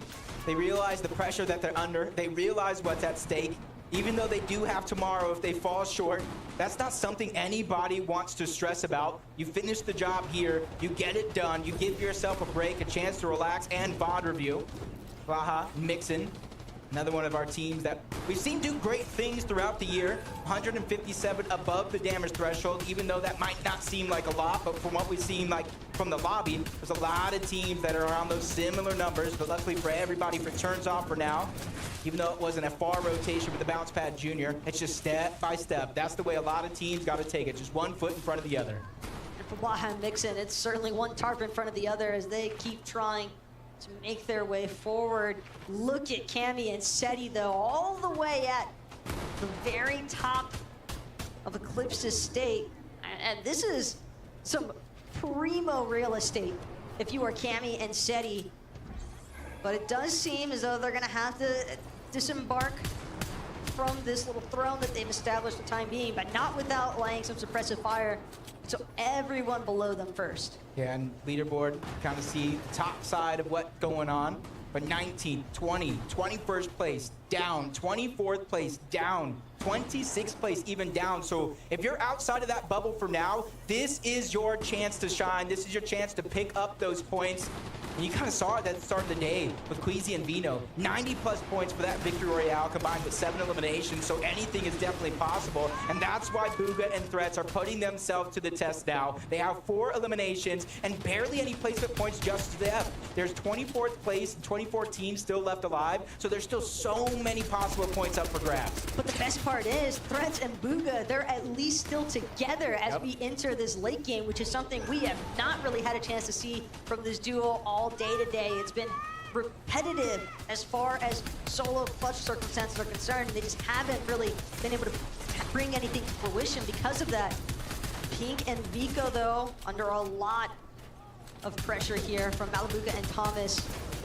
So many other teams surrounding them. Sometimes it can be really difficult to tell just which direction your builds are actually getting targeted from. They survived the off-spawn battle between Acorn and Cold. This is their chance to shine, even though they don't have much to work with. We've seen them do amazing things before. Vico, one of the more aggressively skilled players, and forget on top of the world when it comes to Fortnite. They're going astronomical, building off of the moon towards Relentless Retreat, trying to hold on to their high ground. They have the rocket ram for backup as well. So if anybody looks up, tries to chop them down, they do have a plan B. Pink getting a couple more eliminations. Thomas, Malabuka, bypassing everybody else. They're trying to stay to the front side of the zone, looking back only when they have to. They have their eyes set on the prize for now. But I wonder if anybody realizes just how far up Cammy and Seti are. Vico, he needed a refresh instead. He'll find himself waiting for game number 5 to begin. As Seti, Cammy, we see Seti up so right now with the rocket grab. Who he comes crashing down on is another story to be decided because Yamzo and Rise, they're under fire right now. Yamzo's gonna drop all the way to the water. Realizes, tries to escape, but not able to. Mixon and Blaha instead, the only ones seemingly able to continue pressing forward in this mid-low ground layer. 4 solos running around this lobby full of duos. Queasy and Vino again. These guys are impressive, consistently finding a way to go for that high ground. Just a test here, just like in the first game, they're looking to hold on to it, get that Victory Royale. Another elimination being found by Malabuka. Their total as a team does move up to 5. 12 teams remain. These are the points that they were looking for. They started this game in 23rd place. This game alone, if they come out on top, could qualify them to Championship Sunday, but the fight continues. Cold and Acorn just trying to tear everybody down, even if that means it's their NA counterpart as Pars and Baka fall.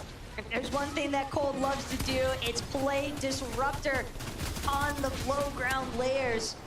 Because now Seti, Cammy, they're actually going to be able to retake height because Queasy and Venom, they're no longer here. At some point, they winded up falling. Queasy himself potentially eliminated from this match. We're seeing everyone below, Cammy and Seti, just doing what they can to stay alive. But Thomas and Malabuka, they have been on a rampage in these lower layers. Yep. Cammy gets another one onto Muzz, finding him as a solo. Another player is going to drop. Sphinx and Poyo, who absolutely came out of nowhere on the NA region to claim their spot here in Major 2. But they don't want just the spot. They want to take over. Thomas finds another elimination, taking down Seti. Now the high ground has changed, and they're trying to keep it for themselves. Acorn gets sniped out of the air with the Sharp Tooth, and now we're into our final 4 teams left alive. But 2 of them are solos. One of them is Cammy. He's trying to do what he can to try to bypass with that med miss, falling down low to the low ground. He goes down. A 2v2 situation. Sphinx and Poyo drop them into the palm of their hands, but a nice shot's gonna be traded off. But a down onto Thomas, and they take the game. NA on top, thanks to Poyo and Sphinx. What a massive comeback, though, from Poyo and Sphinx. I mean, 12 eliminations. Given that they were in such a dire position heading into this match, that is a massive point swing here, Jacob.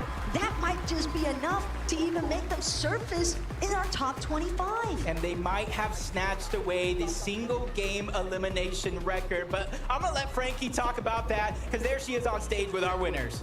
Yeah, I just had to come in and ask everything you were saying in that final zone, because your mouth was going off. How were the comms? I don't know. Poyo just doesn't really talk. Kind of just, you know, gets kills, does his thing, and I'm just, you know, there for the ride, you know? And do you just are happy to let him off the leash like that? I mean, if he gets the kills, I got no problem with it. And Poyo, your ear's burning now. Yeah. Yeah, he is a man of few words. He is a man of few words. He was so what, sorry? It was so loud. He was incredibly loud. To be honest, I felt like I could hear him backstage.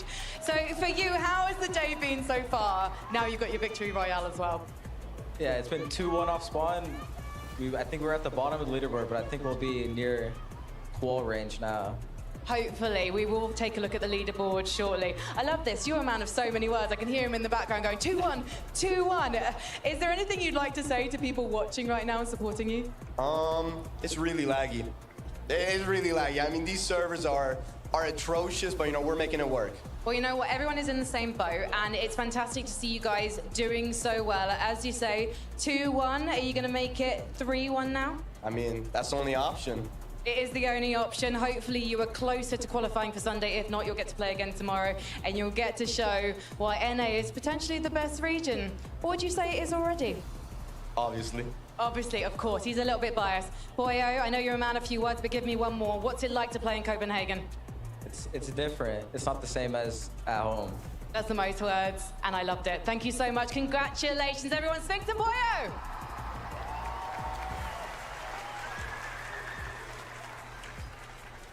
Well, Levin. NA on top. What do you have to say now? Look, I just want to start by saying I love how like Poyo just won the game, hype moment, and all he's thinking is like, can Sphinx just stop talking? He's talking too much. Like, you just pipe down a bit, mate. You know, like that's his only concern about that game. All I have to say is, right, after that, you know, Thomas HD and Malibu were popping off. It looked like they were going to win the game. The crowd was getting loud.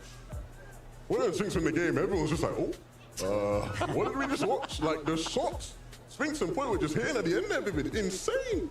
From the low ground as well, and yeah, I mean, you got to give the positional advantage there 100% to Thomas, HD, and Malabuka, right? High ground is usually what wins games in Fortnite, but the shots, like you mentioned, I mean, it's just too clean, and usually I give my respect to Acorn and Cold, because usually they're so good on the low ground. Poyo and Sphinx, they're looking a little bit better, especially in this game, because they were just getting elimination after elimination. Boom! That's the winning shot right there. You make it a 2v1, clean it up easy.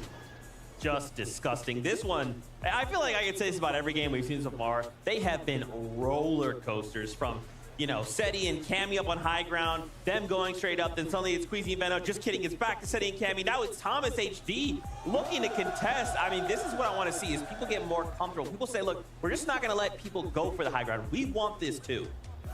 Yeah, 100%. And look at this, right? They were talking about it. They were towards the bottom of the leaderboard. Look at that placement now, 15th, right? That question mark was there. I think we're in qual range. You are definitely in qual range if you are 15th right now. A couple more points might secure it for you, but it is looking good for them right now. Yeah, if they can keep hitting shots like that, they'll be well on their way to being in that qual range and being secure, right? So I think the big thing from them is not to let this win almost, you know, get them too excited, right? Stick to what's been working for you and sort of go with that going into this last one. I mean, again, I'm just still mesmerized by some of the shots they were putting on a clinic in that end game.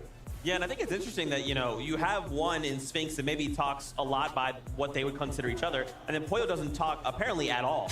But yet they're sitting here racking up 12 eliminations in game number 4 of the Global Championship upper bracket. I did not think we'd see any duo break double digits, and they just went on and did it, Vivid. Yeah, absolutely incredible stuff. Now we get the opportunity to look at the standings. Acorn and Cole, they're pulling away with their lead, still in first place, but Queasy and Veno also managed to hold on to second place, and Cammy and Seti, they are on the rise. That top 3 looks all too familiar, right? You look at, if you were to analyze this whole year and look at who have been the best teams all across the world, these guys, you know, that top 3 in particular has just been 3 of the biggest names you mentioned.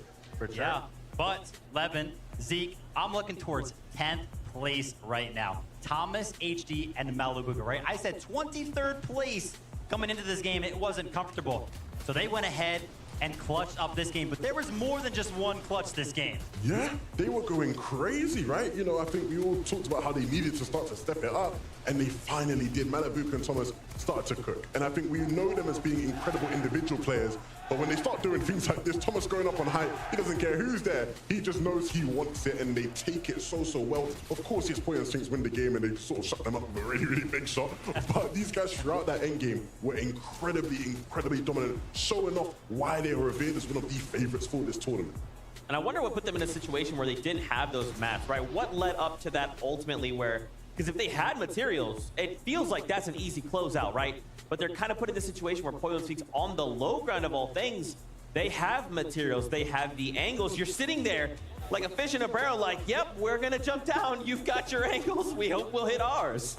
Yeah, I mean, listen, when you go up for high ground right, we saw them, they had to go ahead and contest the high ground right when they got the eliminations. It takes a lot of materials to go ahead and actually build up there. You have to make sure that all of your builds kind of stay supported and stuff like that. So that's probably why they were out of materials. And then not to mention Pollo and Sphinx just picking up so many eliminations on the low ground, almost impossible for them not to have those builds necessary. Of course, right? When you're racking them up over and over again, you're sort of just, even if it is just siphon that you're getting, right, it goes a long way, whereas Thomas and Malibuga weren't quite able to loot everything that they were getting. Yep. Just, you know, part of the trade, especially when you're up there on high as well towards the end of the game. Standard procedure, but they won't be upset with that game. They'll be very happy, especially when you look at the previous games they've had. And, you know, I got to mention it, right? That Thomas, HD, Malibuga clutch all spawn. Malibuga with the 1v2. Actually awesome stuff. And honestly, coming into this, they should have been expecting stuff like this, because throughout this chapter, Malibuga and Thomas, they have done that 7 times where one of them have gone down early and they've clutched it up. No easy feat, especially when you look at the competition they've been facing. Thomas, towards the start of the day, said, look, I've faced much better competition off Spawn than Canada in ages, right? So I'm used to doing this. And if he's able to 1v2 against players like that, they'll be confident they can 1v2 against Canada in ages as well. So really good to see that happen. Like you said, the 2 clutches for them in that game. You guys talk about Thomas HD, and I'm thinking Thomas HD, probably one of the best snipers in the world. Then I kind of flash back to mid-game. I want to just quickly highlight King with 2 of the back-to-back most disgusting snipes we've seen today. Unbelievable. King is the kind of player that's always going to give you that special moment, right? You know, we all think back to the World Cup times, right? When he eliminated Tfue, we were all hyped thinking, who on earth is this Argentinian kid taking out Tfue, right? Here again today. We expect Thomas HD to be the sniper machine. King sitting everybody down. You were saying it during the game, right? They were 200 down below Surge, and then a couple minutes later, they're 600 above. That's ridiculous, all from his snipes alone. Those shots were absolutely clutch for sure, but now let's talk about the clutch that is necessary for teams that are in the bubble. That's right, 25. The top 25 will go on to Sunday. Take a look right now, M. Sherry and Rue sitting on that bubble. 68 points is the minimum going into these next games. Just take a look at some of the names, even just down there in 30th, right? Cooper and Miro right there on the bubble. Kitos and PH Jin as well. But as we've seen, It just takes one good game, and you can just change everything. Now, even look at 31st, Podesai and Snazy. M8, y'all out there? Yo, Snazy and Podesai? They're asleep, man.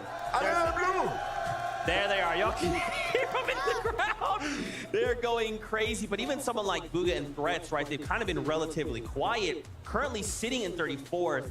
They can make up the ground, but they really need to come online here in this last game. Yeah, 100%. You know, we are at the Global Championship, right? Let's talk about regional representation in that top 5 or top 25 right now. EU, there are currently 13 duos. NA currently has 8 duos, and then 1 per each of the regions in OCE, Brazil, Middle East, and Asia. So that is currently what the regional breakdown is looking like so far through the upper bracket. Yeah, I think for me personally, the NA teams have impressed so much, right? Of course, they do make up a big part of the lobby, but I think what we've seen is not just the trailblazers, the typical NA teams you expect to dominate, some of the ones just in that beneath tier, right, that have come through and really made their mark on this competition, right? Showed us that they aren't just here to sort of hang around and enjoy, you know, Copenhagen and have a good time, find a girlfriend, some of them are saying, right? Some of them are here to actually try and win, right? That's what it's all about for them, right? So, you know, the priorities on a lot of these NA players are clearly, you know, to come here and show EU, show the other regions what they got. Yeah, and we kind of talked about this back in Major 2, right? At the end of it, I asked you the question, Levin, do you think NA hangs if we get to globals? At the time, it was no, right? And I think for a lot of players in NA, they're thinking, okay, 11-2K, we'll see you at LAN then. Because it feels like NA is playing with a chip on their shoulder. And I also kind of want to play a little bit of devil's advocate. What if we're revealing strategies a little too soon? What if EU is like, yeah, you guys are ahead. That's cool. Then Championship Sunday, they're like, okay, so we were just holding it all back. You know, we were letting you play out there thinking you had something. It's all a show. Maybe not an element of showing strats too early, but definitely let's not get ahead of ourselves, right? You know, it's just A1, it's just the upper bracket, right? The finals coming, right? And that's when we got to be looking at the leaderboard and really going, okay, how are the NA teams doing? How are the EU teams doing? I think once we get to that point, that's when we can really start to give that analysis of, you know, regionally around the world, who looks the strongest. I'm still going to say the EU boys, right? But there are some top NA teams out there that are showcasing that they can hang with anyone. Yeah, man. I mean, listen, you know, NA teams are finding themselves out there. I'm very happy to see so far the performance out of some of the top ones. Okay, let's take a look at some of the stats we're seeing here out of the competition so far. This is the upper bracket. Let's break it down by the numbers. Currently, as we look at this list. Okay. Most eliminations. Here we go. Acorn and Cole, that's not surprising, right? They're currently sitting in that #1 spot. It makes sense. Queasy and Veno right behind, though. Do you guys feel like this is the level of aggression we would see coming into day #1 of the competition? For me, probably, yeah, I'd say, right? I think, especially seeing those two teams there is great for me in terms of Acorn and Cold, you know, Queasy, Veno. I look at Veno, I look at Cold as individuals. Throughout the year, they were the two players I think were going head-to-head for, you know, best player in the world a lot of the year. And so to see them up there in terms of eliminations just makes sense. You'll love to see it. Guess what? Fortnite fam, it is time. The last game of the day here in the upper bracket is about to kick off. So casters, on over to you. Thanks so much, Zeke, Vivid, and 11 for all the insight on the analyst desk. But our final game of today's upper bracket, match #5, is just on the horizon. We've seen so many teams now in that 26th to 50th position trying to escalate themselves into the top 25 so that they don't have to worry about tomorrow's lower bracket matches, Jacob. They want to make sure that they are already guaranteed for Championship Sunday. Yeah, and if you look at that leaderboard, as our analyst broke it down, some teams, they just have to do the bare minimum. Other teams, they need a top placement, and then some teams need a win and you're in scenario. And I just want to go ahead and talk about Kanata and Agers, Thomas and Malabuka. Thomas and Malabuka have, you know, narrowly clinched their spot. You saw them into the top 10. Kanata and Aegis around 39th place. They're one of the teams I'm talking about, a top 10 finish, but they have to be able to survive that off-spawn battle, which hasn't really been going their way today. Even just now, we saw the collection of players just outside of where Queasy and Veno are sitting. I mean, it was Threats. We also saw Kanata there, and the conversation that he looked like he was having with Thomas, you know, maybe he's like, hey, man, chill on me at that drip bridge, because this 50-50 is not the kind of 50-50 that Kanata and Aegis were hoping for at the start of today. But again, when you keep in mind the fact that Kanata and Agers, I mean, coming out of that being recent FNCS champions for Major 3, I'm sure they have it in them to make the comeback. Yeah, and I think Poyo and Sphinx from NA have really shown. And one thing I want to talk about is when the regions were separated, when we had NA East, when we had NA West, nobody gave NA West a single chance. Even myself said it might take a month. It might take a major for them to get in that groove, but there are a number of not only NA teams, but these NA players boosting to the top of the leaderboard that we could see on Championship Sunday. Then obviously our regular NA residents towards the top side of that leaderboard as well, Cold and Acorn. And I want to talk about them just a little bit as well. You know, you saw Pink and Vico, but we're going to see them here again because the battle bus is ready. Let's get this last and final game underway.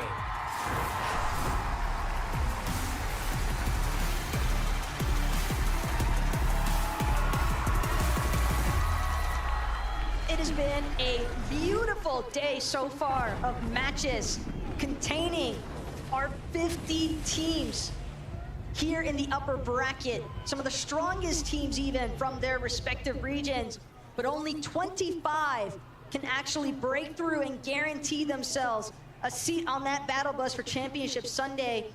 We've seen a handful of them in the top 10 feeling relatively safe, but the relief can't come quick enough for those teams just outside the top 25. And I can count at the top of my head at least 3 of these off-spawn battles that would decide if a team goes towards the lower bracket or at least gives themselves a chance to get to that top 25 to earn that Championship Sunday spot themselves. And this is going to be one of them. Malabuka and Thomas, Agers and Ganada, and judging by their elevation, it is on. It's looking like Agers might have the beat on the punch though. Agers and Kanata quicker as far as the drop is concerned. Opening of the chest, but it's a tactical DMR here that Kanata's got to work with, trying to break Thomas's initial builds. Agers gonna follow it up with the Maven Auto. That's gonna be Thomas down for the count. 1 knock already. Agers taking full advantage of the siphon as well. And another benefit is the weapons that came with it. Yeah, basically gave himself, you know, a full loadout minus the heals, and you see Malabuka now on the run, grabs that slurp truck, and now he has decisions to make. Do I try to fight the 2v1 while I have the underhand, or do I go ahead and try to disengage and just already see it on the mini-map? He's just trying to survive. Even though they did lose the off-spawn battle, they know they have their spot secured, so now it's just for bragging rights. Extremely unlikely that we see Malabuka try to lap back anytime soon here at the racetrack. He knows that it's going to take some time before Agers and Kanata fully clear this area out. And if he wants to get Thomas's reboot card, he might force himself into waiting. But the wait is over as far as threats and Booga are concerned. That's going to be a quick elimination to start things off for a team that desperately needs it. Yeah, you see Threats taking advantage of what is usually a triple chest on the side of that mountain. Mixing goes down. That's not only important points for Booga and Threads, that's a Storm Surge to really give themselves a little bit of a cushion, because we know that's not going to be enough. But another one of our off-spawn battles that are paramount for our team success. King and Phaser, Cowgamer 7-man. Shots are being fired. Phaser's gonna quickly disengage. He doesn't want to give up too much. He wants a chance to heal. You see, he has big pots, and if King can get to him, that'll allow him to heal up as well. But even with the vault card, Phaser, he can't charge into it just yet, unless Cowgamer and 7-man have it in their best interest to just prioritize that. But King applying a little bit of pressure here from a distance. Keep in mind the resources though. Builds not looking the best as far as 7-man is concerned. And Cowgamer, again, seems as though he has none at all. So this is definitely going to put Cowgamer and 7-man's push to a halt. And that is more than enough time for Phaser and King to get into the vault here at Relentless Retreat. Yeah, both of these teams need to have a solid performance if they want to see Sunday right here. Otherwise, they'll have to go to the lower bracket and earn it yet again. But you see a switch up of what we saw last game. King and Phaser this time around getting control of that vault over towards Relentless Retreat. But instead of just disengaging, 7-man and Cowgamer are still looting up. There's a lot of loot there to grab, and what a huge battle going down yet again. But Cammy and Seti, they're separated, but they're trying to pincer them in. They're trying to surround from multiple angles and trap them in that little barn. One of the most common fights that we've seen so far today. And Stain and Datas, though, holding their own. Now, what a way to represent Asia, though. I mean, we talk all the time ever since the Invitational, really, where we saw some of the potential, I think, from Asia's fraggers. And so Datas and Stain looking to try and follow that up as much as possible. They have been going toe-to-toe here with Cammy and Seti. And granted, Frenzy Fields hasn't necessarily always gone their way, but it's definitely made a little bit of an impact against Seti and Cammy because they had to go nuclear, basically, the last 2 matches to play catch-up. Another one going to break down a lot of early game skirmishes with your back up against the wall. It almost leaves you no choice but try to get the elimination points. Axforce, Robot going against PHN and Kitos. Kitos and PHN actually do need this. They are outside of the bubble, 26th place, and a nice shot to try to back down Axforce. They pounce, they get the 2v1, give themselves at least a 1-man advantage. Kitos trying to heal up. They're not wanting to give them that opportunity. Drop them down into the palm of their hand. They're attacking from both angles. Time is running out unless a miracle happens here as Axforce, a little bit of a jump ball and a misstep, but his teammate is there to rise to the occasion and get that elimination. So we see our first team in the lower bracket facing against our last chance major teams.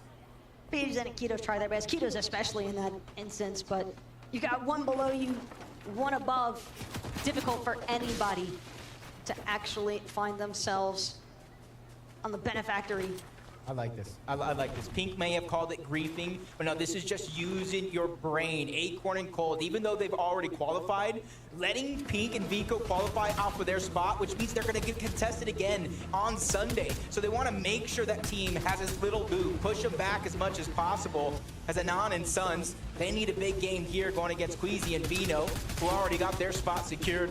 And I like the aggressive nature coming out of this. Start to build that confidence, get some points, and then you could probably take what they've been doing and put it to the test yourselves. But it all really comes down here if they want to actually fight it, because Anon looks like he's disengaging. He doesn't want to get trapped between both Vino and Queasy. This is a very risky team to try and tango with when your position in that top 25 is on the line here. Suns and Anon, they could not afford to get eliminated just yet. But Queasy and Veno, they're not the sort to let anything go. We've got some player listen-ins coming our way, starting with Kanata. I got a Maven. 16 white. Going to you. I'm running. He's on my right. Yeah, I'm running him. 20 white. Yo, 40 white, 40 white, 40 white. Nice. Oh, the one's at the height. He's at the height. Get the finish, get the finish. It is. Nice. We need a cam, bro. He's running back. He's just running to rise. He's trying to not give us the kill points. He's at the hut right now. 9 damage? No, he ran, bro. We just camped the car. He's a great... See a lot go down in that listen-in, the great teamwork, the great chemistry, but then the plan for the future. They're going to camp that card so that way Malibuca can't come back and get it safely, which leaves him as a solo at the start of the game. So remember that, because if he does amazing things, he did it all by himself. As Vino, just so much damage from the storm, but just a sliver of HP. You gotta imagine as it continues to pop low. Yeah, I was gonna say a med kit's probably getting popped. Queasy does have some splashes. He's just trying to hound, be the predator towards his prey. Suns and Anon gotta figure out what they're going to do, because they're just getting followed right now by Queasy and Veno. And Ken, that's definitely not the team that you want trailing behind you, because just like that, Queasy's gonna give some quick reminders of what he's capable of. But for Misha and Teeny, they've also got to deal with Baka and Pars, and again, such an impressive day so far from Baka and Pars, because we've really